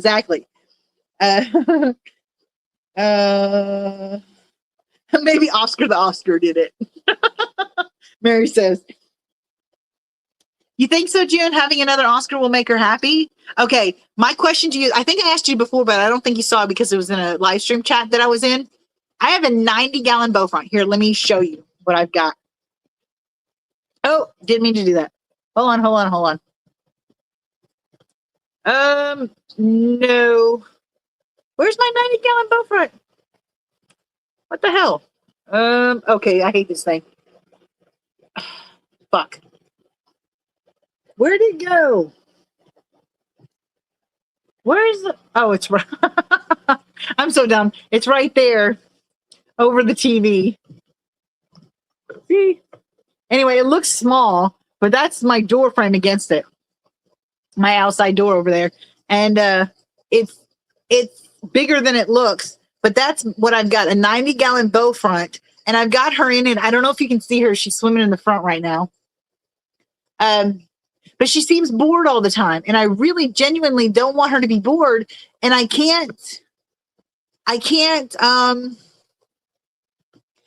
play with her like she wants. Like, I'll get a worm and she'll grab the worm and I'll shake it and let her shake it. And she almost comes out of the water getting this worm. So I do enrich her life somewhat, but I don't think, like, she's so smart. Like, I'm not kidding. I thought Sid was smart because he would just, like, he would totally interact with me. He would come sit in my hand. He would eat out of my hand. He would just, like, he interacted with me a lot. But she is fucking genius. Like, I swear. And she just seems so bored all the time. Like, right now, she's just swimming lackadaisically around the tank. And she seems bored. So, like, I want to give her some enrichment. I'm thinking of seeing if I can find a betta ball, like one of those balls that floats for bettas to play with and stuff. See if she likes that, if she'll, if she play with that. She plays with the betta mirror, but there's not a lot of toys for enrichment. It's not like you can go into a pet store and find an aisle of Oscar toys. So I have no idea what to do to enrich her.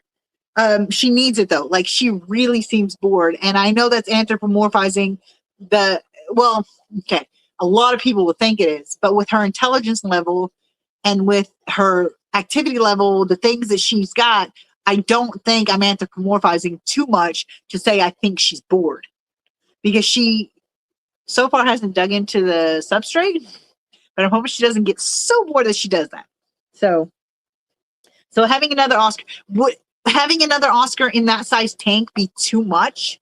Like, I don't want to make it small. Like, I don't want to make the tanks, I don't want it to make it to the point where the tank is too small for both of them and they end up fighting and aggressive because the tank is too small. Now, I have seen somebody who had 3 Oscars in a tank like mine, and they said that they would probably recommend only 2, but I'm still a little apprehensive because I don't want her to be crowded, and because I know she's playing. Hold on, let me see if you can see it. She's playing with the mirror right now. I don't know if you can see it. Hold on. I can't take you very far because I'm charging my phone, but right there in the corner, she's playing with the mirror. Oh, now she's going down. She's going down. Anyway, damn it. I just really want her. I don't want her to be bored because I fucking hate being bored. It sucks. So I really do want to spontaneous buying. That's the other word I was looking for.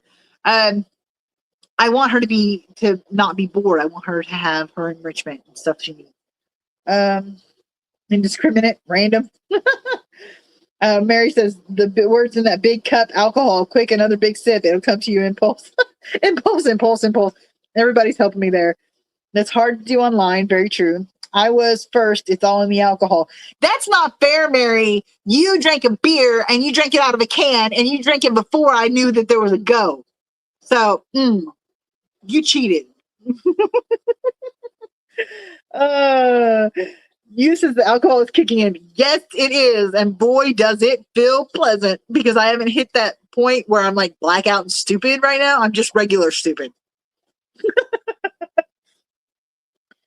June says she needs a joint and she's gullible and she didn't like selling my cats. Oh, I wouldn't like selling cats either. June, I do bowls. I do dabs, because let me tell you something. My lungs can't handle too much. Like I can smoke a joint every once in a while or smoke a bowl of, I love glass. That's my favorite. I can't smoke. I mean, I can smoke a bowl of green every once in a while, of herb, of flower. That's what I was trying to think of.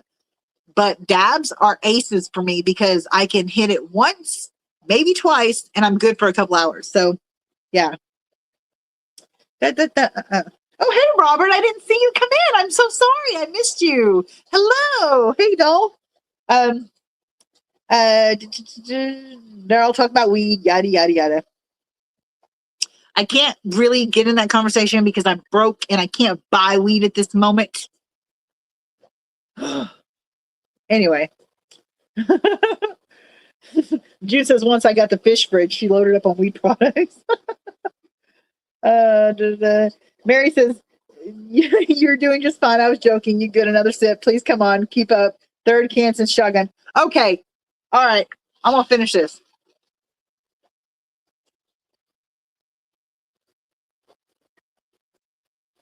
I don't want to finish it. Then I won't have anything more to drink.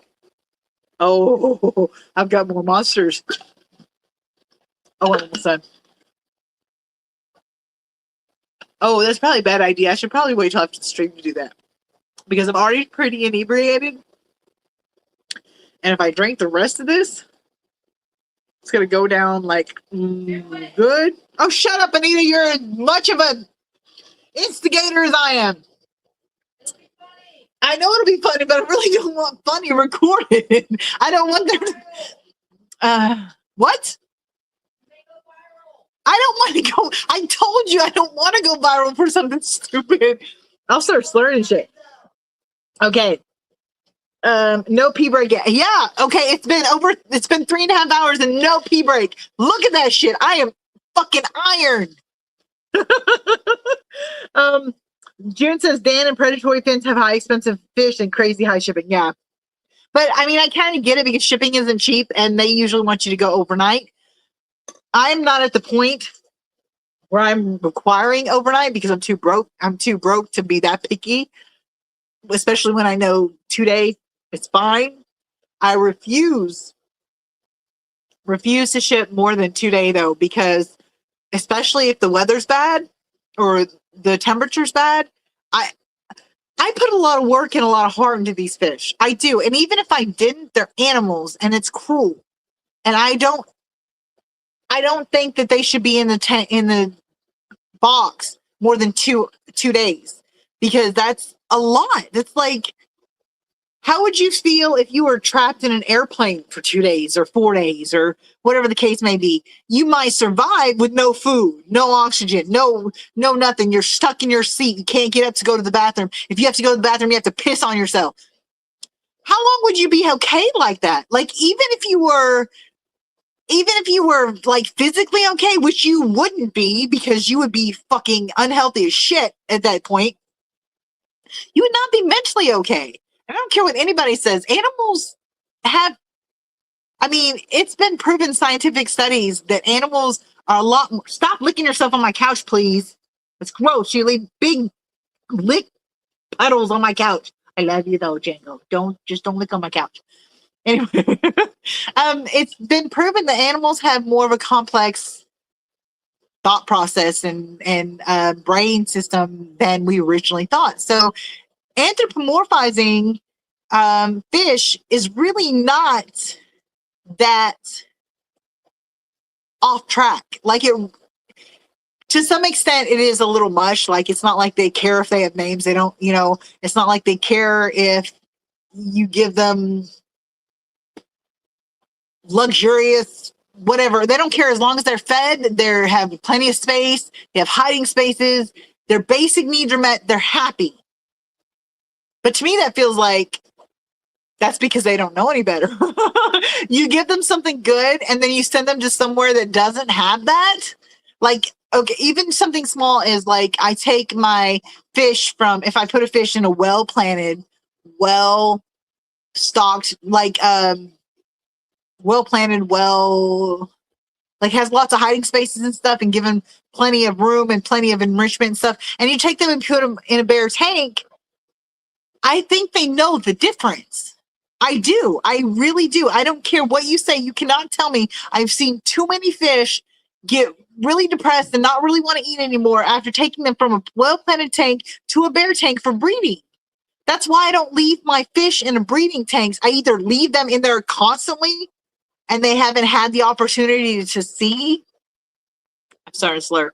Haven't had the opportunity to be in a well-planted tank. They don't know what they're missing, so they handle it. But it's like a matter of surviving versus thriving. We do this even if we're not anthropomorphizing the fish, humanizing, whatever you want to call it. We do this. We know that giving them planted tanks gives them more enrichment. It gives them more comfort. It gives them all this shit. So why would you take that and give them that and then take it from them? Because they know the difference. You can't tell me, and you cannot tell me that they don't know the difference between a well-planted, I mean, it doesn't have to be planted. It can be fake plants, whatever. Well hiding spot, well enriched tank, well whatever. And especially if they're social fish, you cannot tell me that you can take them from being with their buddies and with their friends and put them in another empty tank with no plants, no hiding spots, no nothing like I do for my breeding tanks, which I've been a little better about that because even if I don't have vegetation to put in there, like plants and stuff, I put breeder mops in there. I put plenty of them so they have places to hide and comfort and stuff. But you can't tell me that they don't know the difference between being in a well-planted, established tank and being in a bare tank with maybe a breeder mop or whatever. You can't tell me they don't fucking feel it. Like, even the most basic, I don't know, even the most basic idea of it, they get it. I don't care what you say. Their thought system, their brains are more complex than we've assumed in the last whatever years that we've been dealing with fish. If you look at the studies, they do get it. They may not have thought processes like, oh, this tank is well planted. I'm safe and comfortable and happy here, and this is awesome, and I can play through the plants and da da da. And then they go to the bear tank and they're like, oh, there's nothing to play with. No, they may not think that through, like, completely. They may not have that thought process, but they feel it. Like, they know, oh, I was comfortable here, and now, oh my God, I'm uprooted, and I put in this tank, and there's nothing that I need that comforts me here. It's just a basic biological necessity for you to know what makes you survive, what makes you comfortable, what makes you happy. Like, fish can understand happiness. I don't care what you say. Scientific studies have proven that fish know happiness. So you can't tell me that it's okay. You can't tell me that you can take a fish from their school or their shoal and put them alone in a bare tank and tell me that they don't notice the difference. Go ahead. Argue with me. You still will not convince me because I've read studies, I've seen studies, and if I probably should get those studies together. But yeah. Anyway, sorry, off my soapbox. Let's look at some comments, see who has been yelling at me. Okay. Don't like selling cats. I do bowls. Yes, I'm old school bowls, please. Mary right now is joints. They're talking about weed. I'm just so jealous. I hate you guys because I want some weed too. Exactly, June. I like smoking weed. Doesn't matter how I do it. It's always good. I have no problem switching from dabs to bowls. I'm just saying. Okay, and Robert says hello. Need them to be at least 2 inches. Shamu. Brandon. I don't know why I keep calling you Shamu. I read it and I see it. Text me later. I will tell you who to talk to, and you can tell me, because when I got them from them, they were big enough. They were at least 2 inches. They were at least 2 inches. They were big enough, and I didn't have any problem. So, and they were cheap. So just, well, relatively. Not cheap for me because I'm broke and go without food and all that shit. But they were relatively cheap, and I was able to afford them. So, June says, once I got the fish fridge, loaded it up on wheat products. Mary says, Shirley, you're doing just fine. I was joking. You good. Another sip. Please come on. Keep up. Third can since shotgun and no pee break yet. Dude, hold on. How much is left? Okay, I am right here. What's left? Less than 30 minutes ago is when I filled this cup. What the hell's wrong with you, Mary? Stop fucking antagonist. I'm just kidding. I love you. You're awesome. Fish should be in groups. Just me thinking. I agree, June. Like, I have always noticed, even solitary fish, I've noticed a difference in behavior when they were with other fish. Now, some of them, the aggressive ones that don't like other fish around them, which just like people, there are people like me that don't want people anywhere near them, that want some personal space, people. There are those fish like that, but even they benefit from having dither fish or just other fish around them. Even if as long as they stay out of their space, they benefit from it. And I mean, there's aggressive fish that you can't put with other fish because they kill everything. I get that, but the majority of fish are not like that. I mean, they're just not. There's aggressive fish and yada yada yada. I get that, but it's just not this. It's not. No. I'm sorry. You're not gonna convince me that the majority of fish, I'd probably say 75%, and that's a generous estimate. I think it's probably more, but I'm going to say 75% because I'm not an expert. But they benefit from having other fish, even if it's not fish of their own kind. If they're not showing species or whatever the case, dither fish are really, they benefit from, they even tell you fish that like to be solitary, that don't like to be with, okay, like axolotls. I have noticed, I've had one axolotl, then I've had two axolotls, then I've had three, and then I've had two sets of three. I've raised babies from eggs. And let me tell you something. Yes, axolotls are not social. They're just fine alone. They are. But I've seen a difference in behavior.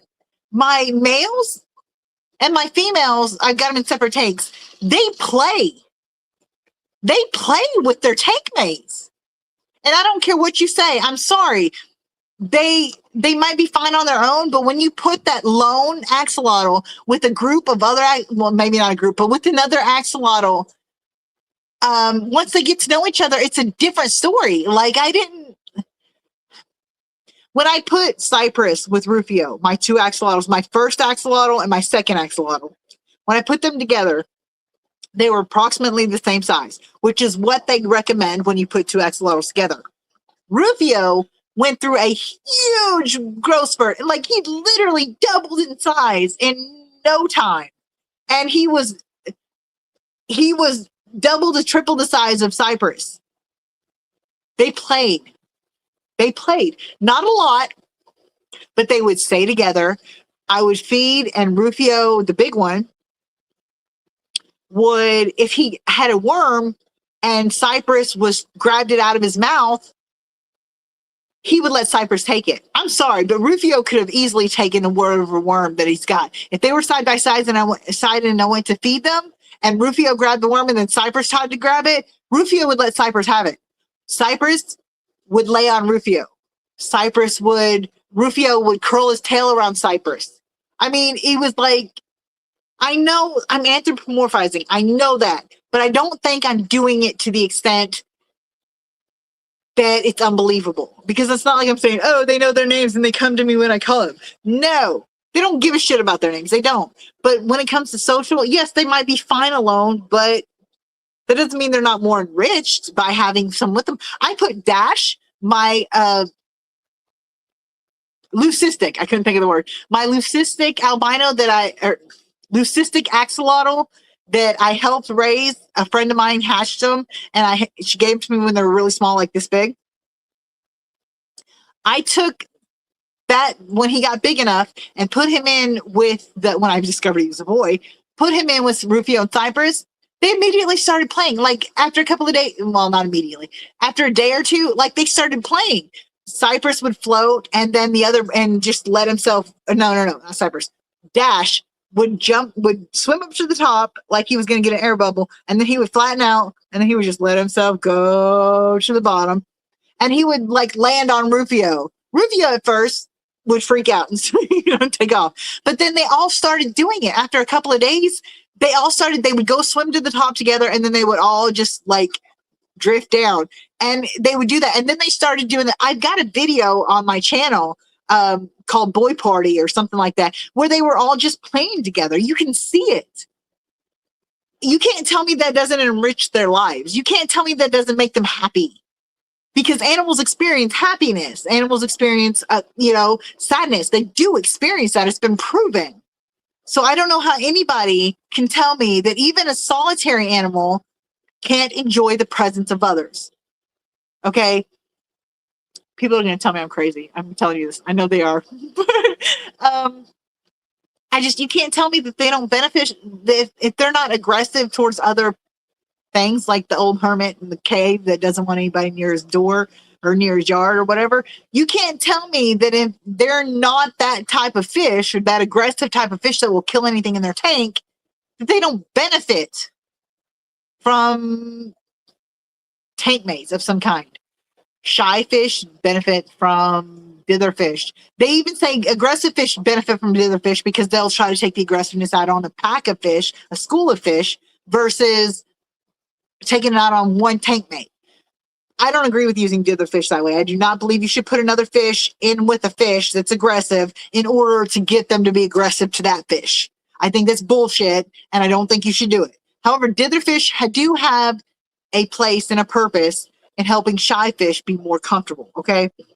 So you can tell me that all you want to, but I think you're an asshole if you put dither fish in so that way they can be the one that the aggressive fish is aggressive towards. I think that's a dick move. So, but you can't tell me that they don't benefit unless they are truly solitary, truly aggressive fish. You can't tell me they don't benefit in some way from having other living things around them. I don't believe it. I'm sorry. Say what you want to. Go ahead. Okay, I'm going to check the chat and see who's yelling at me right now. Okay. All right. Oh, damn. Okay. Fish should be in groups. Just me thinking, says June. I agree. You says, I can drink with you too. It's only 11:30 a.m. here. You, day drinking is the most fun drinking because you got more time to drink. I don't want to finish it yet. I'm talking. Shut up. June, I do various ways to smoke. Okay, that's... Henry says, Shirley, the new fish room will be 16 by 44 with the side of the shed for ponds. Damn, that's nice, Henry. I'm so jealous. Like, if I could have a fish room that had automatic water changes or drip systems or something like that to make things a little more, a little more convenient, easy for me to handle, I would do it. Now, I don't really care about the work. The work is fun. I love the work. The problem is I am physically incapable of doing all the work myself when it comes to all this. I have 3 or 4 different things going on with my back. I have knee problems. I don't want to go into a list of all the litany of physical issues I have. That's not even including my mental health. That's important. Stay away from the stigmas. Mental health is important. Don't let anybody tell you any different. Anyway, so my mental issues, my physical issues make it difficult for me to care for things on my own if it's not a certain way. So if I had systems to make it easier on me so I could do things with the fish room, I would have tons more. Like, I seriously would. I'm so jealous.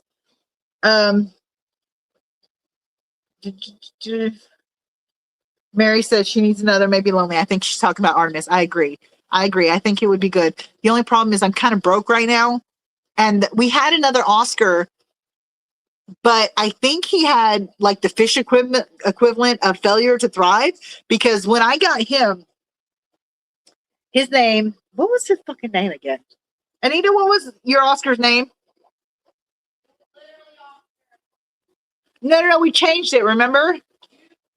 Okay, sorry. She named him Oscar because we couldn't remember the name she had chosen. And we just kept calling him the Oscar, so we named him Oscar. Anyway, we had him, and he was little tiny, just like Artemis was. Well, in a couple of months, Artemis had exploded, was huge, just as Oscars are expected to do. Oscar was still this tiny. I mean, he was no bigger than my biggest tetra. Like seriously, I had him in with my tetras and with my glass catfish and killifish and stuff because he was so small. I had no worries about him eating the other ones. He was sweet. He was kind. He ate. Not kind. He was sweet. He was active. He ate. There was no issues. But all of a sudden, one day, he ended up dead. And I think it was because he had, like I said, the fish equivalent to failure to thrive. So my plan had been to put them both in the 90-gallon together when he got big enough, but he never got big enough. And Artemis just got huge. So I really like to get another Oscar for him, but I'm kind of broke, and I feel like the window is closing on getting her another Oscar because she's getting so big. And the Oscars, you can't really find, I mean, you can, but you can't, it's hard to find Oscars reasonably priced that aren't huge or tiny. And so I feel like the window is closing on me adding another Oscar friend to her without having to grow it out first. So that's my problem. But I really would love to add another Oscar to her tank. What's in her tank now, fish? No, June, there's nothing in her tank now. There's nothing. It's just her. Because I had her with my tetras and with 8 killifish, 8 of them. And they weren't the small ones. They were like fucking this big. And I had them all together because when I got her, she was too small to eat anything of it.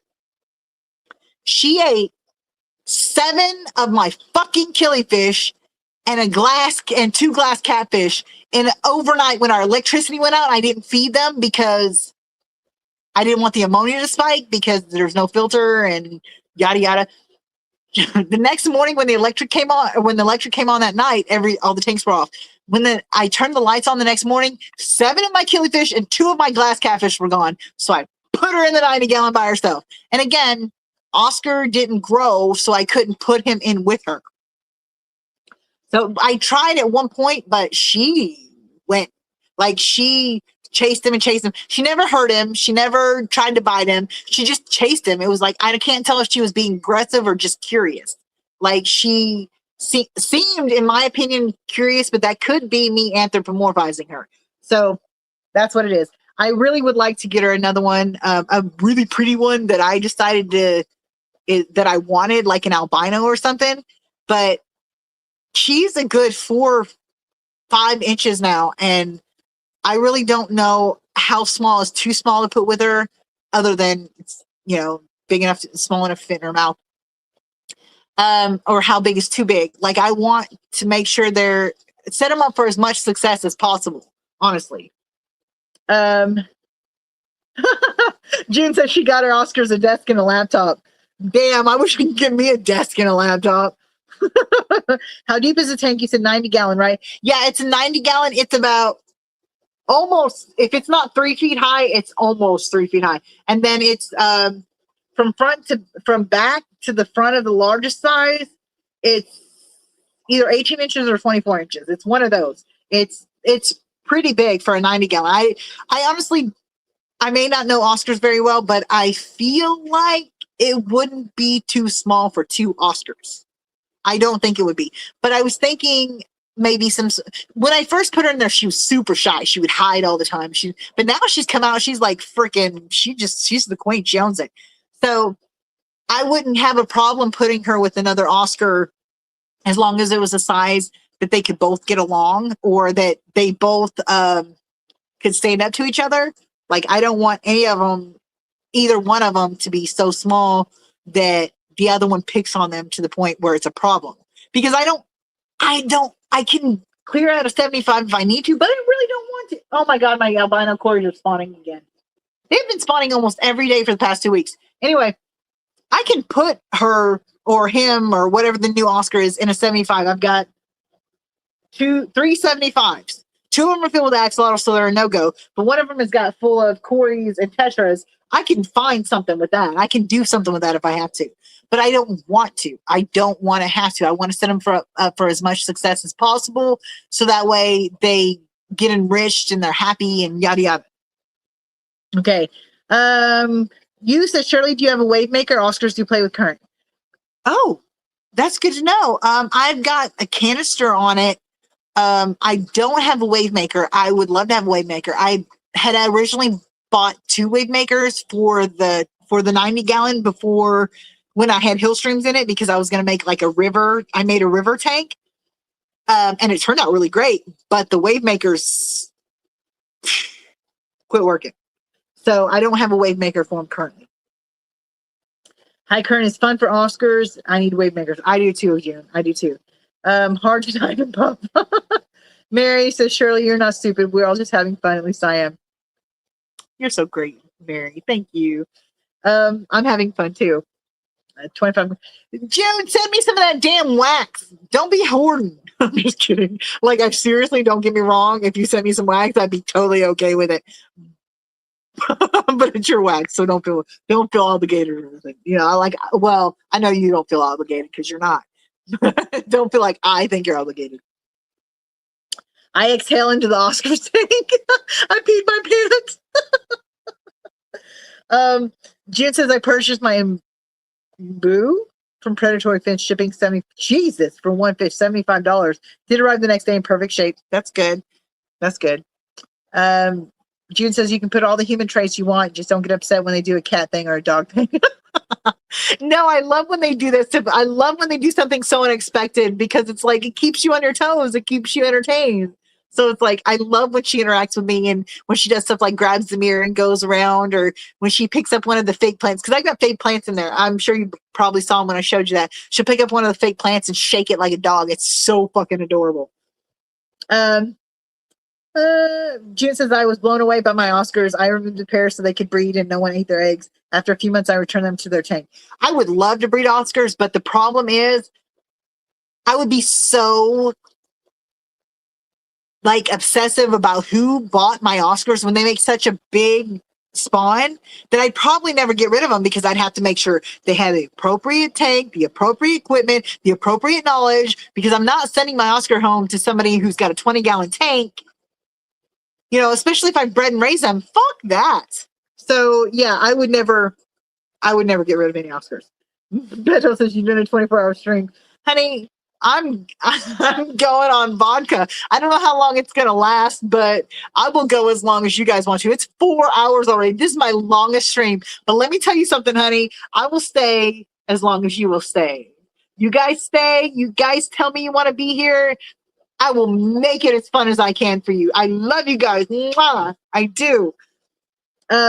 You said, Shirley, I've done tests with live plants and plastic plants. In my opinion, fish behavior becomes different. I think it's the microorganisms. I agree. Because I've had plants that had, no. I've had tanks that had live plants, and I put fish from those tanks into tanks with plastic plants, not plastic, but fake plants. And I've noticed a difference in behavior. Like I had my Beta alba marginata pair in a tank that had a bunch of Val and some Anubias, and it was well stocked. Well, I was dumb and put some black rose shrimp in there, some like really expensive shrimp, Neocaridina shrimp. And I thought they'd be fine because I had put some red shrimp in there, some red cherry shrimp, some Neocaridina that were red in there before, and they didn't touch it for a while at least. After I put the black rose shrimp in there, and they immediately started gobbling them up, grabbing them up and shit, and eating them. I was like, oh shit, what did I do? And then I realized that I had not seen the red cherry shrimp that I'd put in there for a couple of days. So I had to move them out of there. I was going to move them out of there and put them in another tank until I could get the shrimp out. Then I realized it would be easier to put them in another established tank that was empty with fake plants. And then it would be to try to track all those damn black rose shrimp out of there and put them in the established tank with fake plants.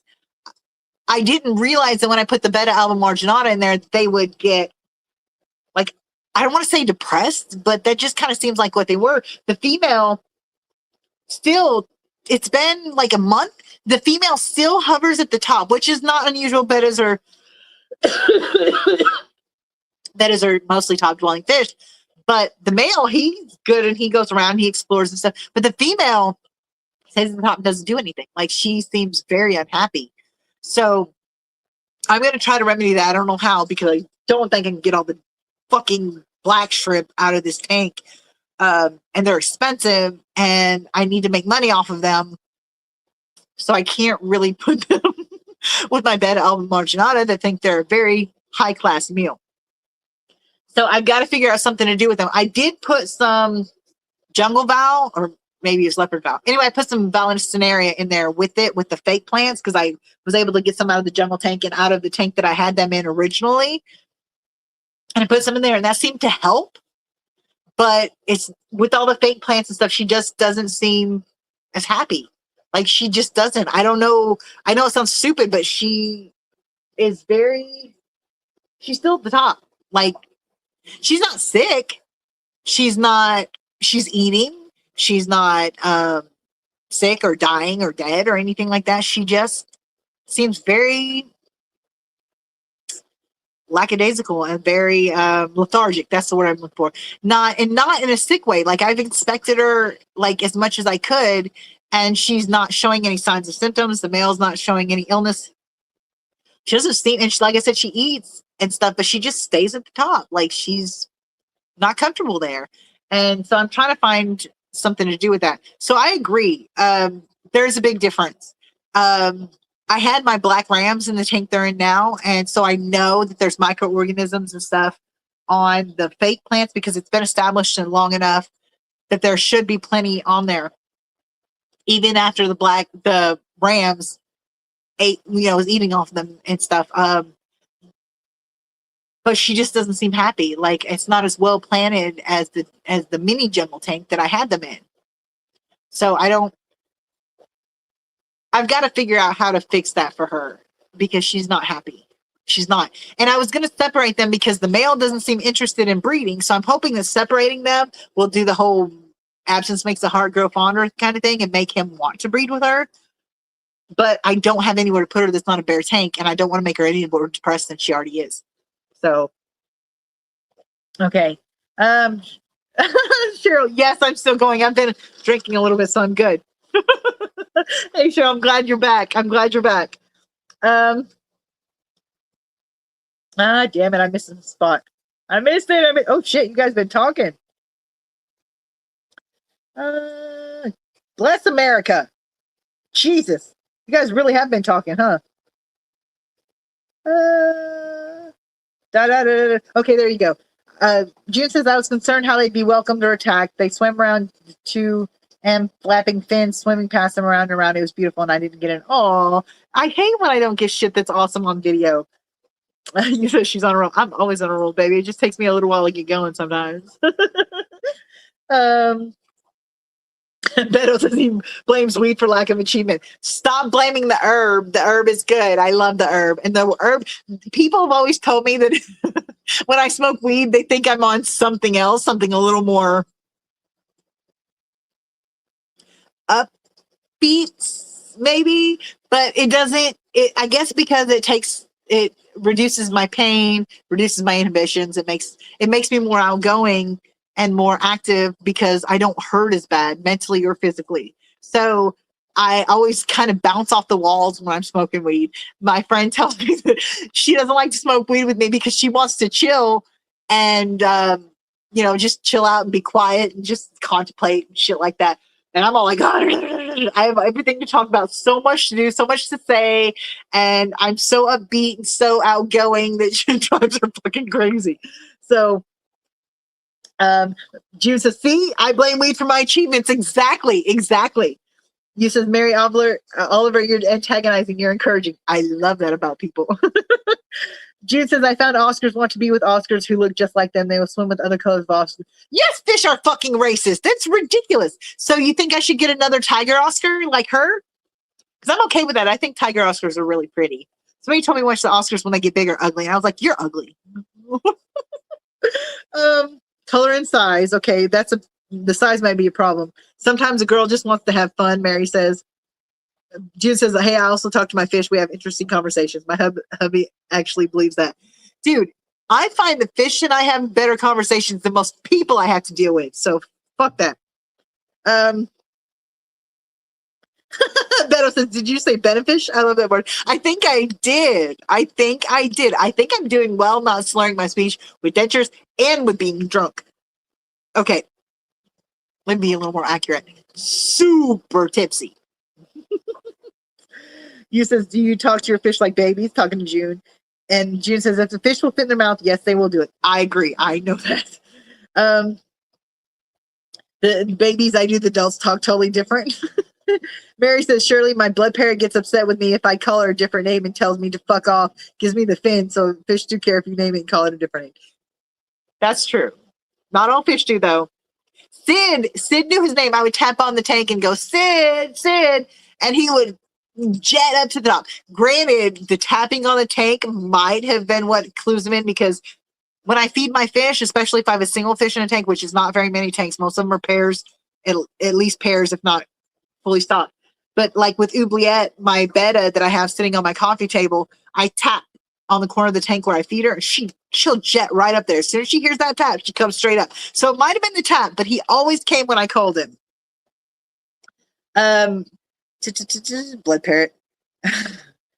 I did get a bigger TV still in the box. Oscar is an excellent name. Did he have a pinched tummy? No, I don't think he did. Because I looked for signs of illness. I think I looked for parasites. I was gonna give him parasite. Oscar, you're talking about Oscar, the little baby that didn't grow. Yeah, I looked. There was no signs of illness. Like he ate. He was active. I didn't see any signs. There was no spots on him, no injuries, nothing like that. His belly was full. I mean, like, he looked like he was getting plenty of food. He just did not grow. I don't get it. Like, I really don't. And I know he wasn't diseased because my fish are fine. All my fish that were in the tank with him were fine. So, Mary says, June does that too. All her Oscars are named Oscar. No confusion there. What size is my Oscar? Okay. Artemis is, where you at, Artie? About this big? She was this big when I got her. She was super tiny. And she has gone to 4 to 5 inches. Like, seriously, no joke. In the last, I think it's been 3 months since I've got her. Fucking jetted, she did. That's not my best, Shirley. Sizing up her sex, exactly. That Oscar must have looked like an overpuffed pufferfish.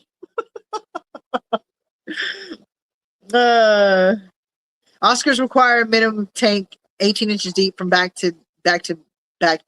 They post up and claim the spot. Okay, that's fine because it's at least 18 inches. If it's not 18 inches, it's 24. It's no less than 18 inches. I just can't remember whether it's 18 or 24. So yeah, it's plenty big enough then.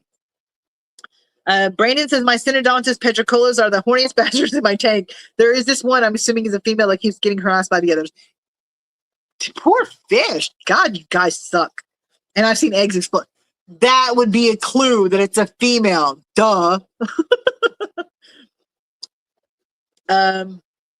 June says I put the hoses at the end of my tanks like a freaking river. Yeah, they love that. Like whenever I do water changes, she just plays in the room. I should have known the wave makers would be awesome. Name them Boo Oscar. I forgot you have lots of puffer fishes too and stuff. I have 5 pea puffers. I'm thinking about, I want to add more, but the last time I tried to add more, they killed all but one of them. So, Cheryl says she's a firm believer that an Oscar needs a minimum of 100 gallons, preferably more. Mine's 90. I mean, like, I think it's more the size of the tank than it is the gallons. I mean, I know the gallons make a difference with bioload, but if you're willing to do the changes, the water changes, and to keep the bioload going on, taken care of, as long as they're happy with the size of the tank. I agree, though. Bigger is better, especially in situations with Oscars. But I feel like the tank is not too small for her. I feel like it's not too small for her and another one, especially right now with her being so small. What I feel like the problem is that she's bored. She just lazily goes around the tank until she gets bored, and then she'll go up to the mirror and start attacking it, or she'll look around. She explores the tank all the time, but it's like she knows it already. She's bored with it. And she doesn't, as soon as I come to the tank, she comes to the top all happy, like she's expecting something. And it's not just food, because I can put my hand in there and she'll come and weave through my fingers and stuff like that. Oh, first she'll try to bite me because she wants that food. But after she realizes there's no food, she plays with my hand, and and I play with her with the mirror, and when I can play with her, she seems super happy. I've got an air stone in there, even though I've got a canister filter, and she really doesn't need it. I've got an air stone in there. I've got it on high, and she grabs the air stone and she shakes it back and forth. She'll play in the bubbles. I just don't think she's getting enriched enough. She's way too fucking smart. So I don't know. June says, I'd do a 24-hour stream with you. Have it planned for it though. Hey, we can do that. Seriously. Yes, let's do that, June. Come on now. You have got to come on because like I've only seen you on one live stream ever and I didn't get to see your face. I just saw your tanks, which don't get me wrong, your tanks are amazing. But it would be awesome to have a live stream with you. Yes, it would. Cheryl says, haha, Bettis will have a feast on meals. I feed the immaculados and I don't know how to pronounce that. Shrimp, coals, and snacks. That was my plan, but whenever I thought that they had never touched the red one, I thought they were fine. I'm so stupid sometimes. Mary says, quick, someone make a liquor store run. Get Shirley a bottle of vodka so she can stream another 4 hours. It's fun night. We can do fish crime later, and we'll just say, oops, it was the booze and weed. Girl, honey, no. Oh, shit, I dropped my other phone. I am nowhere near done yet. So if you want to keep going, I will keep going. I've got some stamina tonight, honey. I have slept most of the day, well, yesterday. And I got a little drunk and tipsy last night. So I slept really hard last night, which is unusual for me because with the PTSD and anxiety attacks and stuff, I don't sleep usually often very well. So I slept really hard last night because I had drank a little too much. So I have energy to burn. Plus I took my ADHD medicine. So I'm a little, I start saying more focused, but not really because the alcohol is kind of taking that out of me and I'm old. So that helps take that out of me. But yeah, I got energy to burn right now. Let's do this. Plus, I love doing live streams with you guys. When you engage with me and you talk to me and we have these stories, especially about our fish and stuff, and we have these discussions, it's just so invigorating and so entertaining. I just I don't have a life. Come on, people. Help me out here. Let me find the chat again on the fucking floor. Ow. Okay, I guess I could. Oh, man. I closed the chat. No, I didn't. Okay. Okay, let me get back to where I was at. Oh my God, you guys talk too much. I love you guys. I really do. Okay. June says, we can DoorDash booze to Shirley. Dude, I will not turn that down. You go ahead and do that. I'm okay with that. Especially since I have a friend that DoorDash. Just don't forget to tip well because I'm too broke. I try not to use delivery service too much because I feel bad that I can't tip them. And it pisses me off because these giant corporations that are lining their pockets with our money can pay their fucking drivers better. They can, and they need to do better because they're assholes. But they won't because they're assholes. And assholes stick together because, the shit. June says, I'm not sure what a happy fish looks like. I've seen a few. Cheryl says, I have my 3 Oscars and a 7x2 by 2 foot tank. See, that would be awesome. Mary says, dang, my daughter's out with her friends. She's got free delivery with DoorDash. Call her ass. Be like, I need it now. Give me your login info. Good size tank. I didn't know Cheryl had Oscars either. That's pretty cool, interesting stuff. Yes, I do the exact same look. So, man. Copper red lemon and a tiger. 4 hours. Oh, shit. Hey, Nick. Yes, dude. I'm running for your title. I got this. And, dude, I got vodka, so you're in trouble because this shit gives me energy. Woohoo! If I had weed, you guys would be real trouble. Like, real trouble because that shit makes me bounce off the walls. Finally, someone gets to work around here. Hey, there's nothing for my streams to go 3 hours. 3 hours. Like, usually I cut it off at 3 hours, but like I said, I've been drinking a little bit, so I'm... yeah. So, yeah, you might be in trouble here, Nick. I just haven't checked Google Scholar recently, so I can't back up any of my bullshit I'm talking. June says she's had one Oscar play dead better than any dog. He was floating upside down, twirling in the flow, went to get the net. He was in this group ignoring me. Oh, my God, I had that. When we first got Oscar, we got him before I got Artemis. We had him in a 75-gallon by himself because, well, we knew he would grow, supposedly was supposed to grow fast. So we put him in there. So just like as if we were going to have him by himself. And he, for 3 days, he laid and you could see him just going like this, like in the current from the canister filter. You could see him moving and he like, but not moving willfully, like a dead body in the canister flow. You could see him just going, you know, flopping around and stuff in it. And then he didn't know I could, because from my couch, I could see the 75-gallon he was in, but he couldn't see me because I have other tanks in the way. And I would look and I'd watch him and he'd get up and he'd just kind of slowly get like move around the decor like he was looking. And then he'd get up and play and just play in the flow and stuff like that. But the minute I'd stand up and he'd see my movement, whop, he'd flop over. It was adorable. Like I laughed so hard. I would sit down, I would hide for a minute, let him get up and play, and then I'd jump up real quick to see if he played dead. He did it 3 days straight. 3 days he did this shit. Like at first I thought he was like, I knew Oscars did that shit, but he had me so convinced the first day. Like I kept having to go up there and poke him with something. And he would jump up for a minute, then he'd lay over and flop over again. It was fucking amazing. Yeah, it was cute. Tigers are a favorite. I love them too. I want an albino tiger. Something special about the ones. Those are pretty. Bumblebee Oscar, I really want one of those. I don't know why, but they're so beautiful to me. And like, I just really want one. But June says 10 Amazon puffers. Damn. All Oscar. 4 Fahaka puffers, all Oscar. You says, Shirley, I have 37 pea puffers in my 60-gallon breeder. Every time I get close to the tank, they act like gangs of New York and want to attack me. My five, I have them come to the surface and they wait for me to feed them. They're so adorable. They're so cute. But they are vicious little murder beans. I had 4 to begin with. And I put 5 more in the tank. They killed all but 1. And that 1 is only alive because it knows how to fucking hide. Like, because they will still chase it and still try to get it. But they're doing better now. Like, they're not as bad now. But they still chase them every once in a while. I feel so bad for them. That's why I think it's better to add more. I think if I add more, it'll be better. I have no idea. June says, I have no idea how many pea puffers I have. There's a bunch. I want a bunch. Like, I really want a bunch. I think it'll be cool. You says, surely, in my opinion, it's not the gallons to dimensions that are important. Exactly. June says, some people never get that. Exactly. I slept most of today. I've been up pretty early, so I'm probably running a little bit on delirium, too. I can DoorDash next weekend. That boo wasn't cheap.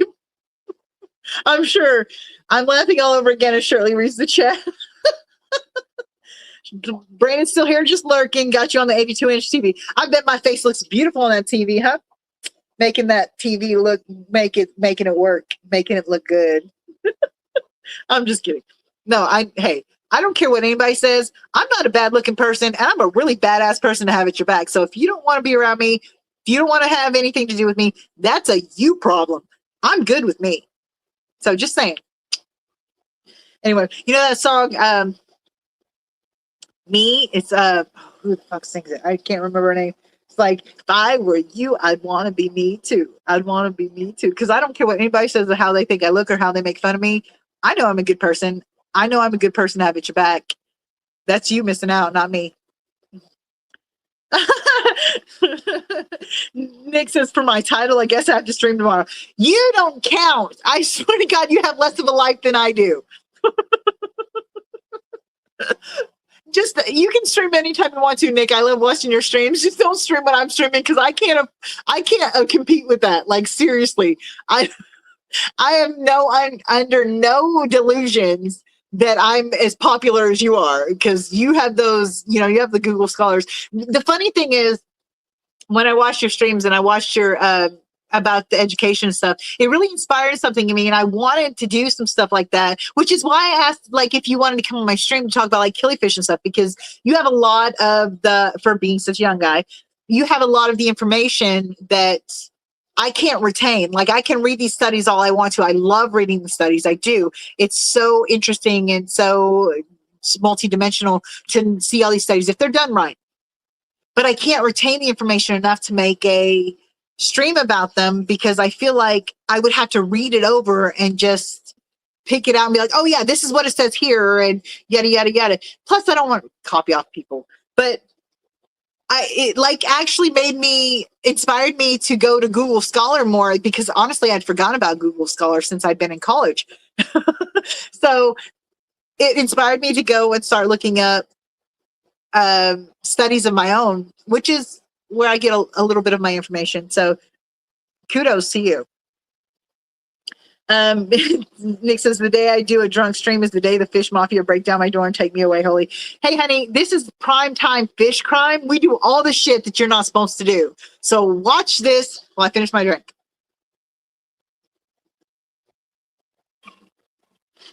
Oh, that went faster than I thought. I've only had this one for 30 minutes, too. Come on. Anita!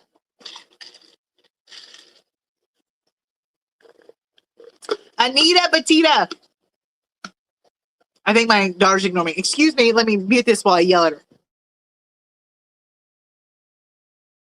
Before I even got a chance to scream at her, she goes, yeah? Can I have some ice, please, so I can drink some more and really embarrass myself in front of these people? Yeah. She's down for that. She wants me to do this shit. She thinks it's hilarious. You go viral. I'll go viral. I hope not, because it's usually, yeah, like she said, for all the wrong reasons. June says Oscars don't normally eat each other, but she's been by herself going crazy. You can get an Oscar half her size. Okay. That's awesome. Brandon says, I built more caves to block currents because I saw one of my red tail sharks trying to chill on the bottom. And the current would push them on their side, spending several minutes trying to stay upright. Yeah, you don't want it to the point where it's causing problems with the fish and like giving them, problems swimming and shit. Do a tripping on shrooms. I don't like tripping on shrooms. I did it one time. Now, granted, I was by myself, so I was bored. It didn't scare me or nothing. I was just so fucking bored. I was just like, forget it. I just went to sleep because there was nothing to do, no one to talk to. Watching TV was boring. Now, don't get me wrong, it was like watching a 3D movie. Everything was coming out of the TV at me. But it was boring. There was nobody to talk to. And I'm a very social person when I get high or drunk or whatever. I like to have a conversation. I like to at least be the person. I like to at least talk at the person. So yeah, it was boring. I don't know if I wish to trip on shrooms. I don't know. Maybe one of these days might be fun, but Dan's doing it already. Like, let him have his midlife crisis. June says, we need to put a range on what a large tank is, what a medium-sized tank is, and a small tank. The range is all over the place. Okay. What are the called? Nano tanks to me are anything up to not including 10 gallons. 10 gallons to up to not including 40 are small tanks. No, not yet, babe. Sorry. 40 to say 55, maybe 75 to me are medium tanks. Anything over that is a large tank. That is my rubric for size of tanks. See, look at me. I'm not that drunk where I can't fucking say shit like rubric. I've still got a nice vocabulary. I love you guys. Sorry, I'm just teasing you, Nick. You don't have increasingly less to live for. You're still young. You've got it in you. You've got it, man. You've got it. You can do this. No, seriously, I do love your live streams. Like, I only get pissy when I'm feeling ignored because that's one of my big pet peeves. Like, I can't stand to be ignored. Like, I don't care if anybody converses with me or likes my jokes or whatever the case may be, but don't just fucking act like I didn't say anything. Be like, shut up, Shirley. I don't even give a shit if you tell me to shut the fuck up. I'm one of those kids that have been given so much negative attention that I take that as attention. So, like, seriously, just acknowledge that I spoke. Somebody. It pisses me off beyond knowing for me to talk, like, for me to say something or to comment, especially to talk to somebody and for them not to comment back, even to acknowledge that I spoke. It's like, it makes me feel small and unimportant. And I've felt that way so much through my life. I refuse to feel that way now. So I will remove myself from that situation. If you don't acknowledge that I spoke in some shape, form, or fashion, even tell me to shut the fuck up, I don't care. Just acknowledge that I spoke. I don't want to have a conversation with you. Like, even if you later started conversing with me. No, no, no. You missed it, dude. You missed your chance. Boom. Over. Out. That sounded really bitchy, didn't it? Anyway, but like, I don't like to be ignored. It's a pet peeve. It's not you hurt my feelings or I feel ignored because I'm so sensitive. No, it's just like, it's a pet peeve. It's like, when you ignore somebody and don't acknowledge that they've said something or spoken, it's like you are trying to erase their existence. That's how I feel. It's like too much. I've been ignored and blah, blah, blah, blah, blah, blah, blah, blah, blah, tragic story, yada, yada, yada, through my life, that I'm not willing to put myself in a situation or keep myself in a situation where I am made small and ignored, because not that what I have to say is important. It's just, it's disrespectful and rude to just not acknowledge somebody talking. It's like when you're in a group of friends and you try to say something to join the conversation and they all talk over you and don't even look at you. Like, how does that make you feel? Makes you feel pretty fucking shitty, doesn't it? Don't do that to people. It's shitty. Don't do that to people. Anyway, that's just for those people that whenever I say some shit, like, can you see my comments? Am I being blocked? Because there's been times when I thought maybe YouTube wasn't showing my comments or something, but then everybody's like, no, we see your comments. And I'm like, fuck you guys then. Don't even say, Shirley, we don't care, or, hey, that's not funny, or whatever. Just say something. Say something. I don't care what it is. It can be negative. Just acknowledge that I exist.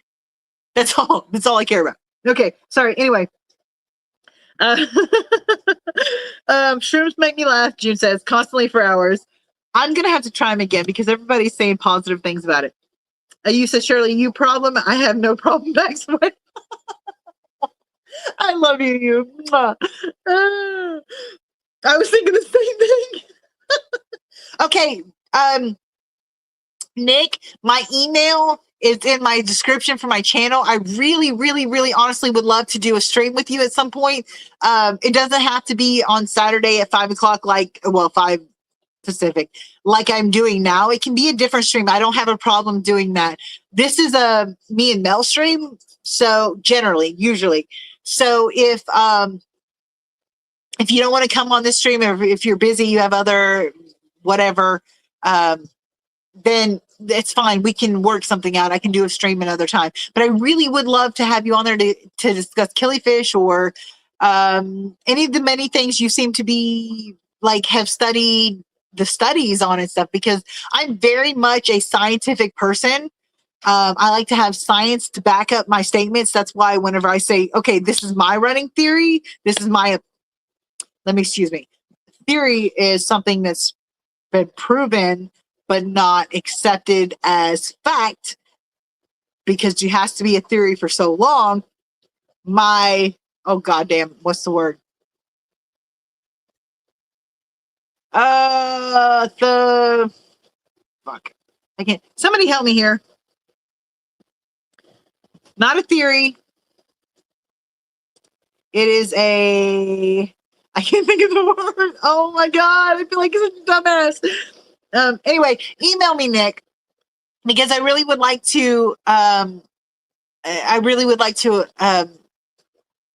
Jesus Christ, organize or set something up with you. I would. I think it would be interesting. And you are okay with long streams. So if we go long, I'm okay with that too. As you can see, it's 4.5 hours so far. So yeah, email me. I would love to have you and some of your expertise studies that you've studied and stuff on, especially about killifish, because that's my passion so far. But if you have other topics that are more interesting, or not more interesting for me, but if you have other topics that are not talked about often, or a good one would be tap water and its effect on beneficial bacteria. I have not been able to find a legitimate study on washing your filter media in tap water because of the chlorine. Now, I've seen other people like John I think his name's John. I might be wrong. Okay. Anyway, the dude from Prime Time Aquatics, he is a microbiologist. So he has seen studies and stuff that says that it takes hours of soaking in a chlorinated water for it to start killing bacteria. So I take that and run with it. I don't give a shit. I have washed my filters in tap water since before I knew it was a problem. So I know it doesn't hurt anything unless you've got a tank that's not established yet. Bacteria is not established. It's delicate, yada, yada, yada. So I know that. I've done a short on it. Not that impressive. I probably shouldn't say this since I'm supposed to be trying to get views and shit. But I would love to have you on so we can have a discussion about some topic. I don't care what it is. I'll leave it up to you because you know what you're more knowledgeable about, what more studies you have to. Ooh, I slurred on that one. What studies you've read. Stupid phone. What studies you've read and what things that you're more knowledgeable about that we can talk about, because I'm happy to do questions. Anyway, so email me. That's the point. I found DMT and it's available. Don't tempt me because I've done ecstasy. I've done mescaline. I flew through universes flew through the stars and went through doors to other universes. So let's do this. That's all I'm saying. I might even live stream it. I'm okay with that because I will act like a fucking fool. I don't even give a shit. And it's not because of views, because I don't care if just the few people who are on the live see it. It's just the matter of fact of the fact that I'm having a good time. I'm seeing things, doing things, and I like to share. I'm a sharing person. So yeah, which is why I'm half drunk on a live stream. Brandon says small under 40 gallons, medium 40 to 100 gallons, large 100 to 400 gallons, monster 400 plus. That's basically what I said, except for I added nano. And I added a nano thing. So quit copying off me, Brandon. God. No, I'm just kidding. I love you. June says cowards. Make that an executive order, Shamu. Works for me. See, it works. It works. It's a good thought. Nick says, I appreciate that. Now, if only there was a research paper on the optimal ratio of peanut butter to marshmallow fluff and how to apply perfectly to whole grain fiber spread. Okay, that's not bad. You do a thick, like maybe an eighth of an inch of peanut butter, just enough to have the crunchy. You have to have crunchy because crunchy is important. You have to have that extra texture. And then you put about a quarter of an inch. How to get the marshmallow fluff? You put it in the microwave. I don't remember how long because I haven't had marshmallow fluff in that long. That shit's expensive and I can't afford it. I'd rather have food at the end of the month than have to go without because I had marshmallow fluff. But anyway, you put it in the microwave for I think it's 30 seconds or something, make it a little bit more valuable. And then you put about an eighth of an inch across the top of that peanut butter. Now, I say put it on the top of the peanut butter.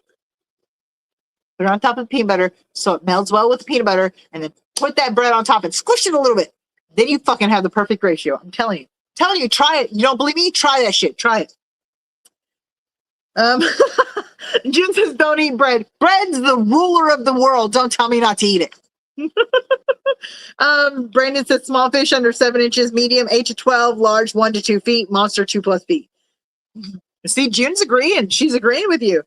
Brandon says, the fish I have in my tank, even though the largest ones are 6.5 to 7 inches, I consider small because I go fishing with my buddies sometimes, and we use fish bigger than mine as a bait. Yeah, but you're not putting those bitches in your tank either.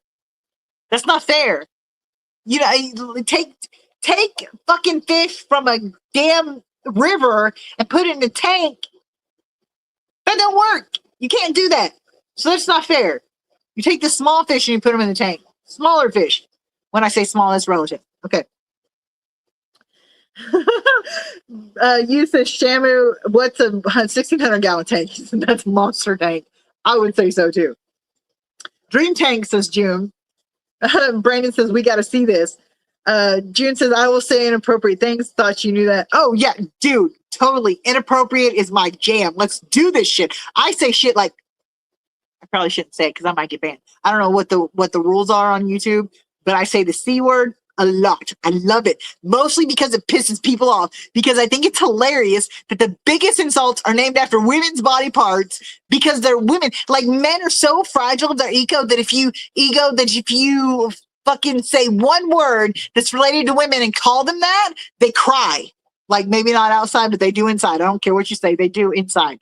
But so if the biggest insult you can think of to call me is a woman's body part, no. I don't care. Go ahead. Call me what you want. I don't care.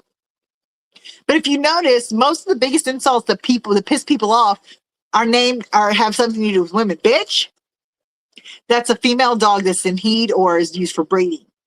Female. The C word, female's anatomy.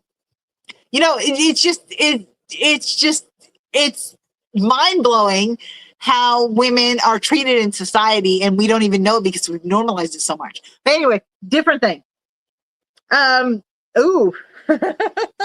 Henry says, I forgot how many tanks you have. I think I have like 27 right now. Set up.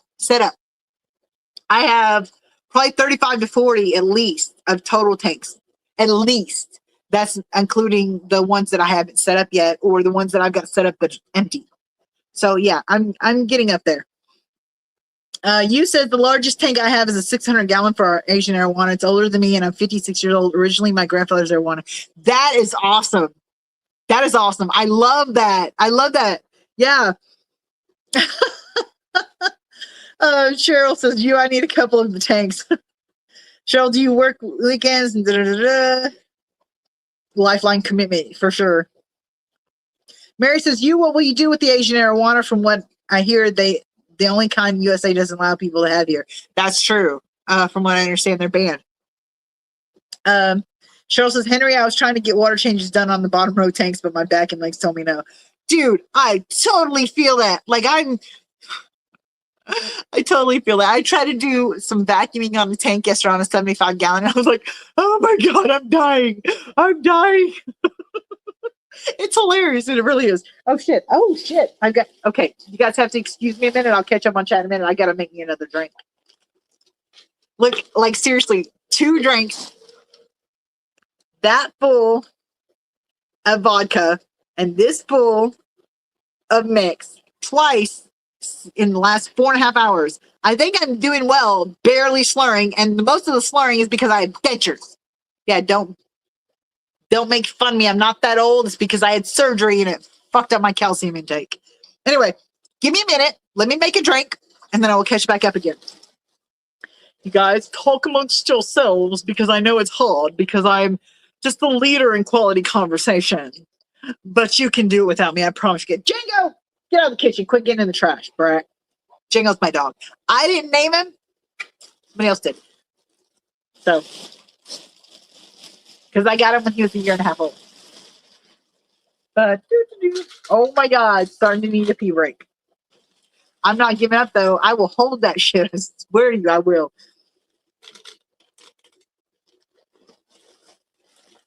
Okay.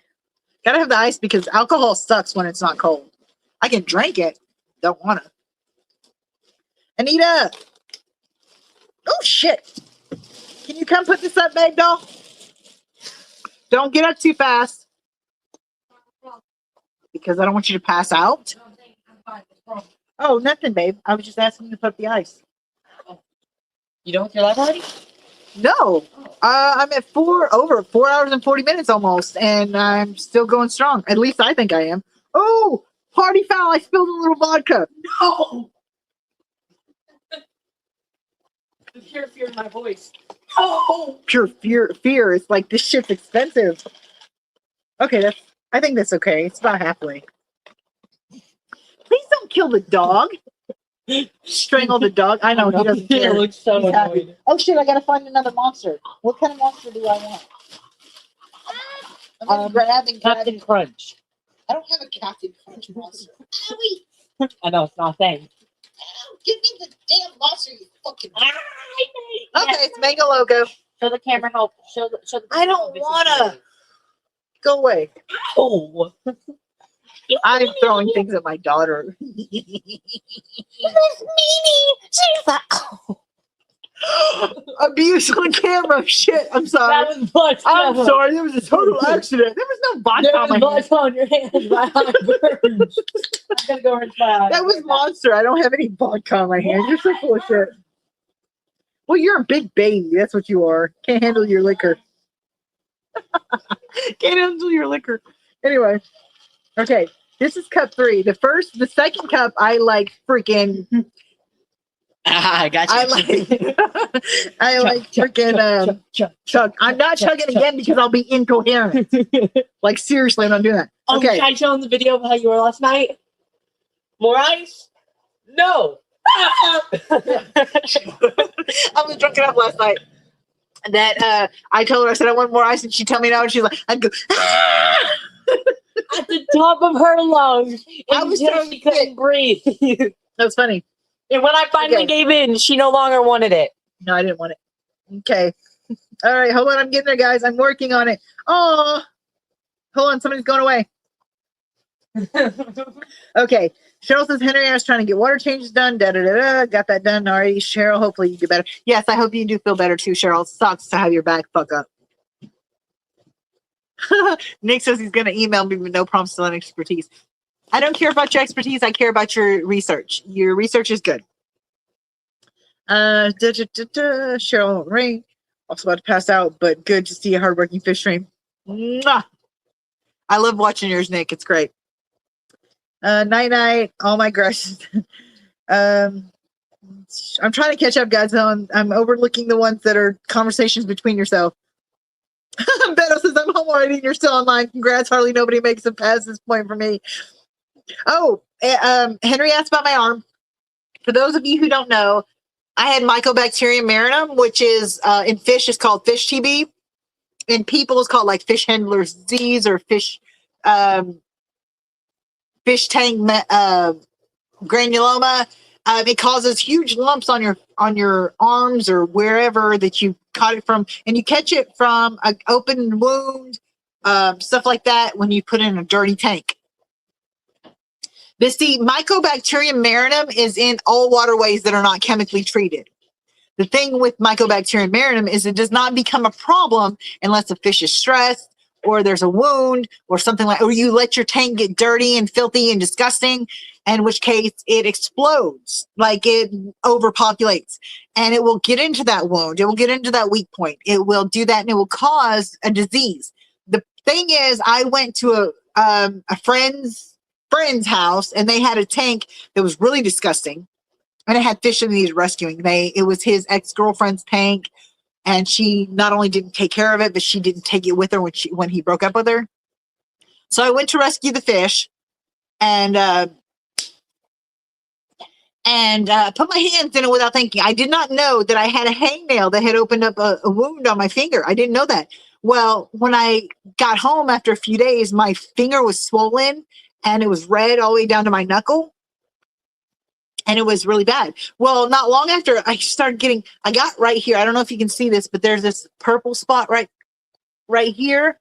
You can kind of see it. That was originally a large lump. It was the first one that I had. It got large, like really big. And then they started, the granuloma started appearing everywhere else. The second one was right here or here, one of them. And the third one was the other one. And then the fourth one was right here. But anyway, I ended up with granulomas all over my arm. It took me like 2 months, I think it was, before I went to the doctor. Because honestly, to be a wimp, I was scared. I was afraid they were going to tell me something bad, which is not good. I was afraid they were going to tell me of something horrible that I couldn't cure. And like the C word was my thought in my head. And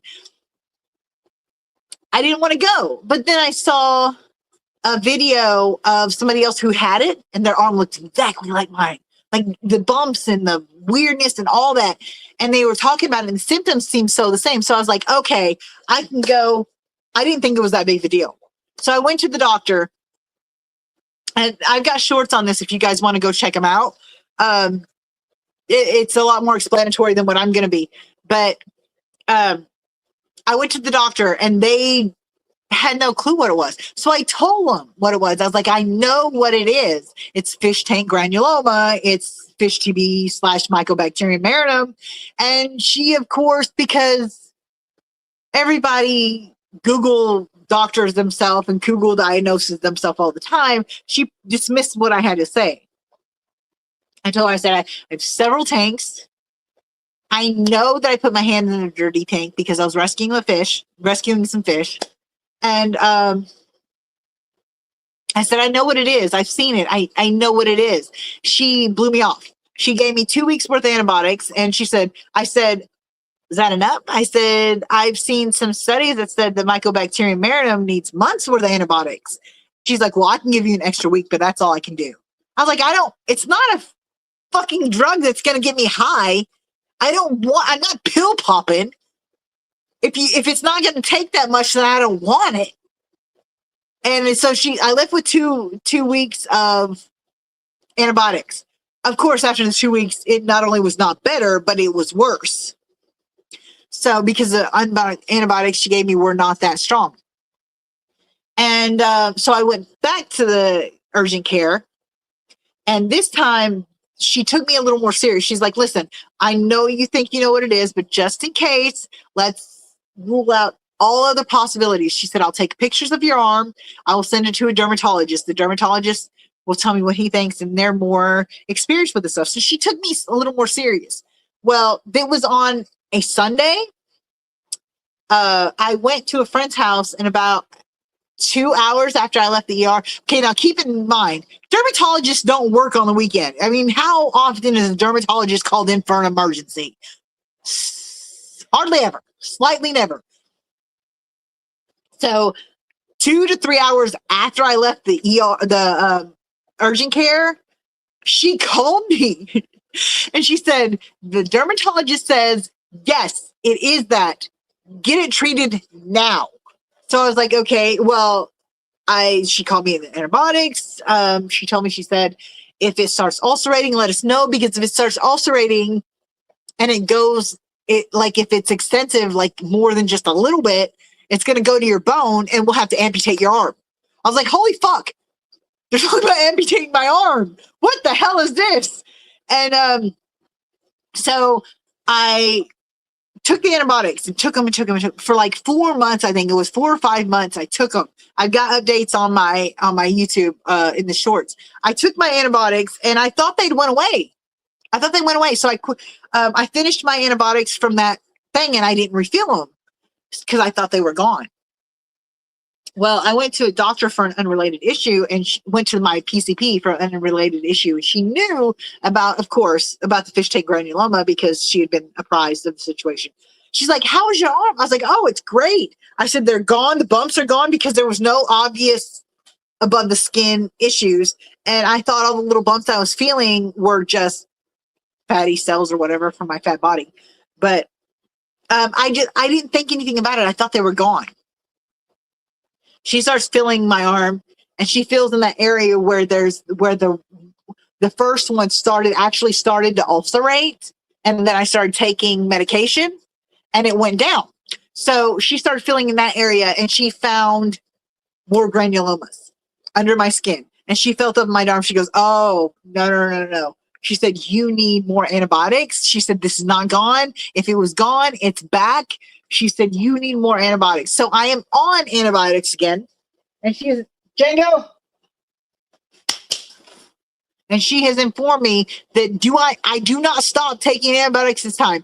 When I feel like the granulomas are gone, then I make an appointment with her, continue to take the antibiotics, make an appointment with her, have her verify that the granulomas are gone. And then, no, I'm not done.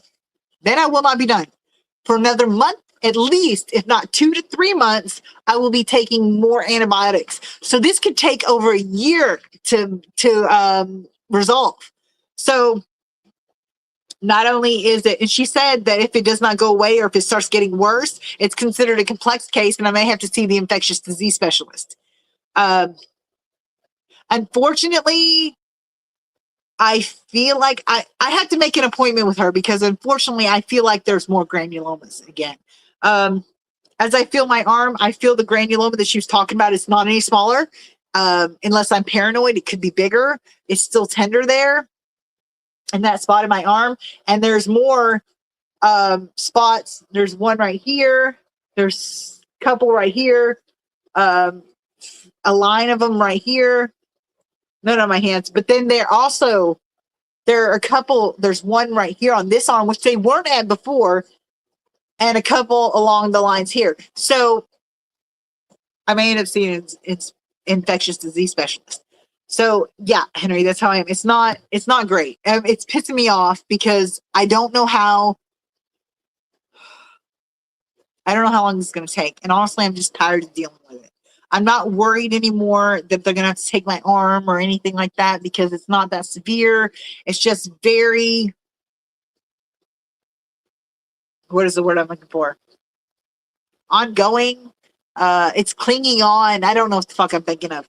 But anyway, so yeah, although I'm fine, generally speaking, I've still got a lot of granulomas and they're not going away. My antibiotics, which I'm taking twice a day, clarithromycin, and had been for now 5, 6, something like that months. I don't know, because it was 2 months before I even got seen, at least 2 months before I even got seen that I started the antibiotics. And then I've been on it for 4, 5, 6 months now. So it's been a while. It's been a while since I started it. And it's just like frustrating because it's not, this is a lot. I don't like going to the doctor. I do not like going to the motherfucking doctor. I hate it. So the fact that I just keep having to go back and take more medication and more medication, I've got enough fucking medication. I've got like freaking 10 pills I take in the morning. I've got like another 6 or 8 that I take at night. I don't want any more motherfucking pills. Sorry. Anyway, okay, next. Crunchy, I'll have to try. Yes, crunchy with you gotta have the texture. You gotta have the texture. Okay. Oh, hey, Cece, sorry. I didn't see you. I'm way behind on the chat, but thank you so much for coming in. Hey, Cece, I'm so glad to see you. I've watched a few of your live streams. Love them. They're great, by the way. That's a conversation between you two. C. Mary says, what kind of dog? Cat. Your best slur was when you meant to say benefit. You said benefit, which I like much more. I love it too. I'm going to start saying it benefit. Benefit. Aquarium, Henry's going to be right back. Spilling vodka is exactly. That's why I said party foul. Spilling a vodka is alcohol abuse. That's why I said party foul. I should. There. Feel better? Depends on why it's been spilled. Okay, I think I'm at the bottom. He's my baby bear. Oh, thank you. No problem, doll. I try to support the fish streams that of people that I know, well, or the Fish Pam or whatever.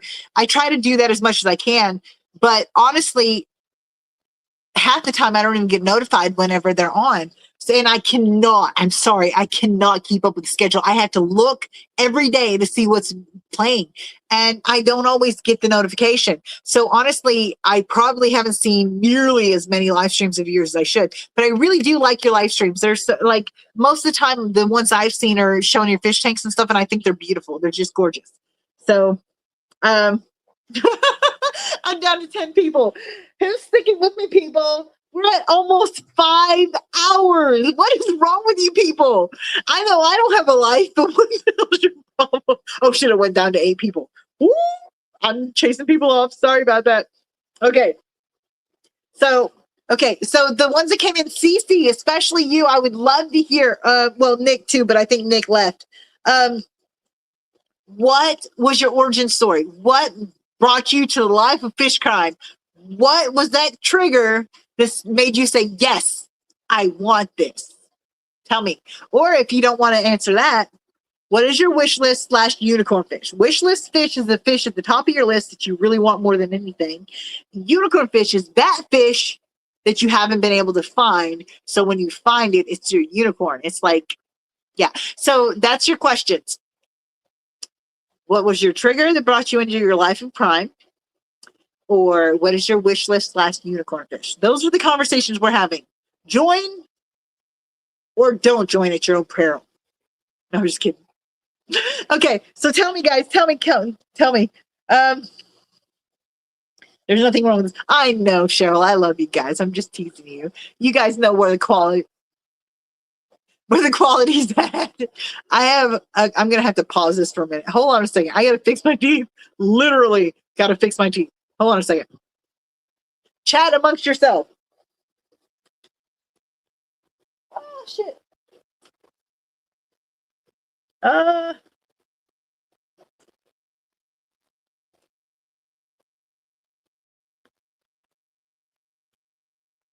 Oh, I thought I had a spider crawling up my. Like I was about to freaking freak the fuck out.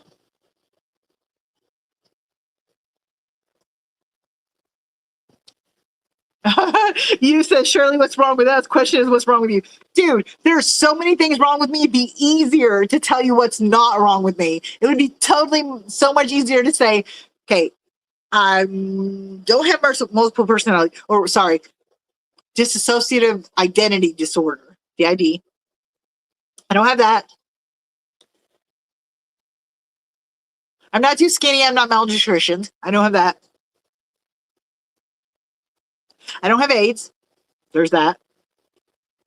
I mean, I can go on. There's a few on the list, but honestly, what's wrong with me is not the question you should be asking. So anyway, oh my God, I can't believe it's almost been 5 hours. You guys are just the best. I love that you're hanging with me. I feel so sometimes like people don't get my jokes. People don't get my humor because I have a very dark humor in most times.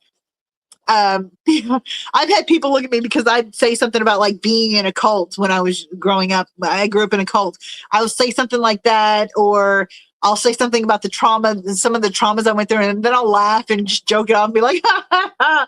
And everybody's like, oh my God. They're like crying because like, I can't believe you went through that. I'm like, that's nothing. Wait till you hear this. And then I'll tell them the next story.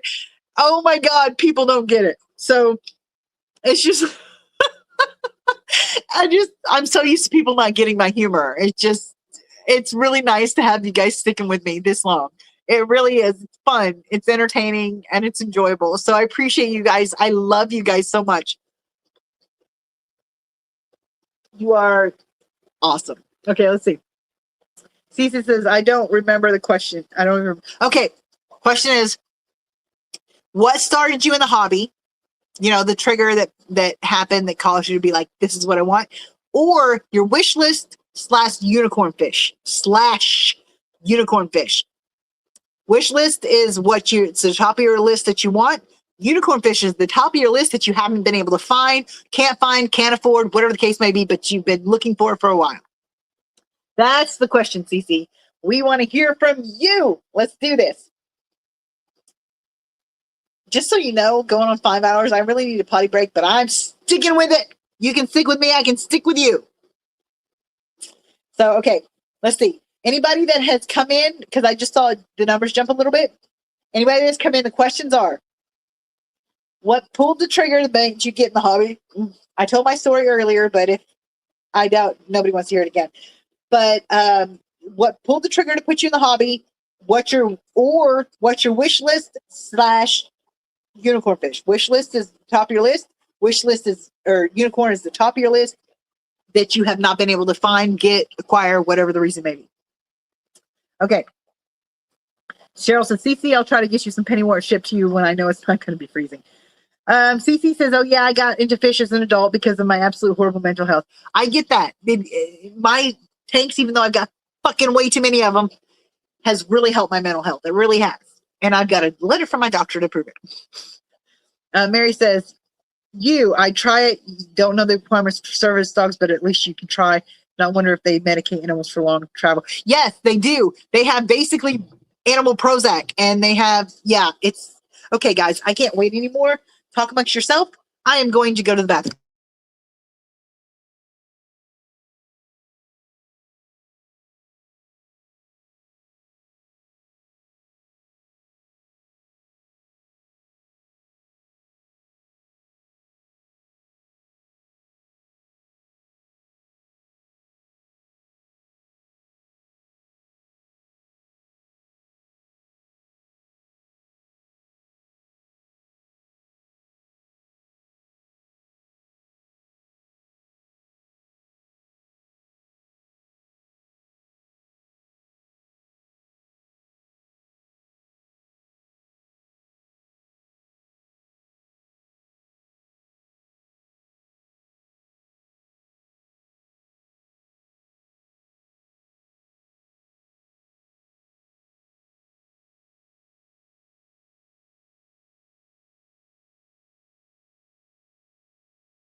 Hello, peoples. I'm back. Okay. Woo! I don't waste time in the bathroom. I'm just telling you. Okay. Mary says, "Oh, I was talking about the service dog requirements." You says, "Shirley, a little story about my wife. As kids, we go through phases. So my wife gone through a golf phase. My dad said, 'Well, that's your girlfriend.'" Cece says, "Cheryl, please take your time. It's fine." Okay, she's talking to Cheryl. I never got out of my golf phase, unfortunately. Dude, even in even in the cult, when I was in the cult, because I was in the cult till I was like 17 or 18. So even in then, like I had to wear long skirts to my ankles and couldn't wear makeup and couldn't cut my hair, nothing like that. So I just wore like black clothes, black skirt, black shirt. Shoes, couldn't wear heels and couldn't wear, like I said, couldn't wear makeup, could wear very little jewelry unless it was a wedding ring. I would wear black boots that had no heel. Because what are they going to say about that? And, you know, I went through a mini goth stage. I'll call it altered goth stage. Oh, hey, Ryan, I didn't see you. Been here watching see our fish, but I guess we'll just not her to go. That's always a good thing. Don't want to piss on yourself. That would be really bad. Believe me, it sucks. No, I'm just kidding. When I was a kid, I used to have issues with, you know, I had health issues. I'm glad you're here, Ryan, though. So, anyway, I can't believe it's been 5 hours. Oh my God, you guys are the best. Like, maybe it's because I'm drinking now that I went to the bathroom. I'm totally sober. They always tell you, wait as long as you can after you've been drinking to go to the bathroom, because once you go to the bathroom, you're going to be more sober, which is great, I guess, for the life. Well, great, I guess, for the longevity of the live stream, not so much for the entertainment value. Maybe I should drink some more. I liked wearing hats for a long time. I love hats. I do. I used to have a lot of cabbie hats and I love them. Oh my God. I have to tell you, me and my ex-friend now, she's my ex-friend now, but I knew her for like 15 years. We were traveling from Arkansas to El Paso, Texas for her, to see her sister. We were just going to go party over the border and stuff because she lived not far from the border. So we were going to go to Mexico and party in Juarez. And we were driving to Texas from Arkansas, which is not a long drive. It's like 19 hours from, I think, from where I lived to where her sister lived. She was, okay. She drove for the first like 8 or 9 hours. No. I drove for the first 8 or 9 hours because I knew where I was going at the time. When we got closer to, like, after that, she drove because she knew more about it. I drove, oh, I'm not kidding you. Oh, the things I did when I was in my 20s. I was going like easy 100 miles an hour on this 60 mile an hour highway. I even passed the cop who was going this way, and I was going this way. I ducked around somebody at the same time going 100 miles an hour, whatever it was, 100, 115, whatever it was, over it. Go around this big truck, and I'm still going this way. Well, the cop is on my embankment side of the road. The other side of the traffic had a large embankment and like ditch that separated us. He was coming on the side this way where I was going this way. Well, I almost hit him because I didn't see him. Like I swerved around and went whoo, like this, and he waved at me. I waved back. We just kept going.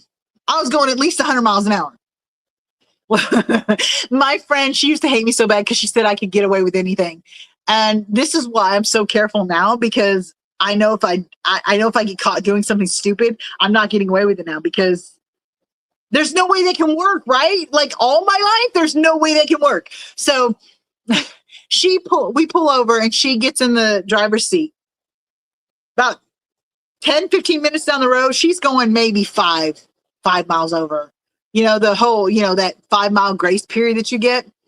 Well, apparently we passed a cop that hadn't gotten his quota in Texas, state trooper. So he pulls us over. He's on my side. I'm in the passenger seat. He's on my side because, of course, traffic, yada, yada. He comes over to my side, roll down the window. He's asking all these questions, asking for our license. We give him the license and stuff. And then he tells Val, he says, you have any drugs, alcohol, or firearms in the car? She goes, oh yeah, right next to my driver's license. Because she's a smart ass. She's stupid. She's a smart ass. You don't be a smart ass to cops. They don't like it. Anyway, she said, oh yeah, next to my driver's license. No shit. He puts his hand on his gun, grabs the handle on my door, starts to yank it open, and says, what did he say? Get on the ground, get on the ground, get on the ground. And he starts to me. I'm not sober. I'm not drunk. I'm not high. I'm perfectly sober. I look at him. I was like, I like your hat. And he stops for a minute, takes his hand off his gun, puts it on his head, goes, it's part of the uniform, man. I was like, well, you should wear it more often. It really looks good on you. He's like, thank you. Like, still the stoic face, right? And then he tells Val, he's like, you need to be more careful. Watch your speed and don't be smart ass like that. And so we pull away. He gave her a ticket for speeding. And we pull away. She gets pissed because I had passed the cop going over 100 miles an hour and they didn't do jack shit. Yet 15 miles down the road, she's going 5 miles out over the speed limit. And I told the guy he had a nice hat and he fucking went with it. So that was funny. On the way back, again, she drove the first little bit. She got pulled over, got another ticket because she was going 10 miles over the speed limit. Whatever it may be. We get close to home and I'm driving. Well, it's like a good 40 miles an hour in the area where I'm at because I'm coming into the residential area. I was going at least 60. So cop gets behind me. Woo! She looks at me and she goes, finally, you're going to get a ticket. You're going to be in trouble. It's going to be your turn. He comes to my window. He said, ma'am, should I have a tail light out? I was like, no, I didn't. Thank you, officer. We just come from a long trip. And he said, that's okay. Come here. I'll help you fix it. So we get out. We take the extra bulb because she always carries a spare bulb in her car. And he said, let's fix it. So he goes, I told him that she had a spare bulb. I said, we'll fix it later. He's like, no, let's fix it now. So he goes out, takes my taillight cover or her taillight cover off, fixes the bulb, puts it back on and says, you guys be careful now.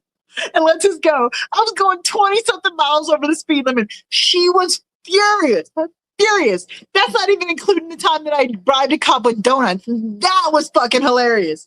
But anyway, when I was in my 20s, I got away with so much shit that I'm so scared to do anything bad now because I know it's going to catch up with me. Okay, let's see what everybody's saying for a while. Okay. Okay, Ghostface got that one. Cheryl, Brian says, I've been here watching Wish Cheryl, but I got off the toilet. Okay, saw that. I liked wearing hats for a long time. Love hats. It was the 80s. Love the 80s. I was born in 82. I didn't live most of my life through the 80s era, but I love it. I love it. Because I was just too early to be going through that. Loved hats. Too hot there. Was up in North for sure. Ryan says, just having a few drinks. Sat at a bar probably for over 5 hours. We're just chatting. So are we, honey. Texas mentioned, woohoo! June's smoking another one. June says, Highway Patrol have butt issues. Yes, they do. They fucking seriously. June says, I can stop being a smartass. It's my middle name. Or I think she meant I can't stop being a smartass. That's not being a smartass. That's flirting. I know, but I barely flirted. I was like, I like your hat. And he was like, that's part of the uniform, ma'am. I wasn't even genuine. I was just trying to get him to take his hand off the fucking gun. You know? She got one speeding ticket on the way. You know, the only ticket I've ever had. Okay, the funny thing is, my car, I was so naive when I was in my early 20s. So naive because, well, I'd just come out of the cult. And I didn't know the real world. So I moved to a college town. And this guy kept pursuing me. I hadn't been around people on drugs. I didn't know the guy was on fucking meth. I didn't know. I just thought he was hyperactive. I didn't know. I was like really naive. Anyway, so he pursued me. I finally said I'd give him a chance. And we started dating. I say that loosely. He, one day after about 2 or 3 weeks of dating, he says, I was out of something. He's like, I'll run to the store and get it for you. I was like, Okay. He's like, can I take your car? I was like, okay, well, the store's down the road. It take about 10 minutes. Not a big deal. Sure. I let him take my car. I didn't see him for 2 days. And I tried to call him. He never would answer the phone. So I called the police. I was like, listen, this dude took off my car. I gave him permission to use it. He was supposed to be back in like less than an hour. He's still not back.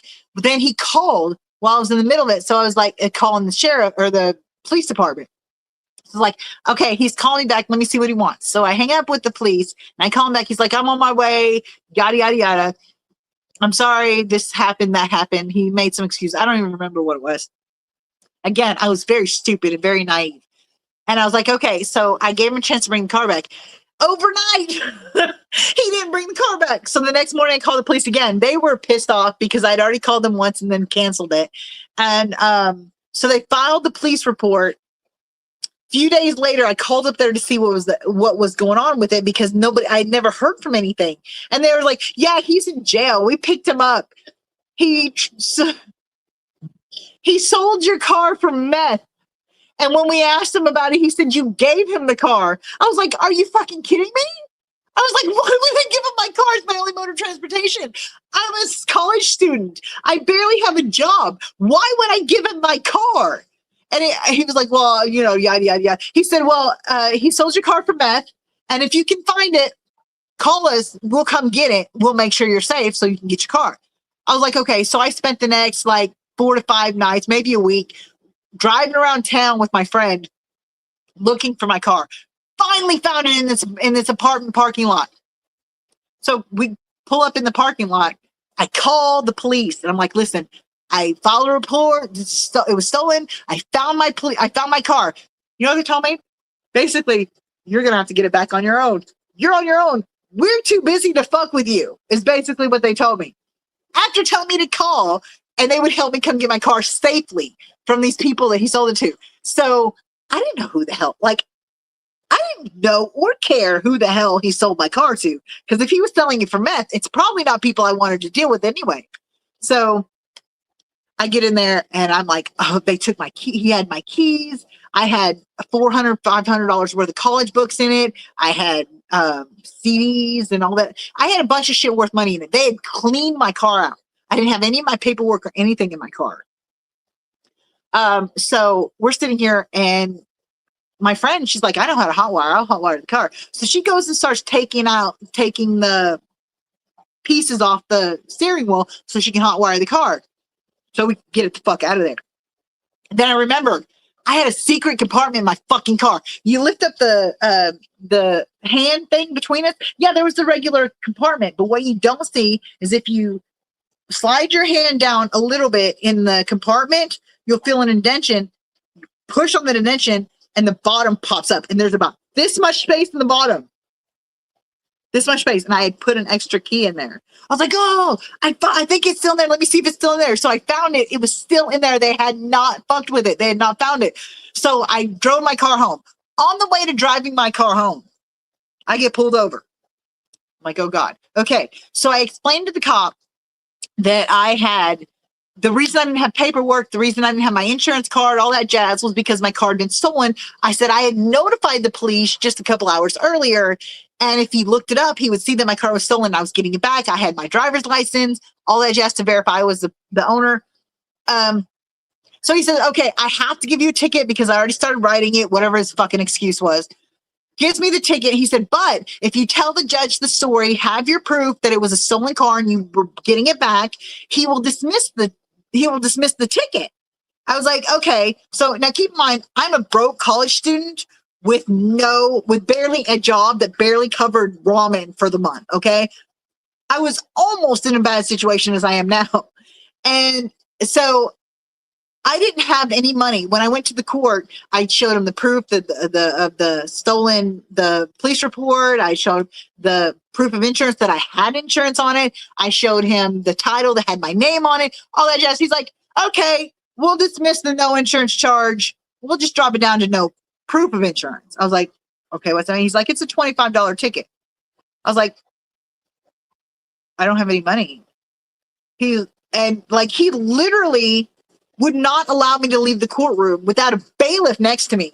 And he wouldn't let me use my phone in the courtroom. So I had to go out of the courtroom to call somebody to see if they could let me borrow $25 so I didn't go to jail. They were going to fucking take me to jail over $25 fucking dollars. So I go out of the court. The bailiff is literally breathing down my neck.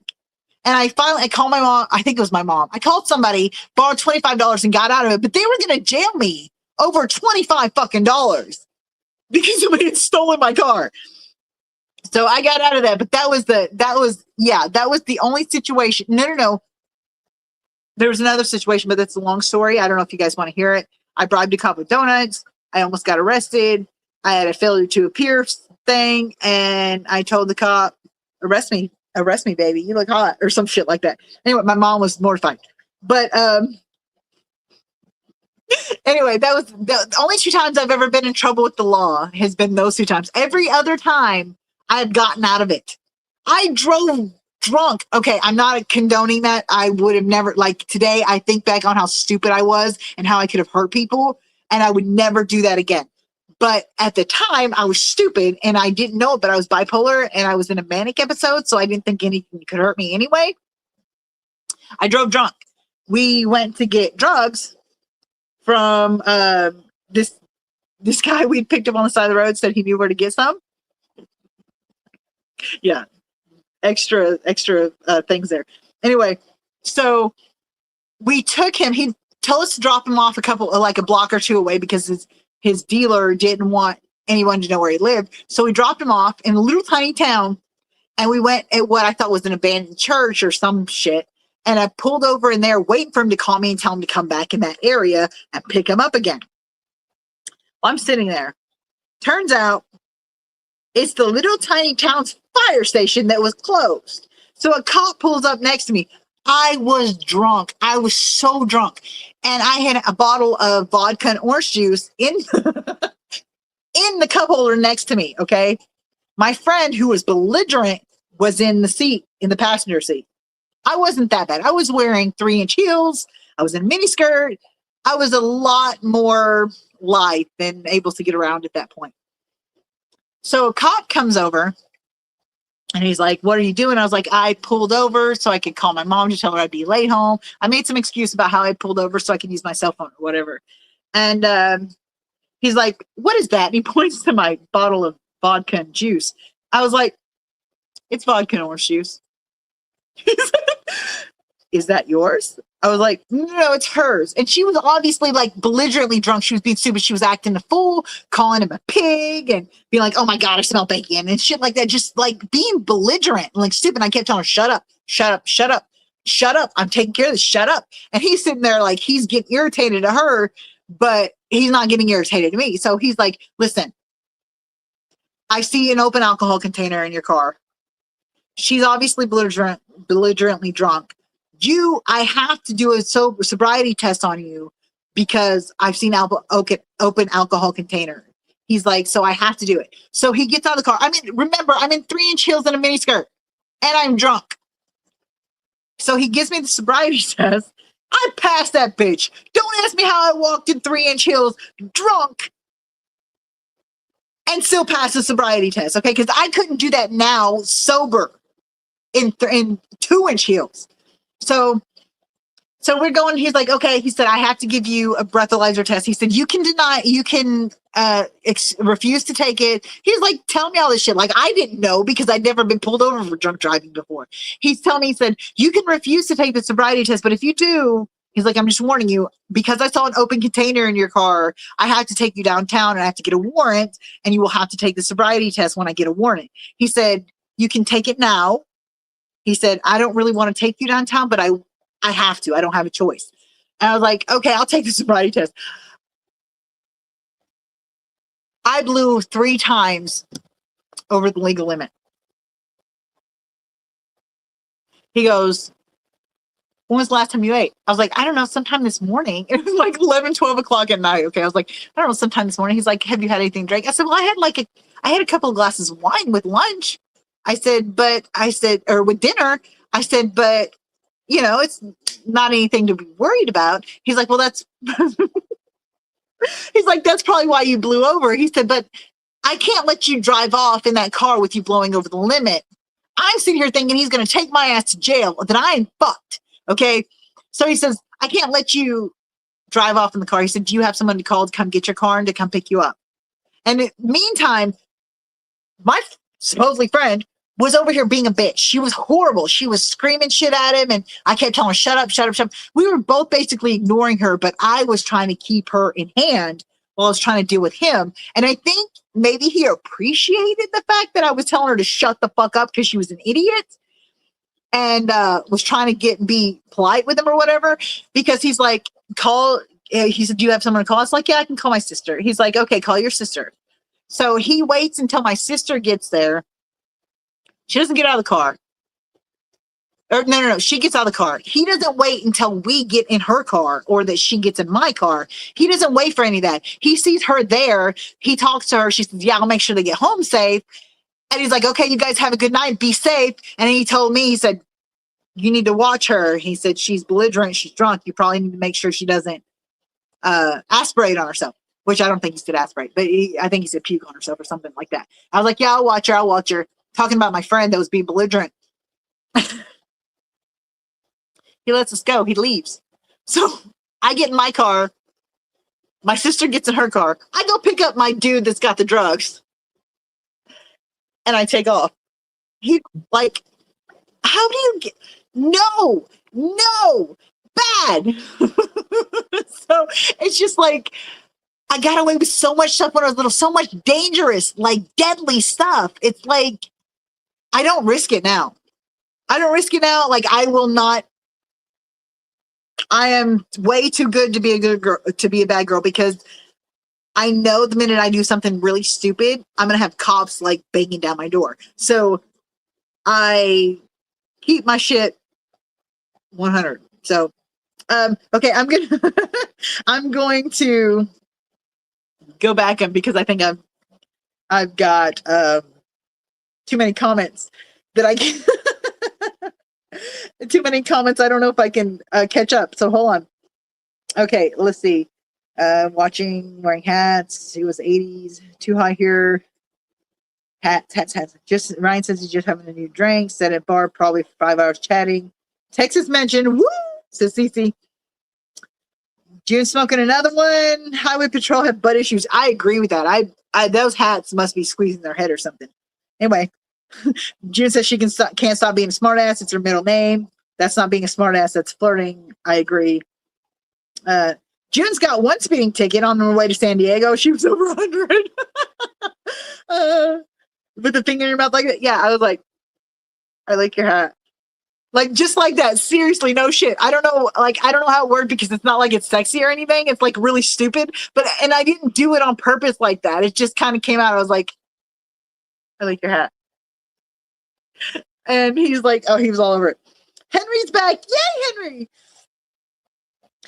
You says, Shirley, when people say they don't flirt, are the biggest flirts. Okay, here's the thing with me. Apparently, when I'm nice to people, or whenever I say something clever, funny, witty, whatever the case may be, they think I'm flirting. But when I try to flirt, it's like, hey, baby, how are you today?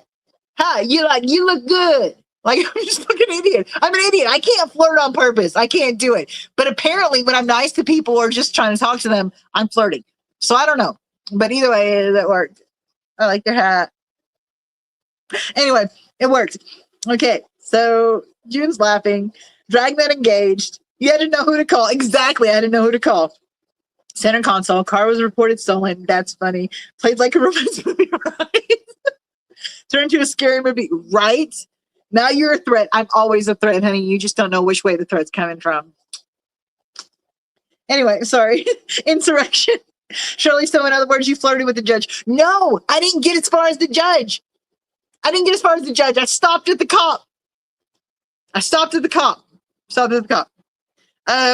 Ryan says, oh my. You had it rough, Shirley. I mean, okay. My life has been rough as shit. And I did not recognize that until recently when my therapist was like, oh my God. When I told her just another thing that's happened in my life, she's like, "Oh my God, how did you survive?" My therapist said that to me. She's like, "I don't know how you haven't jumped off a bridge by now." She's like, "I don't know. How did you do that?" And I hadn't even told her like a half of what I'd been through. So like, yeah, had it a little rough. I want to hear it. I can't drink and do anything but pass out. Now hour at Alice's restaurant. Prison or military? Wait, prison or military what? I missed it. I don't know what that comment's about. Oh, my stories of the past. Exactly, Ryan. The nicest guy on my blog turned cop. I hate those. The nicest guy I ever knew, the nicest guy who ever treated me awesome was a cop for 18 years. Now, he didn't like the job. He only wanted the job so he could get to what he wanted, which was to save up money to buy a ranch and, you know, work on a ranch and yada, yada. But he was a sheriff's deputy for 18 years. So, yeah, he was a get out of jail card. You said, Shirley, the first time I got arrested, my mom had to pick me up since I was a juvenile. She kept hitting me like Willie on me. Damn! All the police officers pretended not to see anything. Just so you know, when I was in the cult, they very, very, very strongly recommend not sparing the rod so you don't spoil the child. If you don't know, that's a quote in the Bible that says, spare the rod, spoil the child. A lot of people take it several different ways, but they took it as if beat your kids so they don't become assholes. So I had many times where I had switches, which are long pieces of wood that are really tiny, almost whip-like, and beat across my legs and my back to the point where I would bleed.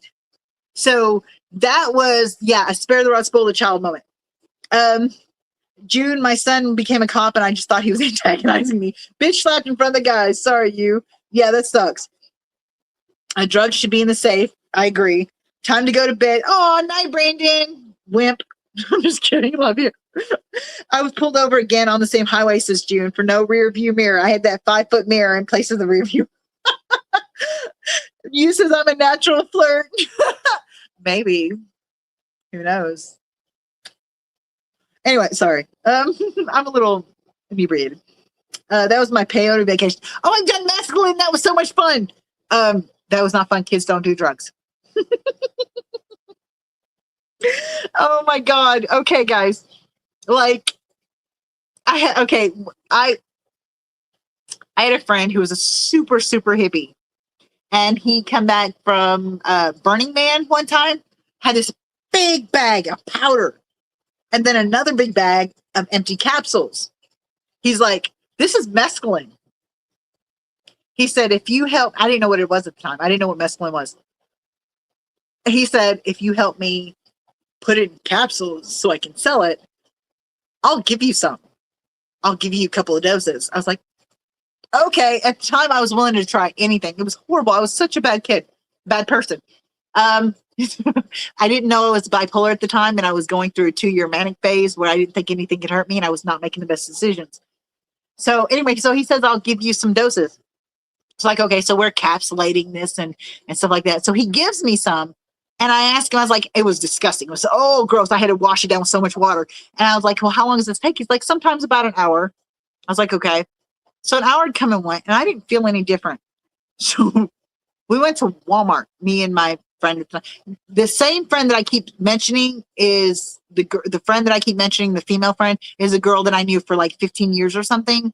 Won't tell you how that ended. That was a big fucking drama bullshit. But she was with me through a lot of this shit. Anyway, we went to Walmart because we were bored and the mescaline wasn't doing jack shit to us, we thought. So we go to Walmart. We bought Tussin.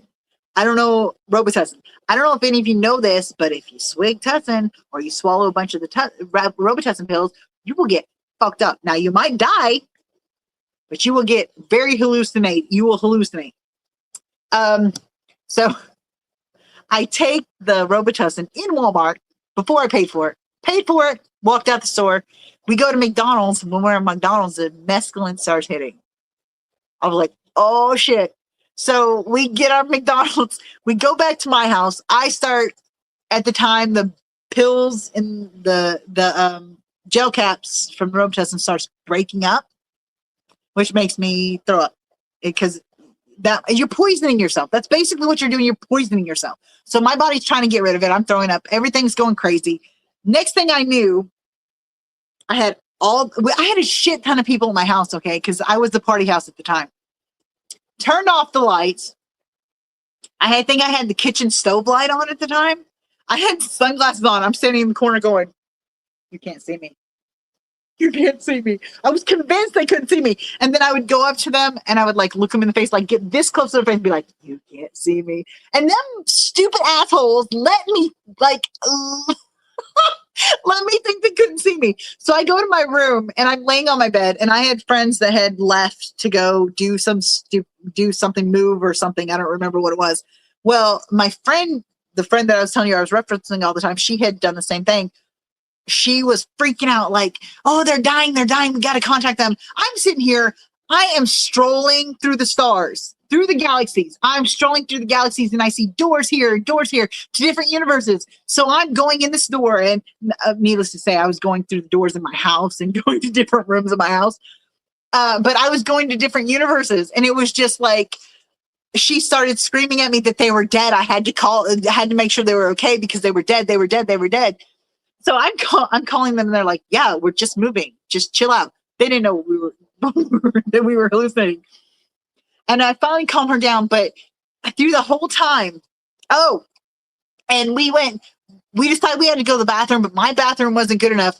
Catty corner, my apartment was here, and just about half a block up the road on the actual corner was a gas station. And so we decided we had to go there to go to the bathroom. I don't know what the thought was. We just wanted to go to the gas station for the bathroom. So walking out of my back door into the few trees, like it was a few trees lining the road. It was all dark in there. There was no lights out there. So we're walking through there and we're going, oh my God, pterodactyls. Fucking dinosaurs were trying to come get us. And so we're like sneaking between trees. We get to the gas station. It's like walking into a city after being in the jungle for so long. We go to the bathroom. The bathroom is like 4 fucking feet or some shit. Toilet sink, wall. Like you could sit on the toilet and your knees hit the wall. I'm sitting with my back against the door. She's going to the bathroom. And we're sitting here going, oh God, oh God, oh God, the dinosaurs are going to find us. The dinosaurs are going to find us. We walked, I don't know how these people didn't fucking call the cops because we were just gone. Make it back. As I'm walking back to my house from the gas station, like I said, half a block away. Like I could see the gas station from my back door. I'm walking out. The car pulls up next to me. Oh, I didn't recognize him. I did not know this was a family friend that I've known since I started the cult. She was in the cult with me. I had gotten out of the cult and I was, obviously doing the drugs and stuff. But she had gotten out of the cult too. But she pulled up next to me. She was really close friends with my sister. And so she's asking me, she says, where's Franny? Which is my sister. And I was like, I don't know. I don't talk to strangers. She's like, what? She's driving the car. I'm walking and I'm walking faster and faster trying to get away from her because I thought she was a stranger. I didn't recognize her. And she's like, where's she at? And I was like, I don't know. She was at my house. She was in my house waiting on this girl to come get her. And she's like, where's she at? I can see you. I was like, I can't tell her. I was like, I don't know who you are. Yeah, I don't talk to strangers. So I take off. Val takes off with me. We go run into my house. Well, she follows me, of course, because like my house is right there and she knows me. She knows my house. She knows my sister. She goes in there and they screw with me the whole time. Like she would shake her leg and I'd be like, what's going on? The whole world's moving. And she would do it on purpose. Like they really screwed with me the whole time. But it was hilarious because when I woke up and looked back on it, I was like, oh my God, that was so much fun. But during the time, it was very traumatic. I didn't know this person and they were talking to me and I didn't know what was going on, but I didn't want them to know I was cruising the universe. But it was just crazy. It was crazy. So yeah, that was one of my crazy times. Okay, I should probably stop talking and let you guys see what's going on. Okay. So there's a natural fur. That was my peyote vacation. That's not the right meaning. Yep, all natural alcohol induced. Big boy shit. That's the shrooms. Just start laughing.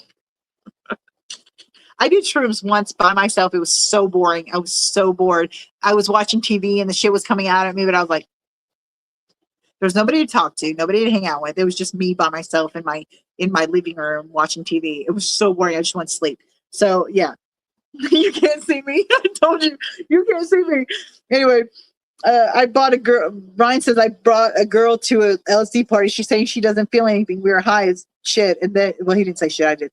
Then I took her for a drive. Going outside was enough for me. A good trip. Exactly. It was fun. LSD, same experience. Let's do more. They ran away very fast.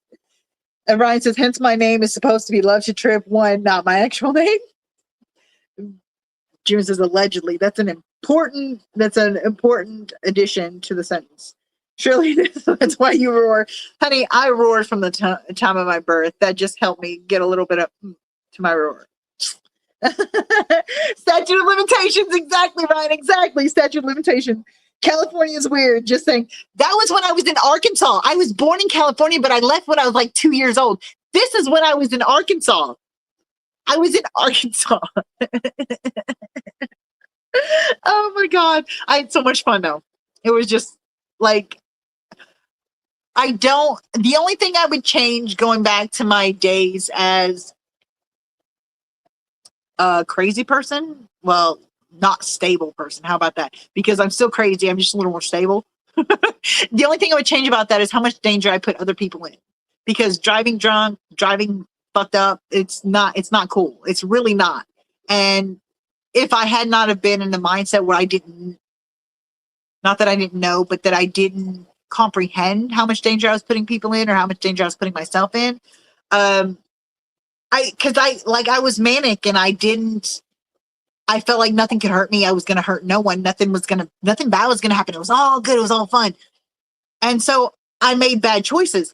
But other than that, I had so many experiences. Like, I don't, other than putting other people in danger, I don't think I'd change anything. I really don't. I did some crazy shit. So I'm surprised I made it to retirement.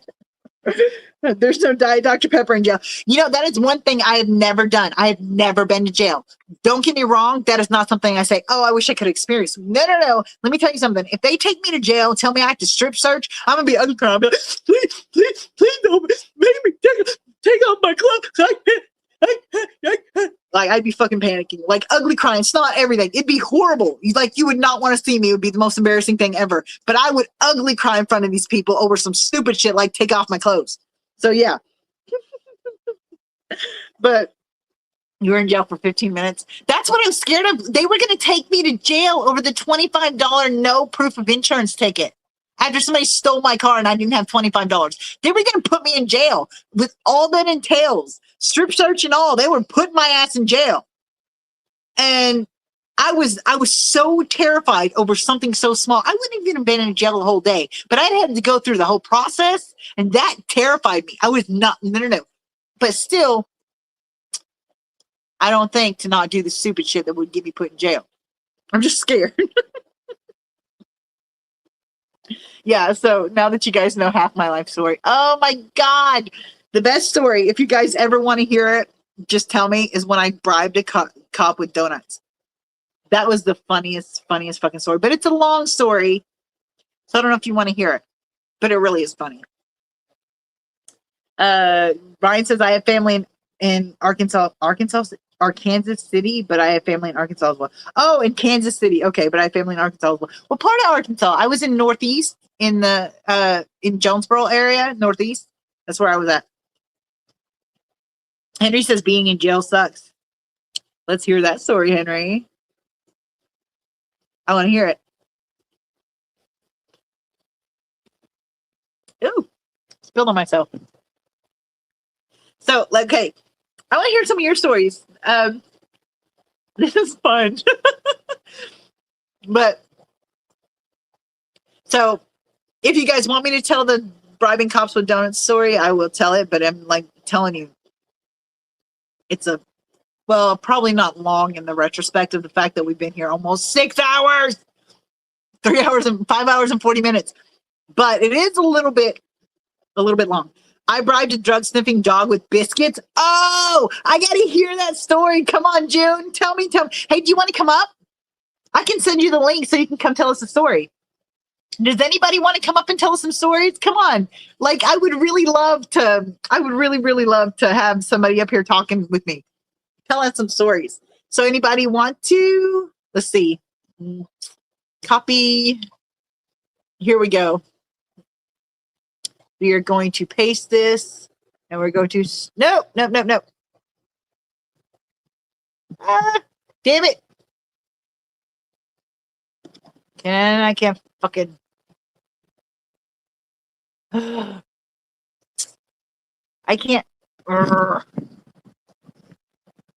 I've got this randomly fucking set. No! Did it go in? I can't tell. Oh, yeah, there it goes. Okay. Okay. Okay. Anybody wants to come up and hang with me? Come on. It wasn't once for almost 2 years. How the cop didn't know the dog was signaling. The dog was pretty too. Oh, Ryan says he was in Arkansas City, Kansas. My grandmother moved to Greers. Oh, I know where Greers Ferry is. Had friends there. I went riding horses there like one summer. Almost had a panther eat me there. Mountain lion, whatever. Almost had a mountain lion eat me there. That was fun when I was riding horses. Don't know. My horse went nuts. I didn't know why I was going nuts. I thought it was just it was barn sour. So I was trying. Oh, okay. Hold on. Ryan's here. Hello, Ryan. Hey, how you doing? Can you see me? I can see you. Everybody can see you. Awesome. Well, I wasn't really ready for all this, but and I don't have my earbuds on or anything like that, but Who's ready for it? here we go. Who's ready? We can cheers to that. Let's do that. Cheers. All right. Number 4, I think. Now I got to figure out how to stay back in the stream and No. oh, I can stay right here and get the news feed. Oh, Cheryl's going to help me. We can see you. You're good. Here, let me put you on the screen so that way if I can figure out how to do it.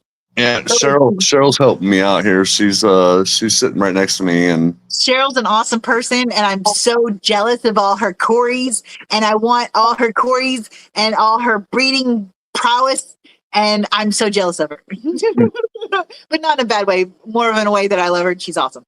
yeah. Well, thank you. Yeah, we went to a swap today, and you know the people that know us, and you know, so we get comments like, "Oh, how many Corys do you have today?" Or you know, and they're like, "Why don't you have a booth set up for the swap?" And we're like, "We just weren't ready today."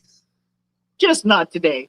And I'm like, yeah, we've got so many breeding projects going on that it was like, we can, you know, we're just not there, you know, not enough to sell it to, you know, anybody else.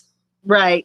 And, but it was like, yeah, how many projects? Or, you know, it was like, oh, we have 35 Corys going on. But I'm sure by the end of the year, we'll be up to 50 Corys. And we even got home tonight. And sorry, my screen is. No, you're good. Well, I got to keep looking. I don't know. The lighting probably in here sucks. You're good.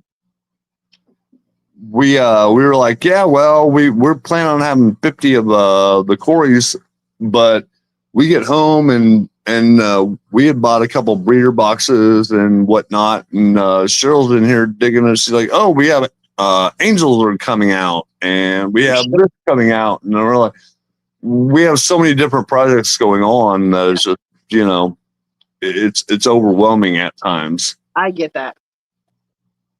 Like I am nowhere near the Corys that she does. Like I thought I was impressive with like my 9 types of Corys, my 9 species. And I was like, or 8 or 9 or whatever the fuck it is. But then she's like, I have 752 species. I'm like, bitch, please don't be showing us all up. No, I'm just kidding. Well, no. And, you know, somebody here the other day, we were just having a smoke break at work, and they started talking about aquariums. I'm like, oh, really? Amateur. Oh, you don't know me. And I'm like, yeah, I got a few tanks at home, and A few. a few, and they're like, oh, well, how many? I'm like, 65 are running, and I have 30 waiting, you know, but I need financial to make, you know, the rest of it happen. You ain't cheap. Y'all, you know, Can I ask you a question? yeah, what's up? Where do you have your tanks? Like, how big of a space do you have your tanks in? Is it like a dedicated fish building room / whatever, or is it all of your house? How do you have it set up? It's basically all my house. Oh, that's so funny because I have a 770 square foot apartment, which, as you can imagine, that's tiny. Yeah. And I have almost 30 tanks. And when I tell people that, they like lose their mind. I'm like, that's not even anywhere near as bad as some of the people I know. Well, we have a little 2-bedroom house that's only like 900 square foot. Yep. And we have 13 tanks in the front room. 11. I'm getting corrected. Cheryl, where's your face? We want to see your face too. Come on. I gotta switch it over here. That's Oh. okay. I just want to see her face because she's pretty. Oh, you're so beautiful. Look at you. Cheryl's sitting here too. Talented. Yeah. So yeah, in our we since all of our kids have grown up and moved out and don't come and visit, it's like, okay, the spare bedroom is now our fish room.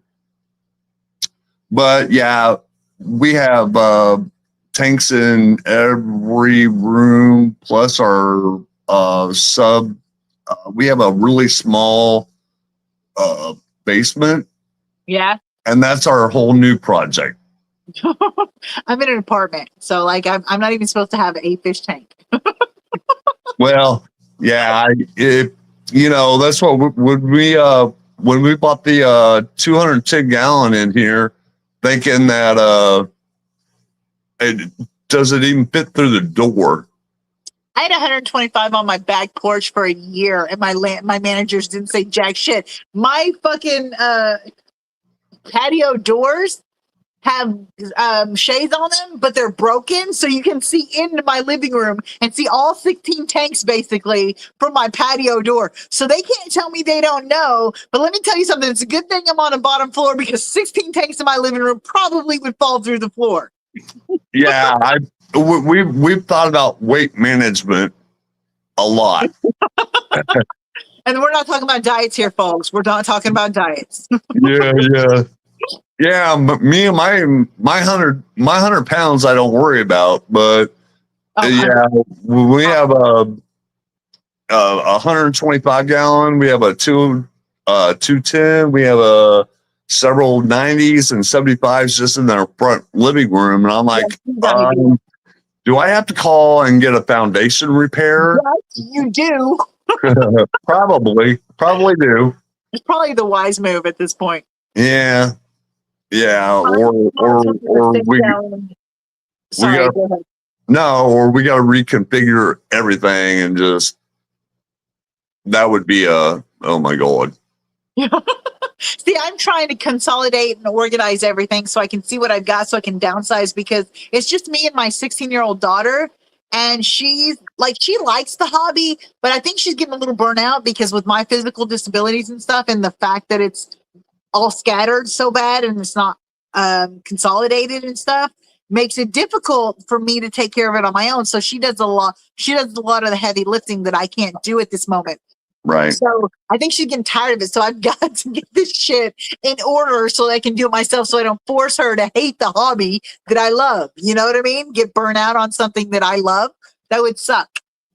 No, absolutely. I totally understand that. And that's what, and I keep looking at her shirt and I'm thinking, I'm wondering, is like, oh, she's actually sporting a Fish Fam shirt here. And I can't see who she I see it But once merch like that. That's so pretty. Stephen P. shirt. it's a Hey, Stephen Shirley, you P know what? shirt. It's the Stephen P shirt. So You know what? I'm going to say something very annoying. Why don't you smile? I want to see your pretty smile. That's what men say to women who they don't like who they think is not very good. You know. me, I don't smile anymore because I'm telling Cheryl, I want to see her smile because I bet it's pretty. Look at that smile with the dimples in the cheeks. That's so cute. Anyway, sorry. Go ahead. I'm a little no, drunk. I'll tell you, Really. she can smile because she's pretty. But yeah, She really is. when I started dealing with all my cancer stuff here a while back, it I started losing my teeth and I lost my weight and yeah, I'm not pretty like I used to be, Oh, don't worry, me neither. but we're still here. Yeah, right. We're You not got dead cancer yet. like We're that. not dead yet. My mom went through cancer, and it was horrible. Like for me, because I had just moved to Washington, and she lived in had lived in Arkansas, and that's where I was close to her. And then I had moved to Washington State, which is like 3,500 miles away. And Right. you know, I'm broke, so it's not like I can go back and see her. She got cancer, she was diagnosed with cancer just a few months after I moved here. So it was really hard for me because I couldn't be there with her. So when she started losing her hair, I shaved my head. I was like, that's Yes. all I can do, Mom, but I'll shave my head for you. I went for like over a year with a shaved head because I was, but she's good now. Like she's in remission. She's good now. But it was like really hard. So I get it. Yeah, and that's what I was looking at here a while back. I think I had my cancer surgery. They caught it really early, so I don't want to downplay it because, it was pancreatic cancer, so it was a huge thing. But because I was going through pancreatic pain already, they just told me that I caught it really super quick. Yeah. And they just jumped on it before it became widespread. That's good because pancreatic cancer, isn't it like one of the worst ones you can deal with? Right. Like it's the most lethal ones you can deal with. I'm so glad for you because I know that everybody that I've ever seen that was diagnosed with pancreatic cancer, it was too late and because it's so fast acting. So I'm very happy for you. Like, yeah, I was, and so, I'm a 4-year survivor of that, but, but yeah, do I deal with the problems? I'm going to probably for the rest of my life.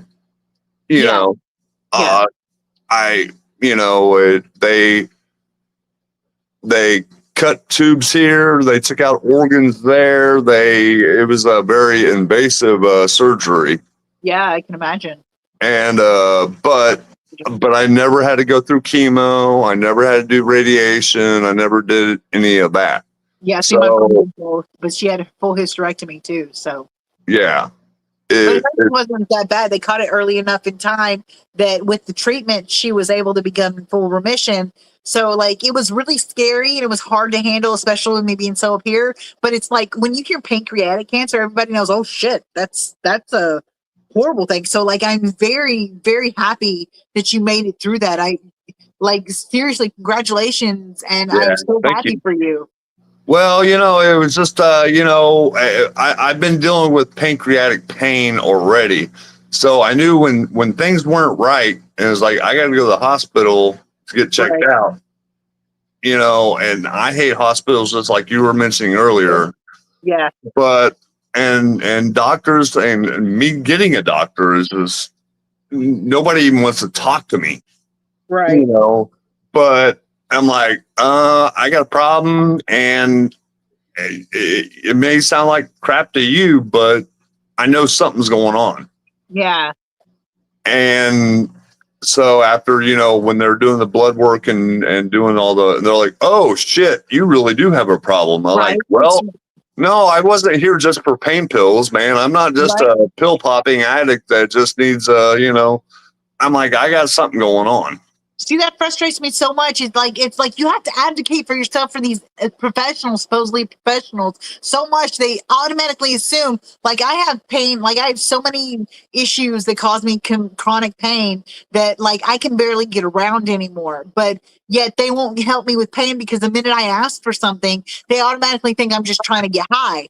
And I'm like, I have x-rays, I have MRIs, I have all these tests to prove that I have this pain. It's not like I'm making it up, yet they still look at you like you're just trying to get a fix. And it's frustrating because you have to push and push and push until you feel like an addict trying to get a fucking push. Yeah, until I take a urine sample, take my blood, whatever you need to do, but you'll figure it out real quick that I'm not lying to you. Unless you smoke weed. Unless you smoke weed, and then they're all like, "Oh God, you smoke weed, you got to be doing something else." I'm like, my shit's clean. Besides weed, what do you want from me? You know. And I used to smoke a little weed. It just wasn't my thing. Yeah. But it was one of those when you go to the hospital and you're like, yeah, I may have smoked last weekend, but or whatever. I'm like, yeah, I'm trying to get rid of this fucking pain. Right. Oh, I'm sorry. Did I just? I hope you're not monetized. Go ahead. But I'm not monetized anyway. Say fuck it. Okay. So they, but yeah, it's just one of those is like, man, it gets so frustrating when you go to the hospital and, oh, you're a weed smoker? Oh, well, you can't, oh, well, you need to come down before we can put you up. And I'm like, no, this ain't right. I'm like, I'm in pain and and the weed ain't enough. The alcohol isn't enough. That's why I'm here. Well, what's your pain level? 22 out of 10. What the fuck do you think, dude? I don't show up to the hospital every day. Right. It's not like I'm coming out for fun. Right. I mean, I automatically start off at, like an 8. Yeah, I get really pissy because like I have like 4 or 5 things wrong with my spine. I have several things wrong with my legs. I have a litany of things, and it's like it's not all. None of them are life threatening, but they're constantly like life. What would you call it? The quality of life. I have a hard time walking to my car. Right. It's like when I'm sitting, I'm fine as long as I don't sit too long. So most of the time I have to recline, or else my legs go numb, my hips start on fire. It's a whole problem. And whenever like my doctor, when I told her, when she found out I smoked weed, she's like, well, you're gonna have to get off that. It's bad for your bipolar. I'm like, no. Unless you are willing to give me something for my pain and something for my other shit, I'm not gonna. No, we're not talking about this. I'm not getting off the weed. It's literally the only thing that keeps me stable and keeps me from being in pain all the time. You're not gonna. She's quit asking me. She's quit telling me to get off weed. She knows better. Like, yeah. I mean, I know there's a few doctors out there, but like I said, I mean, just for me to even, I know you mentioned it here a while back or a couple hours ago, whatever, about a PCP, and I'm like, yeah. I don't even have a regular doctor anymore. And I'm like, I should be one of those cases that should have all sorts of doctors. Right. And yeah, but and it was like, okay, well, I lost my job. I don't have any insurance that's worth the crap. I mean, I have insurance, but it's just not good insurance. Not enough. And it's like, they don't even want to talk to me. Like I just for me to even get a doctor, it just doesn't happen. It's a big ordeal. It's like it's not worth time. It's like a full-time job just to advocate for yourself with doctors anymore. Right. It's like I have to go to. Do I have to show up to the emergency room just to? Right. Spend 9 hours in the emergency room just to be seen, and then when you get seen, you get thrown off like it's a fucking joke. Okay. Let's okay, all this is good and great, but I think we're bringing everything down. So let's we can change subjects here. I lost a chat when I flipped screens, so well, okay, let's see. Cheryl says, "Oh, Henry." Cheryl Henry says, "Cheryl, but I like hurricane parties and swamp puppies." After Cheryl said, "You have to leave Florida," and Henry says, "I don't like the cold." Cheryl, "I have free heat, fish room all for the fish room all around." Dude, Okay, what I was going to ask is, do you guys have the CR217s, the fake con colors? No. No. Oh, I want them, but at the same time, I have the real con colors, and it kind of pisses me off a little bit that they're calling them the con colors. Because when I say, "Oh, I have con colors," everybody's like, "You don't have the 217s." I'm like, "Bitch, I wouldn't talk about the 217s. I'll talk about the real con colors." So yeah, so like it kind of aggravates me. I want the. Don't get me wrong, I want the 217s, but I am not paying that much for a fucking fish. You have to have at least 6 of. I can't afford it. I can barely afford to eat half the time. I am not buying a fish for that much money. Oh, well, did you realize we just got a couple of new Plecos that it was like I couldn't pass up the deal, but I'm like, oh my, we spent how much? This is our first time of buying okay, it's a 2-year-old fish, but You can breed at that age. they were at breeding age, and that was what caught my attention. It was like, okay, some L 046s, zebra Plecos. Those are gorgeous and they're really expensive. Now, don't get me wrong. If I had the money, I can't promise I wouldn't drop some money on some 217s, but I don't have the money. I live on less than $1,000 a month as a single mom. So I am really stressing it here just to have fucking tanks, period.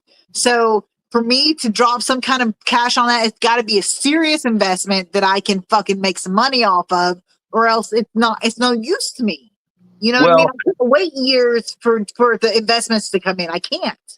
And with my health and declining, I started investing in tanks. I was like, okay, we have to get these breeding projects going. Right. But it was the same. The thing is it's a tight niche. Okay, Cheryl, I'm like, I got to make enough money at work. So maybe she can stay at home and take care of fish. Yeah. Because when you have this many tanks, it is an all-day fucking project. It's more than a 40-hour week job. It's like it's an all-day thing. You can't put it aside just because you don't feel good. You have to take care of them because they're living animals and they deserve to be treated right and to be taken care of properly. I totally get that. Yeah. We have grandchildren, but we've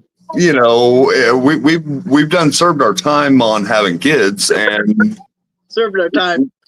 So we have all this new money that when you don't have kids around, and it was like, oh, I've spent my entire life supporting a child, but now we have instead of 2 humans, we have 72,000 fish. We have 2,000 fish. And I was like, oh, well, the pain comes back. Right. Right. That's the funny thing. Henry says, are you selling fish in Skipper's auction? I probably should, but I'm waiting until after I go to the local fish swap that I'm helping organize to see what I've got and what I have left to sell. And I don't want to, I know there'll be more auctions, so I'm going to wait until I've got that under control and know what I've got left before I start. Plus, I've got axolotls. I've got 5 axolotls, and I'm halfway thinking I should sell the 3 girls, but I don't want to because I helped raise them from eggs, and it makes me sad. I don't want to do it, but I'm going to probably have to because I need to consolidate and downsize. Because my daughter is going nuts with making her help me so much with the fish. She loves them, but she not loves them as much as I do. So, I want to go in Skipper's auction, but I don't think I'll make it for this time. I plan on, like I said, I'm going to be selling my Cobra Koi, my whole breeding group, because I don't think with me, I'm not a guppy person. But with the guppies that I've got, I've got 2 groups of guppies, the Cobra Koi and the Plex line that I'm trying to create and establish through Plex, my male that I really want everybody to look like. So I'm trying that. I want to keep the one that I can play with the genetics from. So I'm thinking the Cobra Kois are going to go. But I don't want to do anything and promise anything that I might sell at the swap. So I don't want to add to the auction until I know for sure that I've got something to do the auction with. How much am I downsizing? I don't know yet. I'm actually honestly not sure what all I've got. I know my killifish aren't going anywhere, but I have lost a few males and females and stuff like that. So I've got a few killifish that don't have breeding partners. So but I'm not getting rid of them. I can't. I love my killifish too much. But there are some cories, like I've got orange Venezuelan cories. I don't think I have very many of anymore. I've got some other cories. I actually got a surprise group of honey gourami fry that I didn't know I was going to have. My cobra koi guppies that I'm thinking of, and like I said, my 3 female axolotls that I really don't want to. My problem is whenever I sell these animals that are have specialized care, I'm going to require them to tell me and prove to me that they can handle the specialized care, because I'm not giving up something that I raised from eggs to somebody who fucking gonna put them in a 20-gallon tank and not know what the fuck to do with them. Right. Can't do it. Can't do it. I'm sorry. I put too much work, time, effort, and energy and Absolutely. emotion into these animals. And you know, and I mean, it gets real hard as a breeder when somebody wants to come over to our house and say, "Hey, I want to buy this," and I'm like, "Well, what type of tank do you have?" And or what type of, you know, what are your parameters? Blah blah blah. And you're like, take the test strip and it says everything's perfect. yeah, well, I don't believe all. You know, we don't believe all that. Right. Like, you know, people. It's hard to when people want to come over to your house and buy a fish, and you have to tell them, you're not ready. No, it pisses them off, and they don't want to buy from you anymore. It does. It pisses people off because they're like, "This is what I want," and I'm like, "Well, you don't get what you want. You know what? You want to." Can't put an Oscar in a 20-gallon tank, asshole. Yeah, you want my arowana? Well, look at him. He's in a 210. And I have to do a custom build tank because he's going to outgrow it. Right. And people, it was like, "Oh, well, I got this 40-gallon," and I'm like, "Yeah, so." You know, that won't even fit him when he gets tailed and head. Like, seriously, people, he's gonna be curled up in your fucking tank. Chill the fuck out. Right.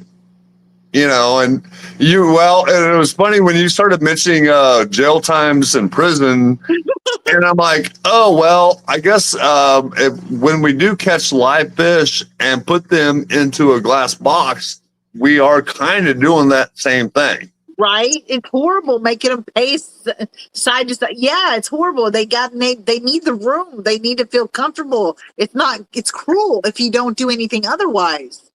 Yeah, there was a whole bunch of a thought process. It was like, oh, I'm not going to go get trout that want 100 miles worth of a creek and put them in some 75-gallon tank. Yeah, right. Step too fast. It would be. It is jail time for to take a live fish, a wild fish, and put them into captivity. I have a little difficulty with wild fish. Like, on one hand, I like the idea of conservation. Yeah, like I want to, like with the wild bettas, I want to be able to help conserve the species. Like white cod minnows wouldn't be alive today if we didn't have them in the hobby and breed them so prolifically in the hobby, because their natural habitat has been destroyed and there's almost none in the wild anymore. So I get that and I appreciate that, but at the same time, you don't take them and put them in a cage that they can barely move in if they're not. It blows my mind the way people just treat them like they're objects, like they don't have any fucking thoughts or feelings or anything of their own when it's been scientifically proven that they have complex thoughts and emotions. Absolutely. Well, and you know, I mean, we assume that they do, Yeah. but uh, Well, there's been scientific studies that's shown that they can actually navigate complex problems and complex solutions, and they have complex emotions. So it's not just we think. We might be anthropomorphizing them, but to some extent, but at the same time, it has been scientifically proven that they have complex thought and complex emotion. well, So it's not really that far fetched to think that you putting a fucking Oscar in a 20-gallon tank is not just going to be fulfilling at all for them. I have a dog that likes to go outside, but I'm like, it's cold. I'm like, it's not good for you. Exactly. They're like children. You know, You know, they don't get things. You have to guide them, and you have to teach them, you have to protect them. It's the same situation, but you don't put them in a closet and expect them to live and be okay with it. Like, you wouldn't put your children in a closet and be like, stay there, you're good, you got your food, you can piss on yourself, you're good. oh wait, but you came from a cult, so Yeah, that's true. That's true. all right. That being said, yeah, I know you've gone through life that, you know, other people wouldn't normally know how to deal with. Right. Well, yeah, I guess. You've already done it. You've lived it. But other people from the outside just are, oh, that's so bad. And I'm like, yeah, sometimes it is, sometimes it's not. Yeah, like there's situations, like it literally depends on the situation and the fish and the person, and there's a lot of factors that go into it. But general broad view is you can't put an Oscar in a 30-gallon tank. Yeah. Well, that's just a no for. Right, exactly. But I mean, that's just a generalization of it. But you know what I mean. Correct. Hey, 5 gallons per day because he was getting medicated. Shut up. yeah. And he was like 2 inches big. He was actually not even an inch and a half at that point. Yeah, he wasn't even 2 inches at the time. Anyway. Sorry, Yeah, go ahead. a 2-inch Oscar is a lot different than our 18-inch Oscar. Right. Well, my Oscar right now is about 4 to 5 inches right now, and I would not put her in a 5-gallon tank. I wouldn't do it. But inch per gallon, inch of But 1 inch per gallon. Oh my God, that really pisses me off. 1 inch per gallon. Fuck you and your 1 inch per gallon. Well, Put a 16-inch. I don't even know. It's a good place to start, but you don't put a 10-inch fish in a 10-gallon tank. It doesn't make sense. Put a human. Okay, we can go back to our going back to jail and put a human in an 8x8 foot cell. I don't agree with that shit either. I'm sorry. You can imprison somebody if you want to, but you can't rehabilitate them in a situation we are in now. The for-profit prisons. Okay, I'm getting on a soapbox. Shut up, Shirley. Anyway, yeah, 10-gallon tank is not big enough for a 10-inch fish. That's all I'm gonna say. Who's in here? I don't. Hmm? I'm trying to see who else is in here. Oh shit! I haven't been paying attention to the chat. I'm in the same yard, so You see the same thing we Come see. on, my fucking thing won't open up. am I the only person? Yeah. Oh, what happened to her? Oh shit! Oh, shit. Fucking won't let me open the chat. I'm just wondering why I was the only person in the screen. I'm like, who else are we talking to? Because I don't see it either. It won't let me open the chat. I don't know what the deal is. I don't know what the fucking deal is. It's pissing It me off. looks like I took over your show, and that's not what I'm here for. But I put you on the screen so that way. Okay, hold on. I can take you down. well, I'm okay with being up. I thought if there's somebody, I was like, who else are you talking to? Because I can't see it myself. Well, my stupid thing won't let me open the chat, so I don't know what the fuck is going on myself. It won't let me open the chat. Okay, hold on. Let's see. I want that tank in the center of the. I think they're chatting to each other. New fish movement. Yeah, they're talking to each other about Henry's fish room, which is totally cool. But yeah. Let's try this. Oh my God.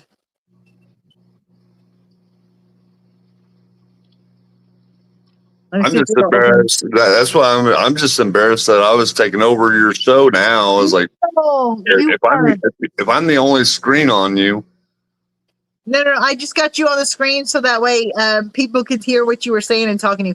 I have got the chat open now, and we are all good. do the split screen type of. Okay, hold on. Let me get you put up there. There we go. We're split screen. I just had you up there so that way you could so that way people could see you better when you were talking. Like, you know, the whole Okay. guest thing. Okay, I get that. Okay, now that looks much better. No, thankfully, Cheryl being right here, I can look at her phone and look at my phone because we're doing this all by phone. We don't have our microphones on. We don't have. Oh, I don't have anything like that on either. My It's computer 1 has o'clock in the fucking- morning. We don't have our lights on. Oh you shit, know. it's 11:15. I didn't really Oh my god, we've been going over 6 hours. Yeah. Shit, fuck. Yeah, it's 1:15 here, but Oh shit. Yeah, you're 3 hours ahead of me. I forgot. Oh my god, you guys are amazing sticking with me like that. Oh, you know, hey, I took a nap. We're good. We're just starting over. that's funny. I did not. Okay. Oh, what is Cheryl saying in the background? That's important. I told him that he took a nap. I did not. Oh, that's not fair. Sure, go take a nap, honey. We'll wait for you. We'll come back later. Yeah. You need a nap too. You got to have that beauty sleep. You're doing great with the beauty, but sometimes the sleep kind of lags. So Don't, go get yeah, your sleep. let's not get Nick in my tanks an idea and go Oh, for a geez, 24-hour stream here. I'm still in your title. He's like, I'm gonna have to work harder. I was like, don't just come on my stream. We'll call it even. This is the longest. I think the longest stream I'd ever had been before was 3 hours. I can't believe it's been over 6 hours and we're fucking still going. Don't get me wrong. I can go all day because I'm fucking a little bit drunk and I took my ADHD medicine today, so I'm a little up there. Yeah. Hey, well, I took my nap and I'm just trying to catch back up. I'm drinking a couple beers and I'm like, all right, I've had a couple beers with you. I'm like, if you're drinking that much vodka, I'm like, I think your mixture ratio may be a little bit off, but okay, we can go with that. I got you beat, honey. I'm a drinker more than you are. I'm sorry, I'm a bitch. I can't help it. I gotta rub shit in your people's faces. I started at 14 years old. Oh well, that's not fair. Because I didn't start till I was in a cult. Leave me alone. All right. I think So- I've got pretty good tolerance for someone who was in a cult till I was almost 18. My cup is up to this much with vodka, and the rest is drink. I know my stepmom is she'll drink 2 beers and she will be falling off of a bar stool, and I can drink a case a day and Bitch. You can Yeah, really okay. drink out and still be dancing on the dance floor. So you know, not everybody's built the same. not at all. I have a high tolerance that I don't get it because I thought I was an alcoholic for a while, but then like I quit drinking. I didn't drink for like over a month, and I was like, I don't care. The only reason I care is because I don't get my nightly drink, and I just took some like juice and made it taste the same, and I was good. Like I didn't really need the alcohol. It was just the nightly drink thing that I liked. Well, that's what when you started saying vodka earlier, and I'm like, all right, what's she mixing it with? Monster. And that's why she's awake. You say that, but I can drink a Monster and fall asleep in the middle of drinking it. No shit. No shit. When I was in college, I drank 2 NOS drinks, and then I was in the third in my classroom. I fell asleep and knocked the fucking can of NOS that had like this much left in it off the fucking desk because I drank almost three cans of NOS, and it didn't keep me awake. I fell asleep in the fucking classroom. So like I have no caffeine, Monsters, caffeinated drinks, coffee, none of it does jack shit to me. I can go to sleep after drinking 3 cups of coffee. But they say that's an ADHD thing, so Well, and that's part of it. I knew when you said when you started mentioning vodka, I was telling Sarah, I'm like, yeah, with orange juice, that's how I woke up in the morning. right? That's You some know. breakfast. That's breakfast, but at nighttime you just switch over what you're mixing it with. Right? Put you to like caffeinated milk or some shit. I don't know.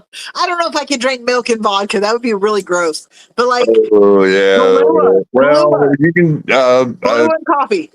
You're talking like a what do you call that? Not black. You Okay. said that I think it's almost everyone is sleeping at Oh. 2:18 in Singapore.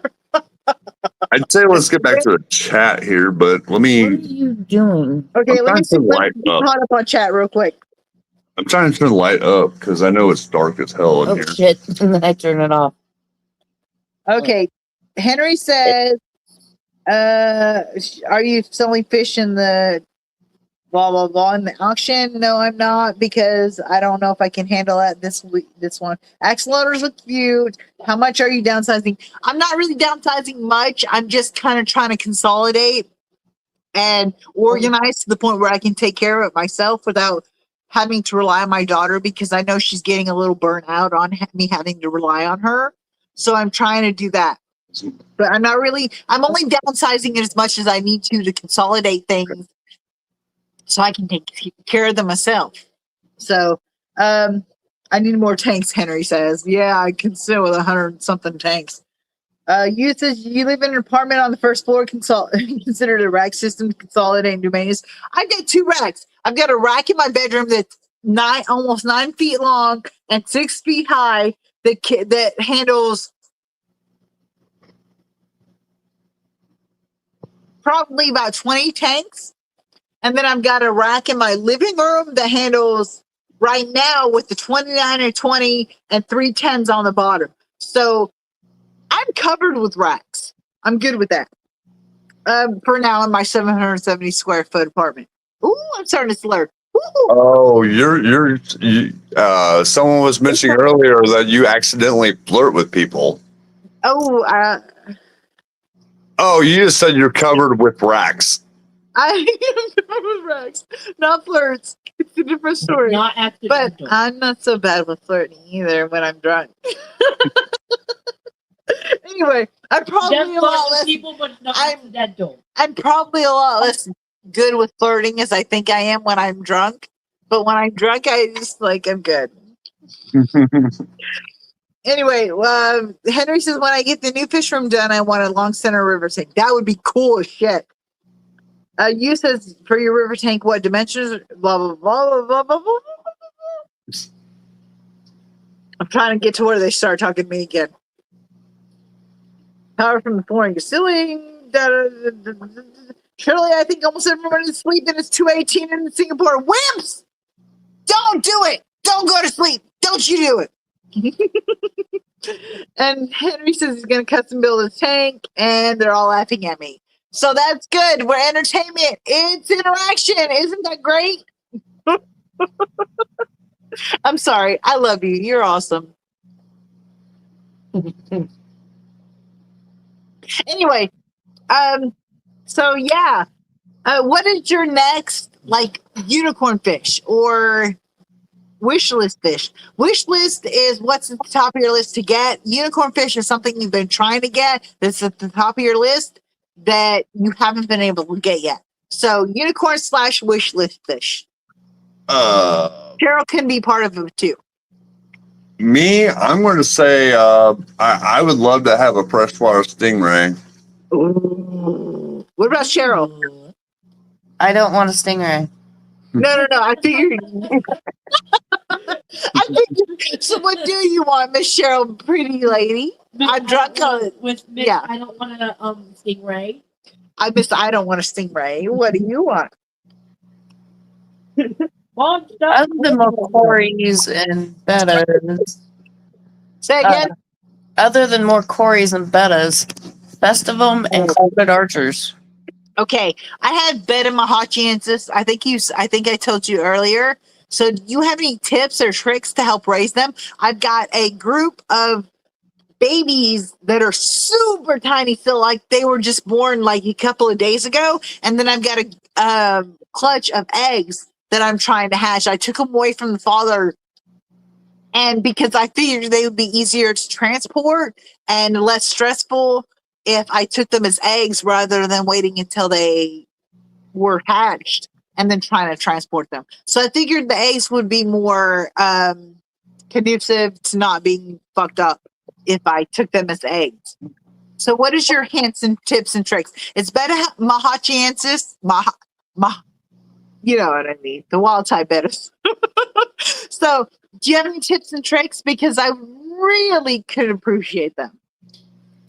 Well, with the rubra and Unimaculatas, I used the banana worms to start them with. Okay, what about vinegar eels and Vinegar egg yolk? eels. Vinegar eels are a little smaller, and they'd probably work just as well. Oh, good. I'm so glad because I got 50,000 tons of fucking vinegar eels. But what egg yolk, is that still a viable option? I have never Oh, no, tried egg yolk for anything, so I don't know. Okay, so I know it can fuck up the water. I can't think of the word right now, but I know it can make the water a little more ammonia and stuff filled. So I've been really watching that, but I didn't have any infusoria, and my green water's still cultivating. I'm trying to get it up. So the only thing I have is vinegar eels that's not egg yolk, and so vinegar eels are appropriate. I would use them if that's all I had. Okay. So I just don't want to starve my babies because I know if you don't feed them multiple times a day, they'll die because they're super sensitive as babies. So I just want to make sure they were appropriate. No, they should be just fine with vinegar eels. So what bettas have you not just wild bettas, but what bettas in general have you bred? I've only bred rubras and the Unimaculatas. Okay. Well, those are cool. I've had I've a lot, so I've never had a cup betta, so I have no idea. about this.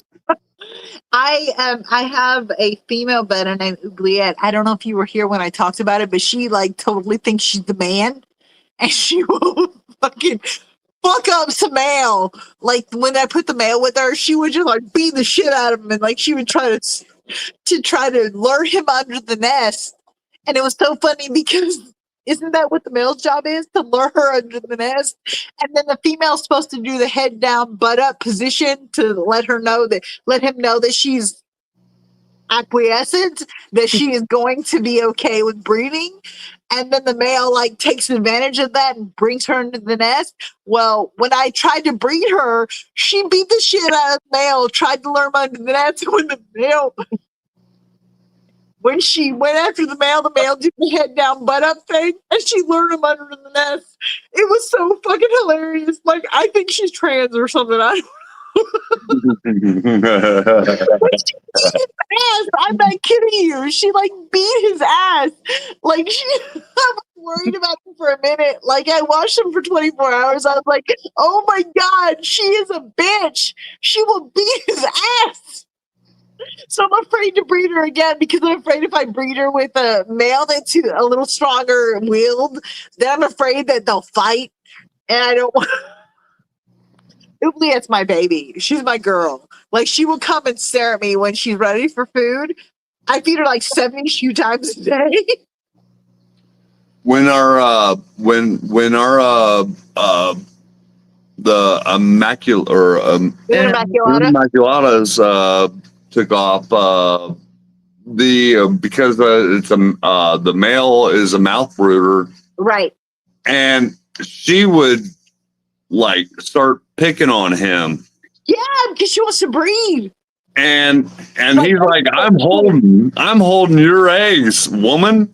You know, My bad, and Arjunata, I can't get the male to fucking breed for nothing. Like he just looks at her and he's like, I don't want you. I'm good. Thanks. it was one of those times. It was like, okay, she wants to. Okay, we're feeding her, but we would have to like feed her over in one side of the tank because we knew that he couldn't open his mouth. Right. And it was like, this is an issue. Right? It's a problem. Yeah, we can feed you, but we can't feed him because he's protecting your babies. Right? And it is, I mean, you don't think about it, but it does become a thing. It does. Like my bed album Marginata, I really want them to breed because I would love to have some babies from them. They're just beautiful. They really are.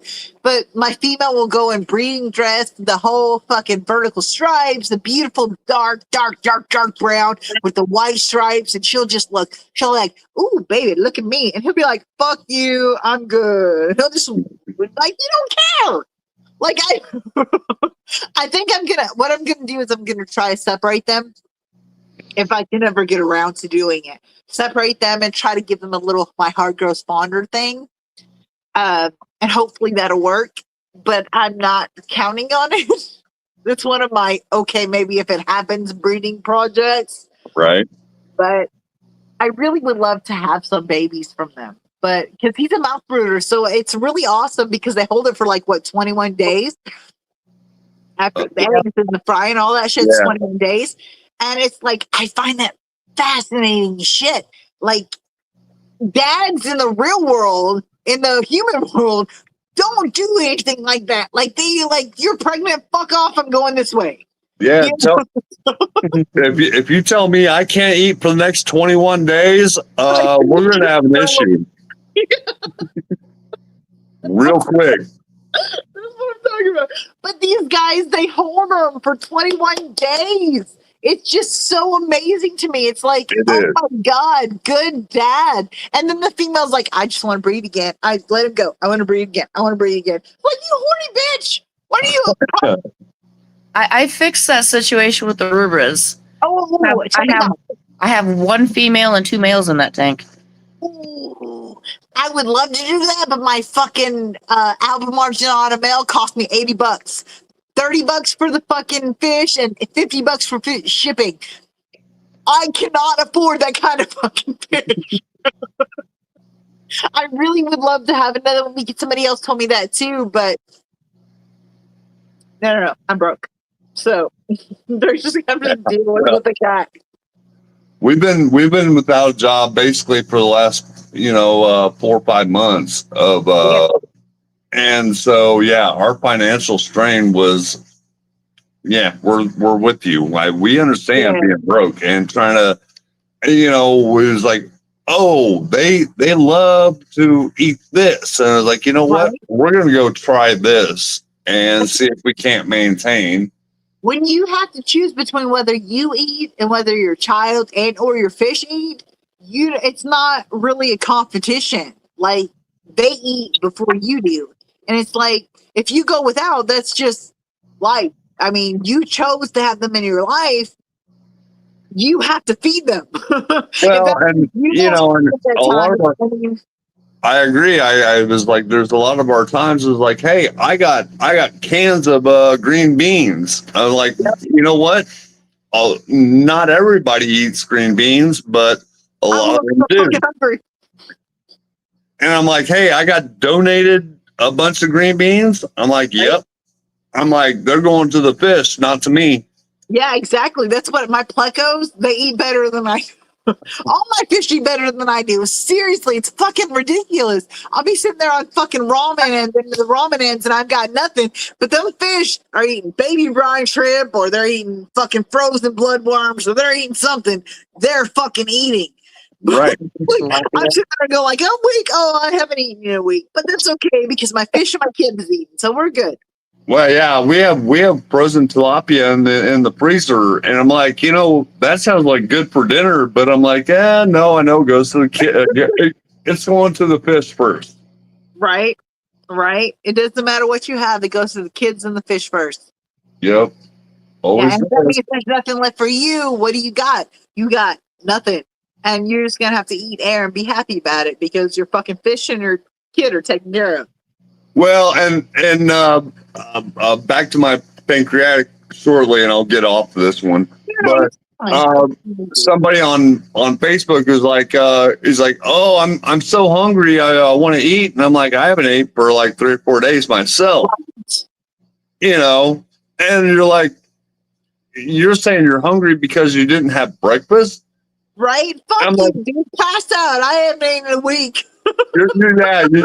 you're talking, you haven't eaten in 6 hours, and okay, well, whatever, shut up, move on. Right? You ain't got shit on me, dude. Right, You're a little bitch. Cry a little more. right, you know. You skip breakfast. Oh well, bitch, eat lunch. I ain't got it. So there you go. Fucking go eat your lunch. You can go, yeah, I can go days without eating, and it pisses Cheryl off because when she's hungry, she's like, oh, can you eat this? And I'm like, No. maybe tomorrow. Maybe tomorrow. Yeah, I get that. It's like people they don't understand. Like it's a lot of people don't understand what like to go without eating, like really go without eating. Like missing lunch is one thing, but missing lunch, breakfast, dinner for 3 days in a row, that's a totally different story. You know, and people don't understand that when I tell them, you know, and I don't tell them because I don't want people to feel sorry for me, so I don't tell a lot of people. And I'm saying this on a live stream, which anybody can watch, knowing that nobody's gonna fucking watch my live stream anyway. But It's 1:30 in the morning, so oh shit, is it really? Oh God, I'm so sorry. oh, you're fine. Fucking 6.5 hours. I took a nap. We're good. My point is, you know, when you tell them that you haven't eaten in a couple of days, sometimes it's over a week, sometimes it's 2 weeks for me before I start getting like, and of course I get dizzy, I get, you know, I fall over, I have difficulty functioning because I don't eat, but my kid eats. That's what matters. My kid eats, my fish eat, the animals that I'm cared for, the things that I care for get to fucking have a meal. Whoa, That's what matters. our kids and everybody else needs to eat, and even though it may hurt us to eat, we just don't do it. No. I mean, it physically can hurt me to eat Yeah. sometimes, so I just don't do it. I hate that other people go without a meal right. just because I suffer. Doesn't mean everybody else has to suffer too. That's the thing. Like that's what I was telling people earlier. It's like really being hungry, not just missing a meal, but missing several meals and actually being really hungry is not just a physical thing. It's a mental thing too. It fucks you up. It does. It does fuck you up. And when you go without a meal, even if it's one meal, you're like, oh God, what am I going to eat again? What am I going to eat again? What am I going to eat again? And it fucks with you mentally. But like when you have a kid and you've got things that depend on you that have to eat, and you have to choose between feeding them or feeding yourself, you're not going to choose yourself if you're any kind of fucking person. If you choose yourself, you're a fuckwad, and I hope you die in a long, painful death because you don't have something depending on you, and then you feed you before you feed them. That's a shitty thing to do. Well, I'm a guy, and I'm a guy, and I'm going to go put a bullet in a rifle and hunt down a deer or something. Exactly. That's what I'm saying. You do what you can, but even if you don't have enough to cover at all, if you only have enough to cover your kid and whatever animals or whatever that's in your care, you're going to pick those things that can't fend for themselves. You know, if you're any sort of a person, you're going to pick the things that you have under your care that can't care for themselves. We're on the same page here. I don't know. Yeah, exactly. My hand. I'm sorry.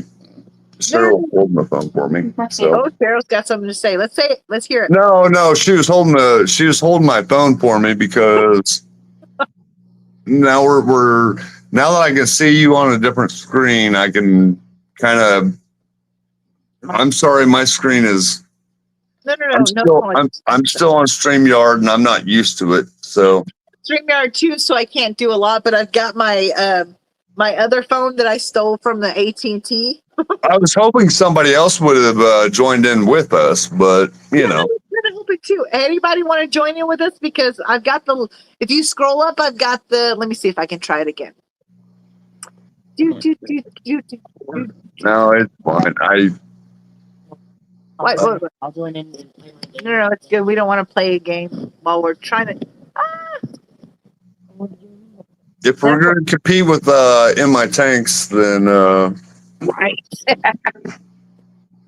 we can do this all night. But I told him I was coming after his title, so there you go. he was going to try to stream more often and more and longer. I was like, no, dude, I'll get this. You won't win because I am competitive as shit, and I will be drunk and I will fucking live stream until somebody sees me in my underwear. Don't you try me. I think you're right. Yeah, I am right because I'm always right. No, I'm just kidding. Well, you're a woman, so Well, Of duh, course. women always know better than men. Come on, you got to accept that. Just accept it. I already have. I'm You with Cheryl, so you should. You like I don't think she would let you forget that. Okay, so start looking for sushi. I love sushi. Helps me as I have Shirley as an underwater welder. It's time I live out in the sea ocean for months. We eat whatever the sea ocean can offer. That actually sounds really good because I could love some fucking sushi. I love some sushi. The funny thing is, we made some sushi the other night. It was so horrible. Like it tasted really good, but it looked really bad.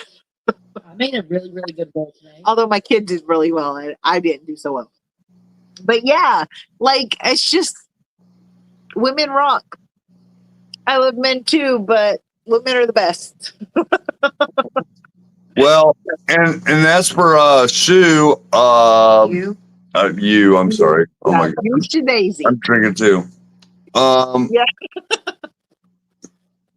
I knew he was an underwater welder, but you know what? If you had to think about the only thing you had to eat was from the ocean, then that would change our dietary the way we eat. Yeah, it would change the way we looked at all our food. I mean, it'd be crazy if we were the ones eating algae. And That could totally sustain us, though. Algae could totally sustain a human person. well, so could duckweed, but do we want to eat? Do we want to eat it? But But think about it, though. If all we ever knew is duckweed and algae, and we never even knew there was an opportunity to eat anything else, we would be satisfied. We would be not hungry. We would be satisfied nutritionally. We wouldn't know any different. Now, the only reason why we aren't happy with it is because we've been provided with spice. We've been provided with variety. We've been provided with all these vegetables from other countries. But if the only thing we were given was duckweed, algae, and things like that physically sustained us, we would know. Excuse me. We wouldn't know any different. I'm not drunk or anything. and I think for all the vegetarians out there, we got piles of duckweed around here. Oh, Jesus, right. If you want some of mine, come get it. I'll let you eat it straight out of the You know, thing. when we were at the swap today and they were selling duckweed, I'm like, seriously? People Right? selling stuff? I had an advertisement for somebody selling duckweed. I was like, what the fuck? Who the hell are you selling to? Because nobody that has any knowledge of duckweed and tanks is going to buy that from you. They're going to be like, bitch, pay me to take it off your hands. Right. That's all there is to it. Do not tell me I have to pay for that shit. You tell me you'll pay for me to take it from you. My koi and duck and my goldfish love it. Right? And I know it is like superfood. It's got like 45% protein. Right? And But it has so much nutrition in it. but it's like, you know what? It's going to the fish. It ain't. Right? Nope. I don't even care to want to know what it tastes like. No, Don't wanna know. good. I've accidentally tasted it. It's not. It's like so. It's like lettuce without any dressing or anything. Okay, let's take it one step further and say that we were on out there in the ocean and that was our only thing to have. We would be saying, okay, do we salt, pepper, Yeah, fucking um, salt, pepper, garlic salt, like garlic everything you salt? can think of it. Yeah. How do you know? What kind of seasonings do we put to it? Do we have access to the seasonings that cover this shit? Because Right, look, I'll do a sushi roll with duckweed. That's fine, but give me some salt. Give me right. some salt. Well, out in the ocean, I mean, you would have to draw your own salt, I guess. Dude, no. The ocean is an never-ending provider of salt. You grab a cup of that shit, you lay it on the deck, and you let it dissolve. You have all the salt you fucking want. So don't tell me you can't get salt in the ocean. Right. That's what I'm getting at is okay, Okay, sorry, my there's your salt, but if you're out there on a boat and wanted to try and do it yourself, man, that's gonna be a tough life. Yeah, but it can be done if you're fucking resilient enough. But yeah, it's like okay, okay, do we have any recipes for duckweed recipes? Okay, Pinterest. I can make some. Okay, Pinterest, tell me how to cook duckweed. Okay. If you don't have to cook it, take it up, pull it up, dry it. You got plenty of that. Add some olives, add some onions, add some whatever you want to the salad, and then you mix that shit up and add a little bit of Italian dressing on that shit. Eat that shit up. You're good. Now, if you have all that, if you don't have all that, take salt, pepper, paprika, garlic salt especially. Garlic salt's the best because I love some garlic. And you Right. eat that shit up. It may not taste that great, but it'll fucking sustain the shit out of you until you're ready to get something, until you're at a place to get something good. So, and you mix up the spices, mix up the salt, and it will taste good. It will taste good because you're fucking hungry, and you will eat it because you're fucking hungry. Let me tell you one thing right now. Do not underestimate the power of the hunger. But yeah, like you No, can do yeah, anything I get it. if you're hungry. Yeah, when you're hungry, Yeah, when you're really hungry. Now, I'm not talking about I missed the meal hungry. I'm talking about I missed like 7 meals hungry. yeah. But, I don't know. But you can do it. Like, you do what you need to do to survive. Oh my God, I'm slurring like a motherfucker. Sorry. Well, we can go back to our koi fish and our goldfish love the duckweed. Yeah. So we just have to take a scoop out of this tank over here and put it in that tank over there. Right? I mean, it's free food for them. Yeah. And it's free nitrate reducer. And it really does suck up the nitrates and the ammonia and stuff like that. It really does take a lot out of it. Now I will tell you that there's very few tanks in my fish house that don't have duckweed in it. My axolotl tanks don't, but that's just because they don't like cold water. My there's very I don't know. Can't think of anybody else that doesn't have duckweed. Everybody else has fucking duckweed. Yeah. I tried to put water lettuce in it, and the duckweed just fucking ate it out like it. Oh wow, that sounded bad. It smothered it out. Jesus Christ, I need to end this live stream because I'm fucking slurring like a motherfucker. All right. We can do that too. No, I'm not ready. All right. Well, give me a second. I'm sure, pretty lady. I'm trying to add her in. She's up here too. Yeah, she's a pretty beautiful lady. She really is. Okay, so are you planning on getting a 217s? Eventually. Eventually, you know, until when it starts coming down to a reasonable price and not $500,000 for a fucking fish because it's ridiculous. I know people that are selling their babies for like 40 or $50. Oh, there's already people breeding them. Yeah. Oh, yeah. the only thing that aggravates the shit out of me is because they call them the con colors. And when I say no, I have con colors, they're like, no, you don't. They're not 217s. I'm like, bitch, the con colors aren't 217s. They're con colors. They're the original con colors. 217s are the secondary con colors. They're the Rio Tomo con colors. Exactly. And people are like, well, I don't get it. When I tell them I have the con colors, the original con colors, they're like, oh, well, do you have 270? No, that's not the original con colors. That's not, no. I have the slate quarries. The slate quarries are beautiful. They're wonderful. They're gorgeous and they're shy as fuck and they never come out. But they're pretty. So, anyway. I'm so impressed with you. You've got so many fucking Corey species. I thought I was impressed with like 9 types of Corey species or whatever. And I'm like, you're like, I have 422 types. I'm like, Jesus, I didn't know even there was that many. So I'm a little bit jealous of you. Not bitter jealous, like not like I hate you and I want you to like have no success jealous. Just more like, oh, I'm glad you have success, but I wish I had as much success too.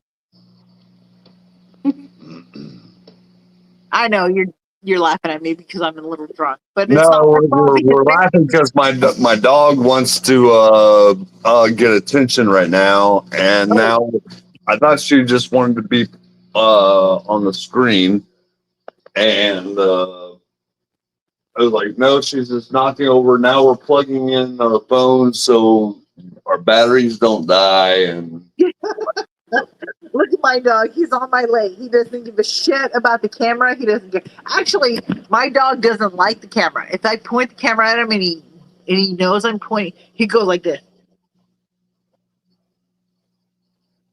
He doesn't like it. He doesn't like the camera. Oh, look at the baby! Oh, you're so cute. What kind is he? Lab mix? German Shepherd. German Shepherd. Oh, that's good. Bye. Does he Yeah. not have lab in him? Nope. she's a That's just a German Shepherd. she's a pure white German Shepherd. Oh, I love white German Shepherds. I forgot about those for a second. Oh my God. I had a white German Shepherd named Samson.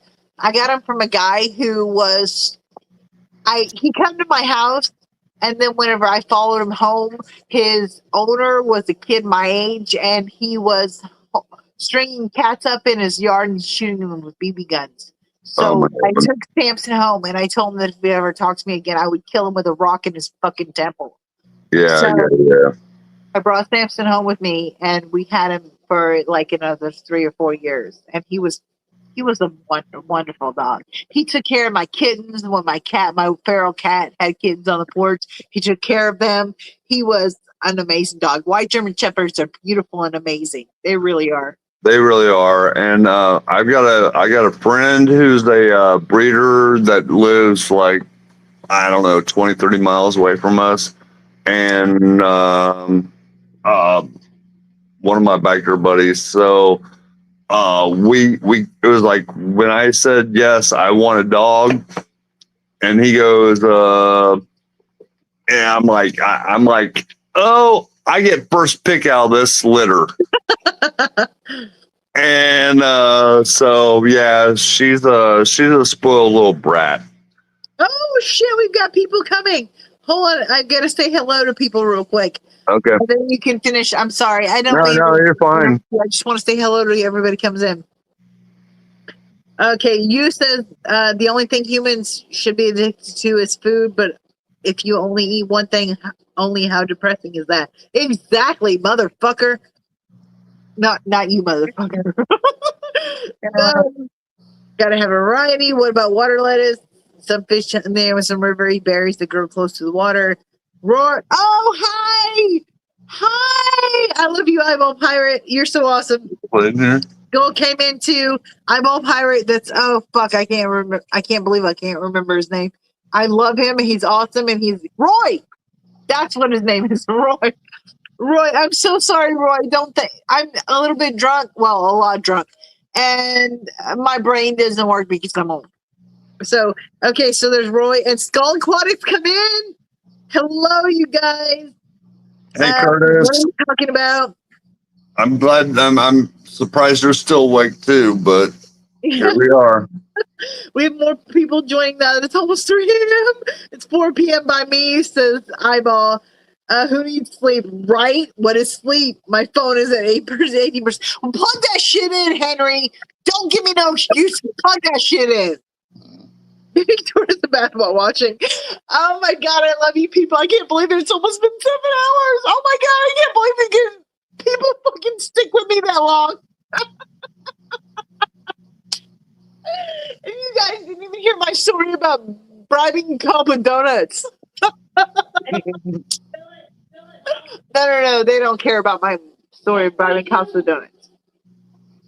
Anyway, I'm drunk too. Red wine is great for spring allergies. Exactly, Roy. You guys are awesome. Okay, sorry. Go ahead, Ryan. What were we talking about? I don't remember. I'm fucking old and drunk. So what the fuck do you want from me? Okay, well, then there's that. You know, We were talking about. I don't remember what we were talking about. we were talking about several different things. We've gone all over the page on what we're talking about. I know it's like if we were drawing, it'd be like a scribble because nobody knows. I mean, what the fuck if we we're had talking this written down and planned ahead of time, we could have a timeline to what We we're going to talk about. But fucking stick to the topic. I think she was. I think we're just having a little bar talk here. Okay, bar talk. Bar talk. Unicorn / wish list fish. Let's try to get back on topic. So Okay. wish list / unicorn fish. You know what the definitions are. Wish list is something you really, really want. Unicorn fish is something you really, really want, but have had a hard time getting. A mermaid. I want a mermaid. That's not fair. That's not fair. Your wife is a mermaid. All she's got to do is put on the tail. Fucking Oh well, but she doesn't have the tail. dude, she has the shell brawl. The way she swims, Don't you dare say anything negative about her. She's beautiful and she's awesome and she's lovely. absolutely. I'm not going to say anything bad about her. What I I'm just saying is want if I have to put a tail on her, then You're the one that said mermaid. well, you're talking about fantasy fish. Well, we're talking about fish, not fucking who you can fuck with the tail. I didn't say anything about having sex with a fish either. But oh I'm getting tired of this shit. my. Oh my god. Oh shit, he almost knocked the phone out of my hand with his tail. You said, Shirley, your wife doing the toe tapping thing. Were you supposed to go out for lunch today? See you all again. No, you! Don't you dare take your wife out on a date. I'm more important. I'm just kidding. Have fun, you. Enjoy. Buy her something good. She deserves it for letting you stay up here all this all fucking 7 hour fucking life.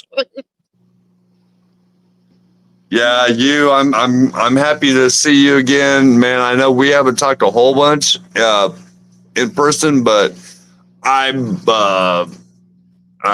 appreciate you chiming in too. You is amazing, isn't he? He's Yeah, he's an awesome guy. He's an awesome guy. Yeah, I don't think there's a single person that's been in my live stream today that I would say wasn't a pretty decent guy. I'm sorry, I'm trying not to slur because I am fairly drunk at this point. But 4 glasses of vodka that was like this much vodka and this much drink, I think I'm doing well, and I'm not passed out, so I think I'm doing pretty well. But anyway, Roy says, "Hell yeah." That's what he would say a mermaid. But make sure the tank is big enough. He says, "Are bears or live bears?" I would assume live bears since they're half human. So I would assume they're pushing shit out their tail. Cheryl says a good question. Mermaids are awesome no matter what they do. I wish they felt that way about real women. Jesus Christ. Anyway, you guys are so awesome. I can't believe it. 7 hours. Oh my God, what's wrong with you people? Well, it's 2:00 in the morning, so Oh, there's nothing else to do at 2:00 in the morning than either sleep or fucking have fun. Let's have fun. Let's fuck it. No. Let's not well, fuck it. which Depends on what- one? In which order? Do we have to choose? Sleep or fuck it? No. Sleep And comes after the fuck it because you have to dispel your energy with the fuck it part before you sleep. there you go. You're on the same page. Fuck it like a lot. Oh my God, I'm too drunk. I probably should just fucking But let yet, it go. but yet here we are. Right? But it's so fun though. Like we're having so much fun. I can't believe it. It's just okay. So anybody tell me wishless fish, unicorn fish, and or reason you came into the hobby? Because this poor guy right here who's on my screen next to me is probably thinking, "Oh my God, she's a fucking psycho. How do I get out of here?" No, we're good. We're good. I'm having so much fun though, you guys. Like That's why I'm rolling with you, because I'm trying to have fun with you. So let's just run with it. Dude, get 13 fucking people in here. I You know know, that. when Curtis chimed back in, I'm like, oh crap! Now, But see, the thing is, I have a hard time believing that many people give a shit what I have got to say. Like, seriously, what do you do in your life that you care what I have to say? well, Now, I have a hard. Okay, let me verify. okay, hey, you're part of the fish family, so you know what? There's people out here that care whether you realize it or not. Oh, People do care. Why do you think I jumped on here? I'm sitting here having a beer and having a cocktail with you, and we love you too. oh. So what I'm saying is this is part of Fish Fam. Yeah, it's just I'm not used to being part of the community to actually give a shit. Well, okay, let's give a shit about each other. I agree. Like I totally agree. Like I would love to just be able to help everybody that's part of the fish fam and just be like, you are my homie. You know, you are my friend. You are you are part of my love. I love you guys. Like you are so much, you mean so much to me. Like I don't even know how to explain it. I know it sounds stupid, but it's not just the fish for me. It's the fish fam. The fish fam are so like even when they ignore me. Like I told you guys when I first started that one of my biggest pet peeves is being ignored. When I say something and nobody responds, nobody says anything, it pisses me off. Not because I expect everybody to get my jokes or but because it feels like I'm invalidated as a human to not be recognized. And so to have that recognition as a part of the fish fam makes me feel validated and it makes me feel very happy. So thank you. Well, no, I mean you are a part of our family, and so if you wanted to go for a talk, let's go for a talk. I mean we obviously can't walk together because you're 'cause I can't walk. three time zones away, but you know.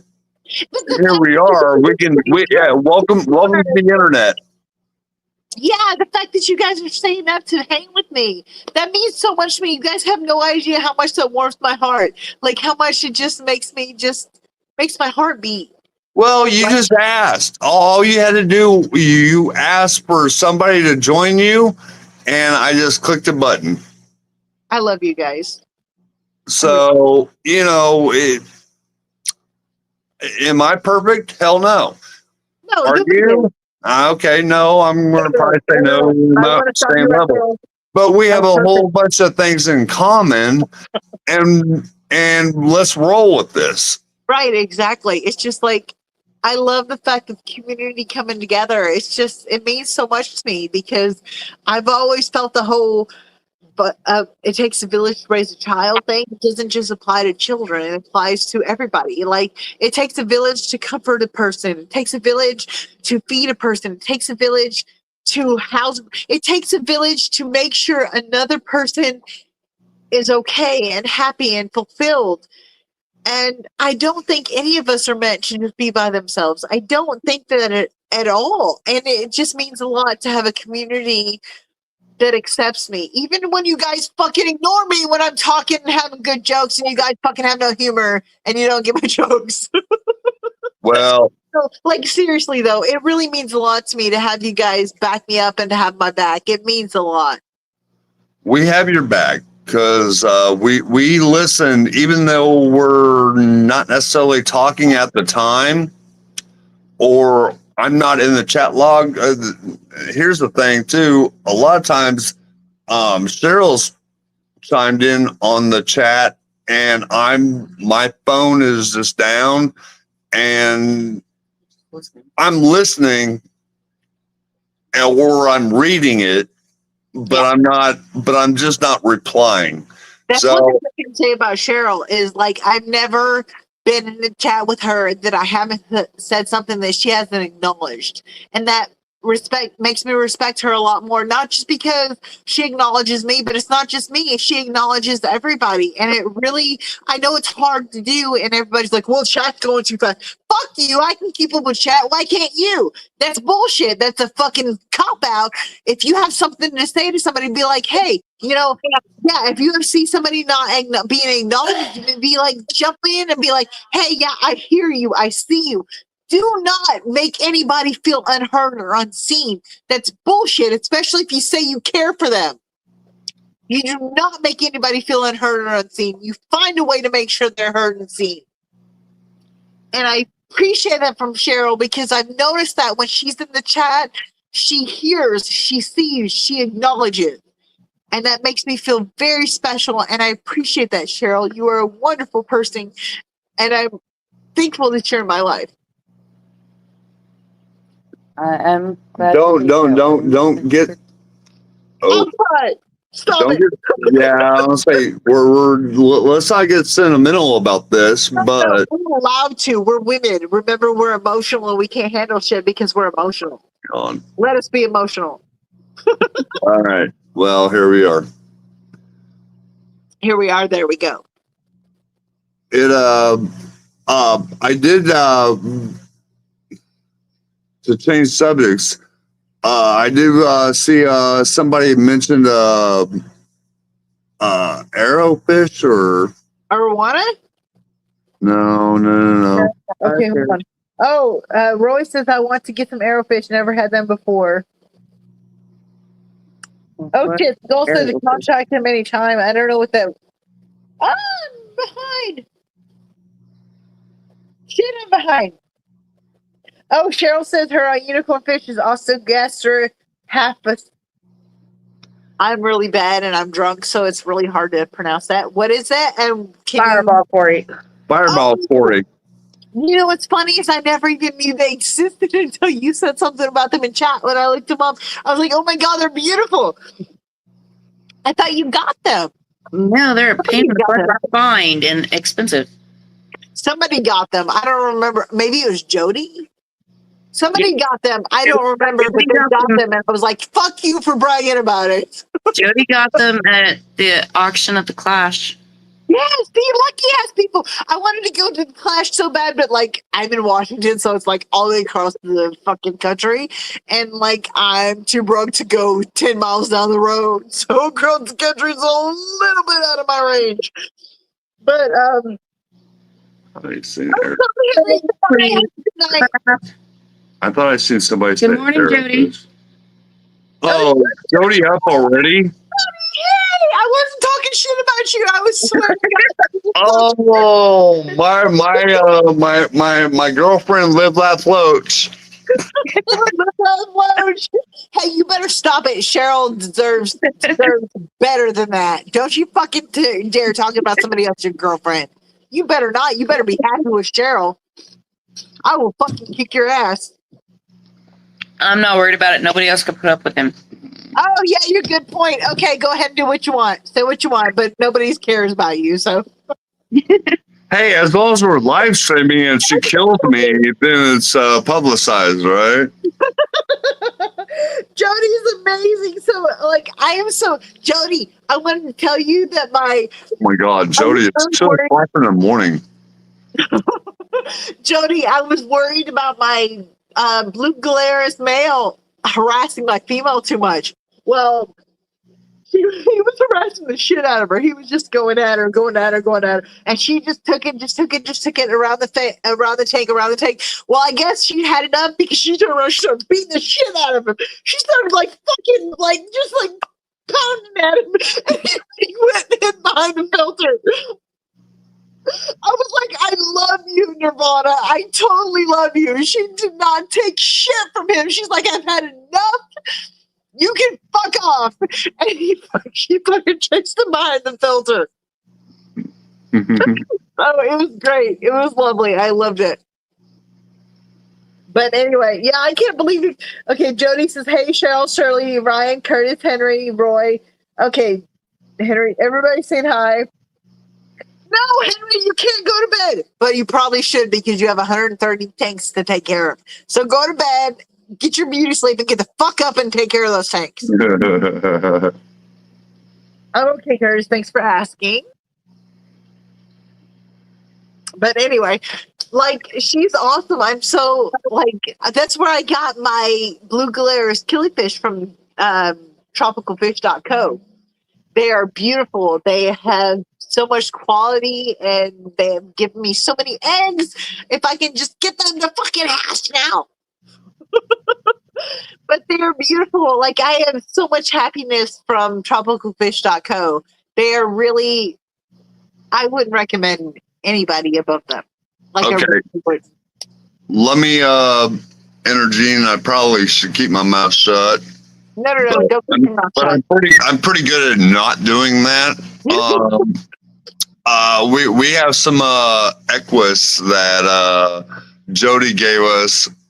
And she said, and we're working on that breeding project now, Right? and they are doing something. Stellar. It took them forever to get started because it was like, where is this breeding project going? I was like, all right, can we get them to breed? What are we doing wrong? And Cheryl tells me just yesterday, or this, well, okay, technically yesterday, that yeah, we're moving things around. There's something's getting ready to happen. I hope. It's still hopeful, but I wasn't gonna say anything about those until I had eggs. yeah, we want to see the eggs first and make sure that it's all going. But yeah, Jody's helped us out a bunch, and likewise, we're gonna reciprocate back to her. Okay, I'm going to say two things. First of all, Henry, you're an asshole. Keep Shirley away longer. Second of all, Jody is fantastic. Like, seriously, these fish that, like, I know I just got the blue Glarus from them, but her prices rival Dan's, but her fish quality is fucking magnificent. Like, I asked her, I was like, That's not gonna This work. is the best fish you've got. And she's like, I always do that. And she Oh, said, that works. awesome fish. And they're like, I could not for the life of me ask for better fish. They're amazing. They were my unicorn fish and I got them. And Jody chose beautiful ones for me. I do not in any shape, form. I would recommend Jody tropicalfish.co over Dan's any day. And I know I haven't used Dan's fish, but I can guarantee you that he does not take the care and the personal interest in choosing the fish that Jody does, especially for the fish fan. I'm just telling you that. I do not believe that you can get the quality and the love from Dan's Fish or not just Dan's Fish, because like I said, I haven't used them, but Dan's Fish or any online retailer that you would get from Jody. She takes so much care and so much like personal interest and love that she cares for the fish. Like it amazes me. Like I'm just so amazed with the things she does. I feel intimidated. But she is amazing. Like she really is, and I have a lot of respect for her. Jody is amazing, and what she's been doing up there, like I said, Cheryl and I went up there and visited as they were building the Tropical Fish Co. And it was like, okay, how do we help? Right. You know, it's like we see what you got envisioned, and it was spectacular. Right. And- Like, Chris was talking to me about what he envisioned, and Christopher, I forget his last name. Junkins. He was talking to me before all this started. He was talking to me because he was thinking about coming up here and stuff like that before he started talking to Jody. I was like, I can't give you what you want. And he was like, I'm looking for this, and this. And it's like, you have so much in mind that's amazing and it's awesome, but I don't know if I can give you that. And he found Jody, and it was like, that was perfect. That was perfect because she could give him what he needed. I don't know where he's at. I haven't seen him. I haven't talked to him, which is kind of depressing because I tried to text him to see how he was doing, but that's beside the point. Jody has really she's amazing. And it's like, you couldn't have asked for a better person than Jody. Like, she has done so much, and it's just like, how do you get past that? You can't. She has done so much for that whole thing situation. It's like she runs the whole thing. Well, she does. She is completely running it. I mean, basically on her own. Yeah. And when we were off work, I'm like, should we be going up there and just helping her? Because we have the time to do it. You know, financially, maybe not, but we Right. could, you know, but we have the time. And I know that's my biggest drawback is you either have the time to do it or you either have the money or the time. Right. It's a toss up because sometimes you have the money and the time. Sometimes you have the money or the time, and sometimes you don't have neither. So it's like, what do you give if you know what I mean? It's just like, Well, and she's like 4 hours away from us. I mean, yeah, we drove up there and it was, you know, great. Except for, well, I mean, we had our own problems, but yeah, of course everybody does. But like, I've seen her work through all this shit and just like throw herself and her body and her mind and all this shit into it. And it's like, that is what defines a business, is like how much you put into it. And she's putting all into it. And I really don't think that there's any chance of them not succeeding with Joe and Julie. I don't know who the fuck that is because I don't know a Julie. With Jody at their back. Like, I think there's no other choice but success with Jody, the way she works hard and the way she kicks ass like that. Like, I would trust no other fish as much as I trust the one Jody sends to me. Well, and we agree. Yeah. We're totally we totally love her, and she's such. I know she's trying to go back to sleep. So Go to sleep, Jody. You need it. yeah, give her another 3 more hours, and then we'll talk about coffee. Oh, she's going to bed. Oh, she's going to sleep. Good night, Jody. Go to sleep, sweet dreams, baby. We love you. But yeah, we'll we could talk about you for the next 2 hours. Yeah, we're going to talk about you. So if you want to sleep, if you want to stay around, you can. But I suggest you go get your sleep because it's not anything you're going to hate to hear. And you can always do the research. Because she's a workaholic, and I love that about her too. Right? I couldn't do it. Like, even when in my best days, whenever I was a workaholic myself, I don't know if I could keep up with Jody. She would have fucking embarrassed the shit out of me. Like, right now, I don't care because I'm fucked up and my body's fucked up. And so I can't keep up with shit anyway. So I'm like used to it. But in my best days, when I was fucking working circles around most people, Jody would be working circles around me. So I have a lot of respect for her. She's very powerful. She really is. She's a great person. Anyway, okay. So next, anybody that's coming in, we are talking about. What are we talking? Wish list fish Wish list. We're talking about wish list fish and unicorn fish. and unicorns. Also, what brought you into the hobby? Wish list fish is the top of your list fish that you want more than anything. Unicorn fish is the one you want more than anything that you've been having trouble getting. Like, that's the difference. So let us know what you got because we want to hear it. We want to know. We want to know what's worth your time and energy that you've been putting into it that you want that fucking fish so bad. Why? What? How? Let's hear. All right. Well, just to keep in as they're typing, I wanted to make like theme tanks for my living room. Yeah.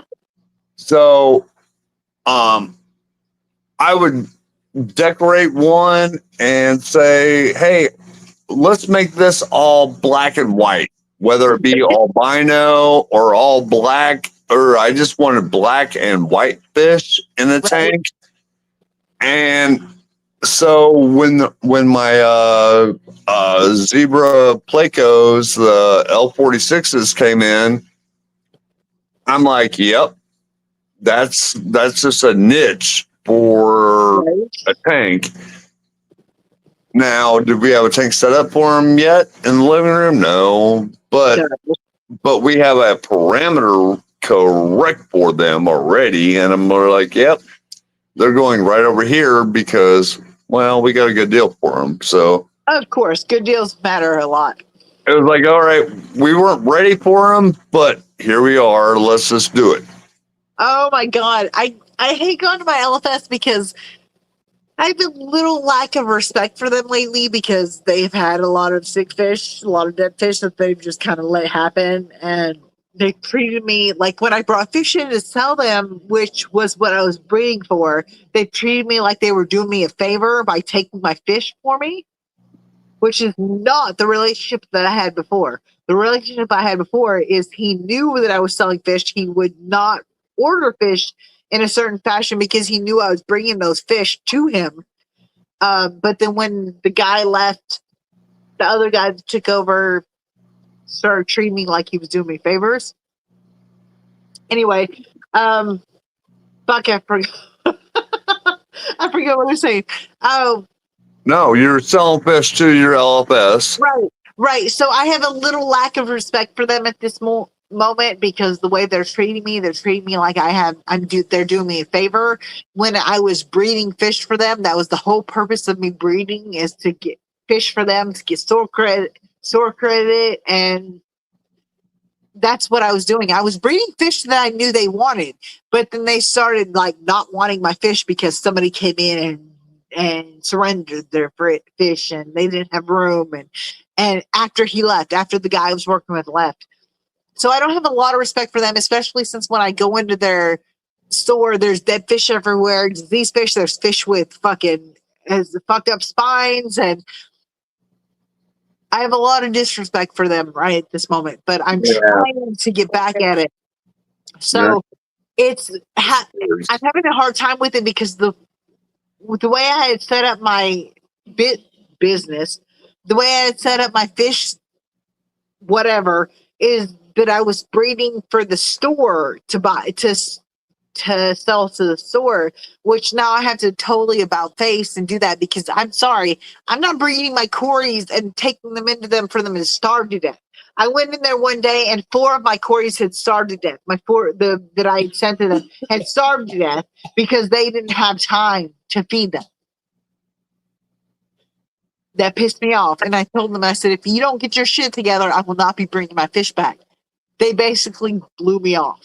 And then since then, they've been treating me like when I sell them fish that they're doing me a favor, like I've got some accidental breedings going on. They're taking for me so they can take, you know what I mean? It's just, Yeah, no, I know exactly what you mean. And So- and that's why we have a couple of LFSs that we were selling fish to, and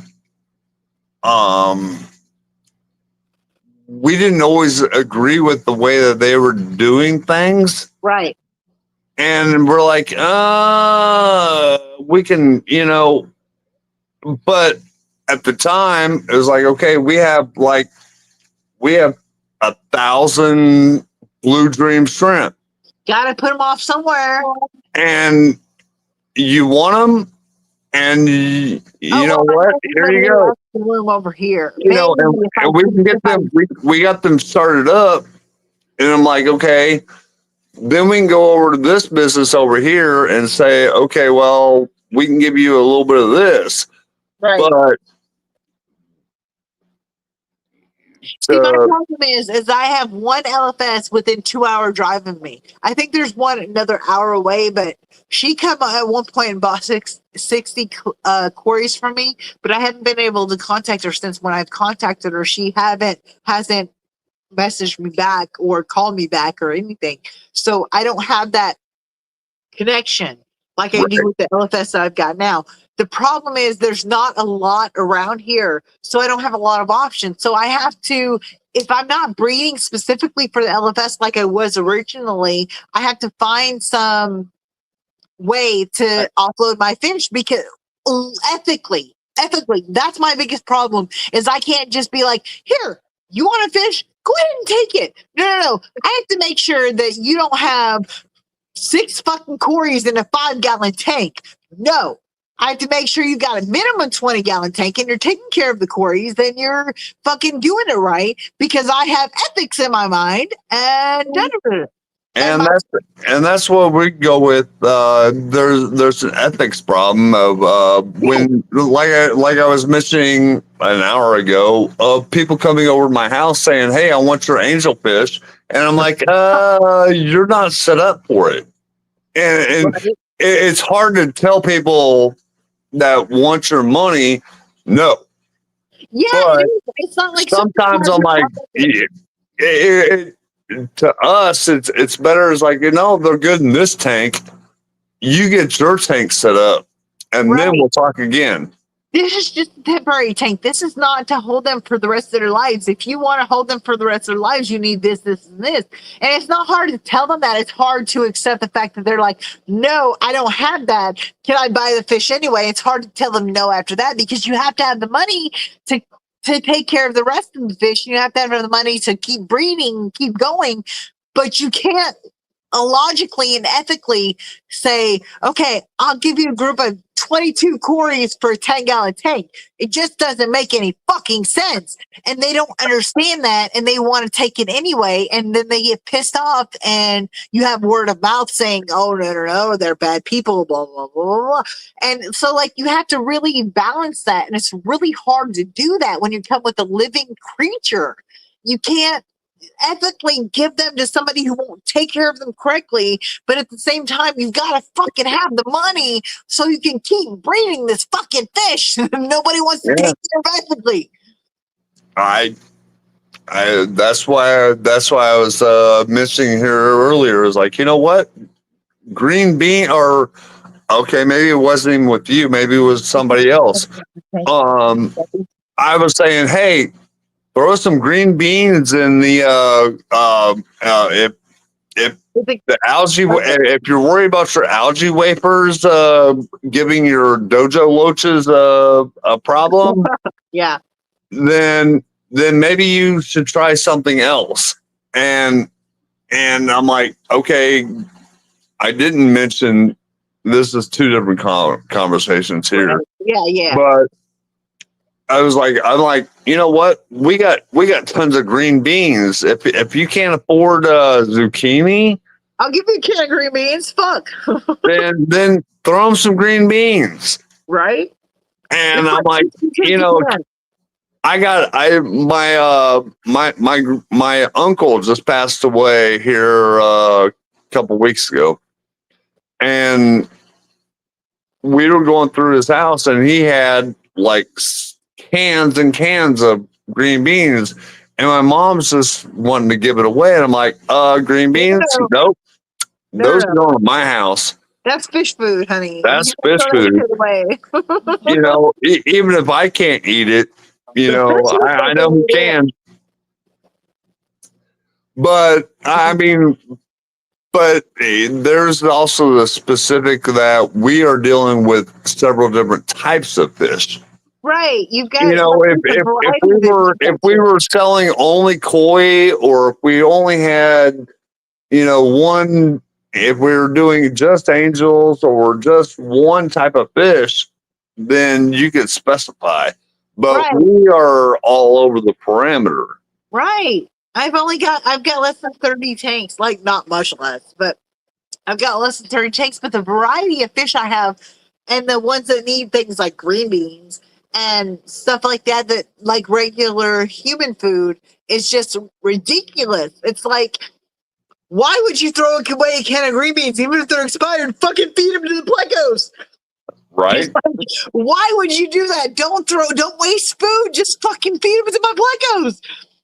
It's just like, I don't know. I have is okay. Like I've said before, I go without eating sometimes, so that way my fish and my kid can have food.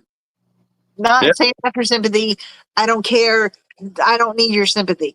But I'm just saying that to illustrate the point that you don't waste shit. If it can be fed to something, you feed it to something. There's no reason to waste it. That's just ridiculous. Correct. Just And because the can is dented, you don't throw it in the trash. You fucking open that shit and you feed it to whoever needs it.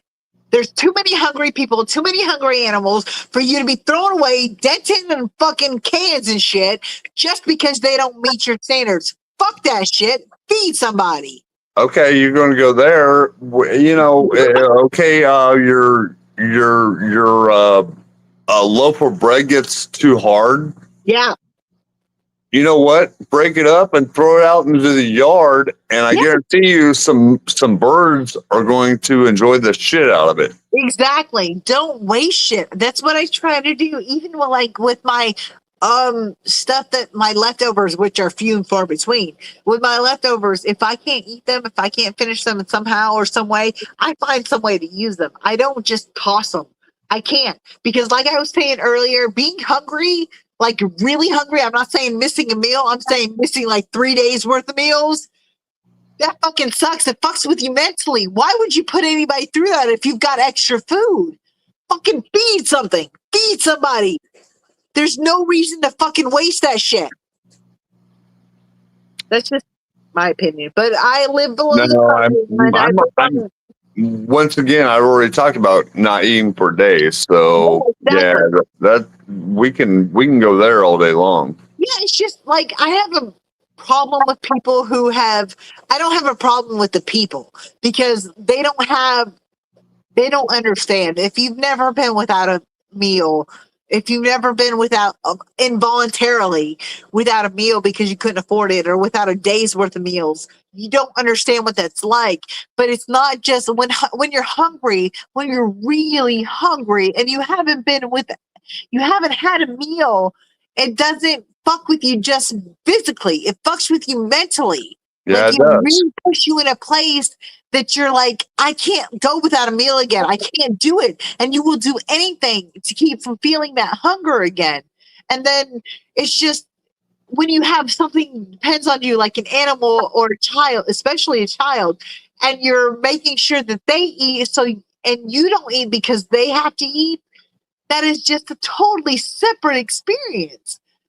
People don't understand that. And whenever I say something like eat the rich, people are like, oh God, they worked for their money. No, bitch, they didn't. They inherited it from their family, who inherited it from their family, who inherited it from their family. Nobody gives a shit. They got their money easily. They're not working hard. I don't care what business. Anyway, so bugged.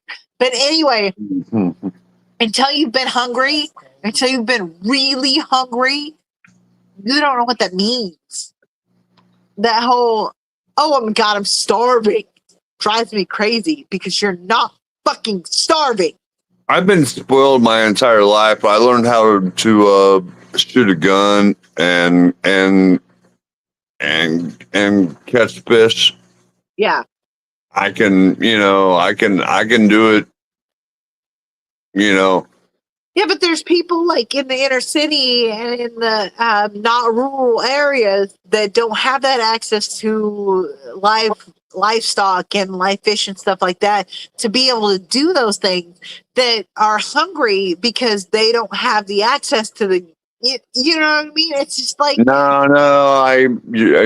not. I'm not disagreeing with you no, at I know all. you're not. I don't mean At that. all with this conversation. Yeah, What I'm trying to say is, you got lucky. when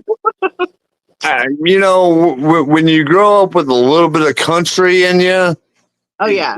you know what? Figure it out. I can get a shovel and dig up some worms. Yeah, I grew up in Arkansas, so I was pretty country. Yeah. myself. There you go. You understand. Yeah. But there's not a lot of people that got that though, like especially inner city and stuff. Where are you gonna go and dig up some fucking catch some fish or something in a ditch? Yeah, you might be able to, but you probably don't want to eat that because it's probably filled with some shit that'll kill you. But you know what I mean? It's just like there's a lot of people out there who know what it's like to be hungry. If you haven't eaten in 3 days, how far are you Okay, willing to whatever. travel to look for it? That's what I'm saying. Like, you're not going to go out there on day one and be like, oh, well, I'm catching fish. I'm good with that. No. You're going to be picky. But when day 3 comes along, you're going to be like, I will eat some fucking worms. I will eat some goddamn beetles. I will eat some shit. I don't give a shit as long as I'm not hungry anymore. Because that feeling of hunger doesn't just fuck with you physically. It fucks with you mentally. It puts you in a mindset I know. like, I will eat some people if you give me some people. I don't care. Just let me have some food. And people don't understand that if they've never felt that hunger. They don't understand that. Yeah. Well, yes. Just yes. If I had a cure for it, I would speak up right now, but I know there's a problem with it and I don't have a solution for it, so I'm just going to keep my mouth shut. Well, the thing that pisses me off is there are people in this world that are hoarding our wealth, our resources, and they don't deserve to have all those resources for themselves. Because I'm sorry, if I was a millionaire, not talking about billionaire, trillionaire, I was a millionaire, I wouldn't be millionaire for long because I'd be giving my shit away because I know what it's like to be hungry. I know what it's like to not be able to pay your bills. I would not be a millionaire for long because I would be giving my shit away. And so to think that there are people that are trillionaires, it's like, what the fuck, people? You're hoarding resources. There are people starving on the streets, people who fought for our country, people who just want to survive and for the kids to survive, and you are starving them so you can have a yacht in the Poconos? Well, You know what I mean? if you're talking trillionaire, I think basically that's a monetary thing, and that's like we could start talking about stocks and bonds and I'm And sorry. I think if you get to a point where you're a millionaire and you've got more and you're getting more, I think you should stop at millionaire. Everything after you become a millionaire should be donated to fixing schools, feeding the hungry, blah, blah. If you're a millionaire, you don't need that much. I'm sorry. If your kids and your grandkids can't spend your money that you've got too fucking much, and you should be feeding people they can't fucking afford to eat. That's what Well- society is all about. Taking care. That's what society is all about. Taking care of the people, of everybody in our society, making sure everybody has fucking food, making sure everybody has the basic needs. I'm not even talking about having extra funds and extra like shit. I'm talking about basic things like food, shelter, warmth. If you have so much that you can't spend it in your lifetime or your children's lifetime, you should be making sure that the person next to you that can't fucking afford to eat can have a fucking meal. let me back you up a little bit on this one and Okay, go say if you have $1 trillion and you can be a Bill Gates and do but how many charities do you give to? Because there are so many points Charities are that bullshit anyway. there's so many people out there that need that help. Yeah. Where do you pinpoint your profits It doesn't to? matter. Find something and put your profits there. Like, I'm serious. Like, honestly, Well, if you but are over you're not $1 you're saying feed everybody. But I mean, that's not what I'm saying. I mean, I'm saying find let's get back someone- to at that point. Let's get back to the farmer. Who's running the combine? Who's producing the wheat? But see, like, that's ridiculous because the bottom line is if you've got $1 million, you're good. You're set. You're not going anywhere. You're fucking for life. You can have what you want. If you're over $1 million, it doesn't matter where you put your money. Put your money somewhere that helps people. And I'm not talking about charities because half the charities fucking skim the money anyway, and they don't get where they're going. Fucking find a family. Find That's two families. Find 10 That's what I'm families. getting at. But are you going to find one family or are you going to find 1,000 families? Depends on how many fucking. If you got $1 trillion, then you fucking fund 1,000 families. I don't give a shit. I don't care. You can take an individual off the street. You can find a charity, whatever the case may be. Okay. You do not hoard that wealth because that is fucking bullshit. You do not hoard the resources, hoard the wealth that will cause somebody else to starve to death. I'm not going to sit here. It's not fair for me to sit here and starve to death while you sit there on your mountain and have so much wealth that your children and your grandchildren and your great-grandchildren can't spend it. That's bullshit. That's a hoarding of wealth, and I don't think anybody should have that much wealth. I think at some certain point you should be like donating your money to some point. If you've got so much wealth that you and your children can't spend it, you need to put that somewhere. Find somewhere. I don't care where it is. Find somewhere. Find someone less fortunate than you. Find somebody. I don't care what it is. Don't give me that shit about how, oh, it's hard to pick one. Fucking pick one. It doesn't matter. You got that much wealth, it's not going to hurt you to pick one. So would you like our ultra rich people to invest into our gardening Yeah. and teach people how to grow a seed? Yes. Teach people. Give that money to teaching people how to self-sustain. Give that money to give them a chance to be able to start self-sustaining. Like me, my biggest problem right now, I live on less than $1,000 a month as a single mom. Okay, my rent is $1,400 or $1,550 a month. I couldn't afford if I got my government assistance taken away from me. I couldn't even afford to pay my rent, let alone buy food, buy electricity, buy all this shit. Okay, so you take your money. If you've got $1 million and you're good until you die, why not take that extra money and feed a family? Like, donate to like, for example, there are many charities that like give a ghost to a family or give a chance to grow crops to their families, things like that. Donate, give your money. You don't need it. Why would you hoard that? That's bullshit. That's selfish and inconsiderate. The whole point of society is so that everyone survives and everyone thrives. If you're going to take your money and hoard it, you are nothing more than a piece of shit that just has more than he needs and is going to take it to his grave. What the fuck good does that do anybody? What's the point of society if you don't fucking help the ones that need it? That's just my opinion, though. So, like, I mean, don't get me wrong. I'm all for the if you work for it, you've got it thing. But I'm also, if you work for it, you've got extra.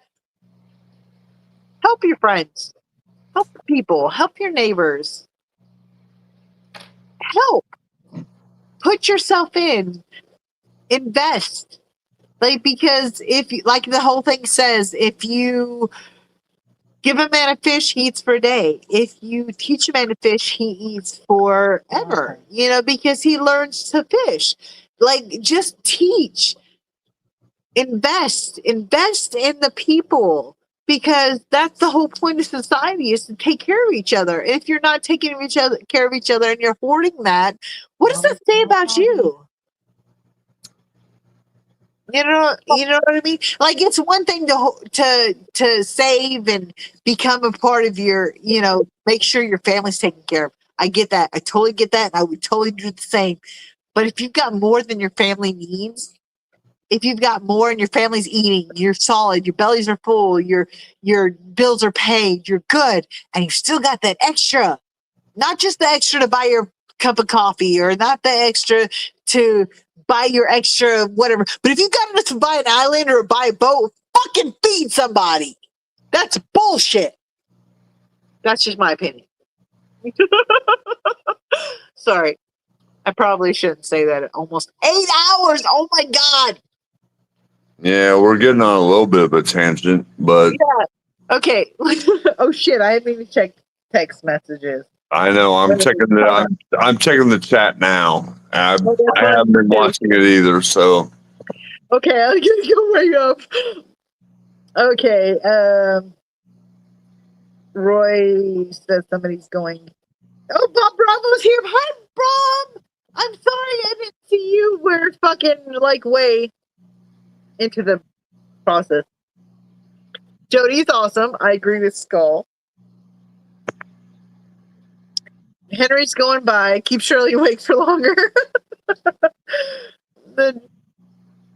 They're still live, Bob says. Hey, Bob. Jody's going back to sleep. And Beto said, I told you what I made it a hobby, but this is the community is what kept me from leaving. I agree.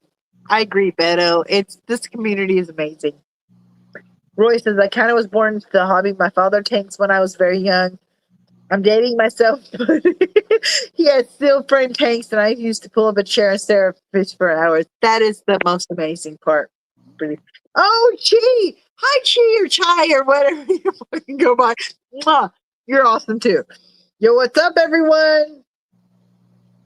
Oh, that's rough, Shirley. I usually get on the phone, Beto says, and see which LFS will give me best prices. I'm fortunate the stores are all over. Food waste is insane. The worms will eat a lot of scraps. I agree. I don't have leftovers in my house. My 4 boys eat everything in my fingers if I'm not careful. I get that because I have a 16-year-old girl who doesn't think that food is a problem.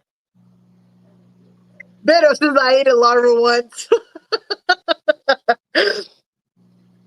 Beetle larva, blah, blah, blah, blah, blah, blah, blah. I don't want to eat it too often. I don't blame you, Roy. I don't blame you. Are you expected to bust your tail for a meal nowadays? Exactly. It's like, I want to give my life so I can eat. No, motherfucker, that's not how life works. That's not how life is supposed to work. That's communism, fucking commercialism. That's what I was trying to think. Beto says, I've heard in some countries it's illegal to leave your children an inheritance. Depending on the circumstances, I kind of agree there. Hey, Roy says I'm important topic, but let's get back to fish. Very true. Okay. So let's stop talking about shit that we can't fix anyway because it's very frustrating. Yeah. So anybody that's come in, wish list fish, which is the top of your list fish that you want more than anything. Unicorn fish, which is a wish list fish that you can't find or can't, whatever reason you haven't been able to get. Or what brought you into the hobby. Let's do that. Let's try that. You are amazing and have been amazing, amazing guest. I appreciate that so much. Mother. This hurt. Well, then don't do that, dummy. She says, "Oh, this hurts." Well, don't do it. Oh my God, we've been almost 8 hours. Is that a record? Do I get money for that? Because I can really use the money. It's a record for you. Do not stop now. Oh, Ryan, I can't hear you. I'm here. Oh, there you go. Oh my God, did you just light a cigarette? Yeah. I'm sorry, I haven't smoked in years, but I would totally love a cigarette right now. Mother, no. I can't have one. Where the fuck am I gonna get a cigarette? Shut up. I dropped my phone right on my face twice. Anyway. Mermaid still rules, says Roy. Fuck you. I don't know. That's a I had to full-time plug- work day, I had to right? plug my phone back in to get it charged up before it died on us. And it took Cheryl, me too long. like, yeah, I know, baby. I know. I get it. Oh. I don't know. I can't believe we're going so long. Like, my longest stream has ever been 3 hours, and we're almost on 8 hours. Oh my God, I'm about to fucking freak out. Like, I Well, love you guys. You Don't can't freak believe- out about it. It's just you have a thing with in my tanks, and now we have a challenge. Well, he Nick, I'm telling you right now Nick- because I think his longest stream is like 5 hours, so he can fucking kiss it. well, I know, and I'm glad I'm actually a part of it. But Nick, I'm like, yeah, I don't want to watch a 12-hour stream of this. Right? Nobody's gonna ever But do playback here on I it. am joining up with you and saying, "Hey, fuck it, let's get it on." Yeah, let's go. The funny thing is Nick's like, I think his longest stream was like 5 hours, so I think I beat him a little bit. But he was in here earlier. I don't know if were you in here earlier when he was in here? I was here. I seen his post. I didn't comment about it, but yeah, I seen he was here. Yeah, I told him to email me because I wanted him on my stream because he has a lot of he reads a lot of research papers, and I'm super interested in what he has to say about killifish. If he would have chimed into this live stream, I would have just went to sleep again. I love that. It makes me feel so special because Well, we started off talking about, doing dumb shit with cops and doing drugs. And I'm like, hey, let me chime in a little bit. But I'm like, maybe not now. somebody said, okay, hold on. Henry says Shirley's live.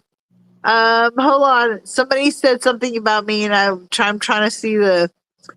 Hold on. I'm trying to think. I'm trying to find it.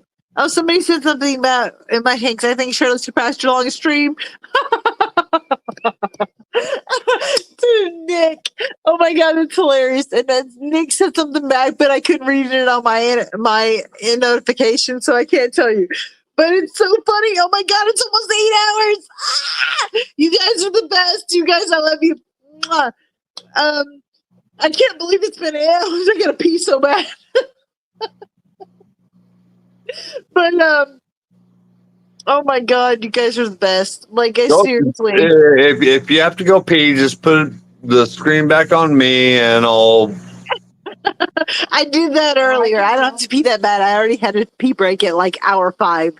So I can come onto the live and be there while you go to the bathroom. Anita wants to come on live and show you all her guns on her game, I want to play a gun. but I don't think that that's fish related. It's not So- fish related, but it's really Shut cool. up.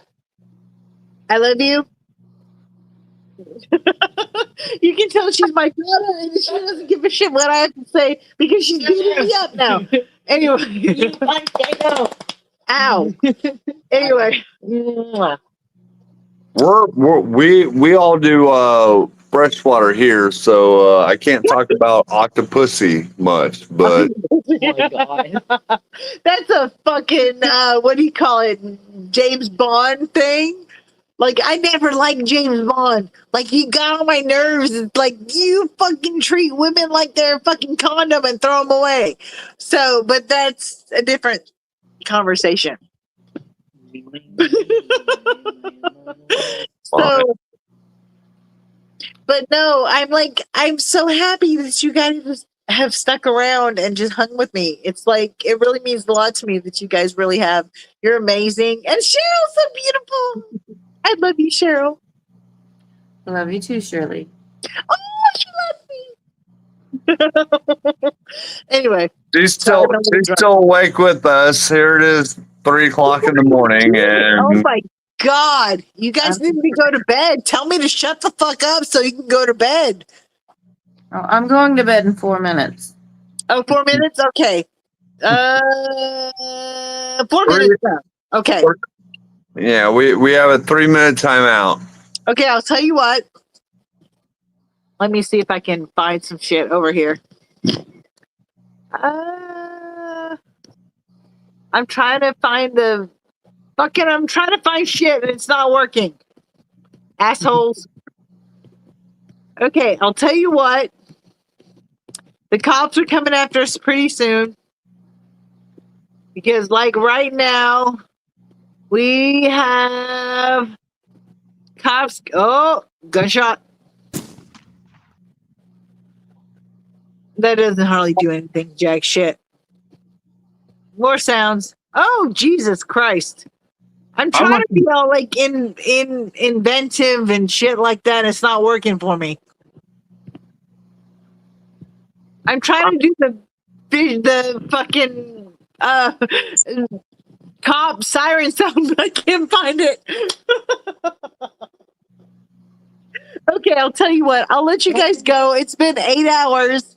I can't. I need some seahorses. We were talking about fish that we want, and Oh, yeah. besides my my stingrays, I want some I want some seahorses too. Can you tell me a little bit about seahorses? Because I would love to have some, but I'm scared to death of seawater because I know it's expensive. And I'm afraid if I look at them, they'll charge me and I can't afford it. So they'll throw me in debtor's prison. That's why we keep with freshwater, because I want to keep everything a little bit more basic. Okay, so tell me a little bit about seahorses. I don't know nothing about them. All I know is they're kind of cool to look at, and maybe I want some. Aren't you supposed to, as a fucking seasoned Aquarius, to be able to do research before? I'm just asking because I don't do it either. I could talk about. There's a reason why we don't have them. I could talk about Jenna Jameson or some, That is a long time ago hoe. I don't think she's even a hoe anymore. Well, all I'm saying is You own. things that, hey, that looks pretty. I want that. Well, you need to grab your dick with the other hand because it's not working. Well, we could do that with guys too, but I think we got. I mean, what are we going to talk about? George Connery or Yeah, whatever. Sean Connery or George Oh, Clooney. see, you knew the name. Fuck yeah, Sean Connery's fucking sexy as shit. I don't care if he's dead. He's got that Scottish accent. Okay, I have to verify this with background information. I have Scottish ancestry really hardcore in my DNA. So the Scottish accent makes me like melt. So Sean Connery is the shit. I don't care if he's old, dead, or whatever the case he is. He's fucking nice as shit. That's all I got to say. I think he's probably a really solid guy. Yeah, I think he is too. He seems to be. And not just a Action on a stick. yeah. Me too. I think that's why I like him so much. He seems to be a really good guy. Like with the things he's supported and the things he's just done, it just seems like he's a pretty decent guy. Oh my god, I'm slurring like a motherfucker. Yeah, if you wanted seahorses, you should have said something before I converted that All to right. freshwater. You should have said something. It's all your fault. It's your problem. Now deal with it. Yeah, I know. I'm not dealing with saltwater. Us going saltwater is a whole nother transition. It's Oh like god.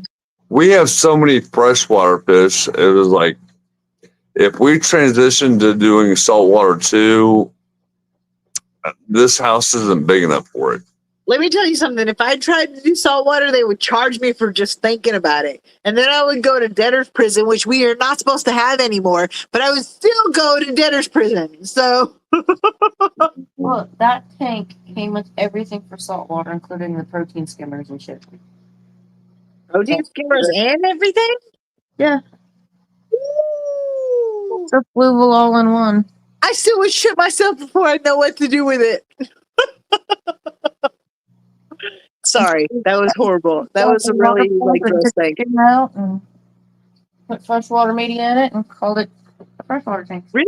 Is it not that far from freshwater? Like everybody talks about how it's so different and how it's so you like what is the fucking word I'm talking about? Complicated. It's more complicated than freshwater. Like everybody talks about it like it's this big ordeal even past freshwater. I have no idea, and I don't really care to find out until I have to for bath. Yeah, we're not going to get into it right now. 'Cause At 8 hours into the live stream. it's 3:00 in the morning, Oh and shit, you guys go to bed. I'm done. It's 8 hours. Let's go, bye guys. Let's go. are we to bed. going to tell everybody goodbye? I probably should, but I don't know. I'm a little drunk, so I don't know if I should or not. Well, they'll drop when we just shut down, but here we are. Good night. Okay, I love you guys. You guys are the awesomest. I'm totally not. I'm checking the chat because we're gonna end it right now. Love you. All right. Goodbye. I love you guys. Thank you all for putting up with us. You're the best.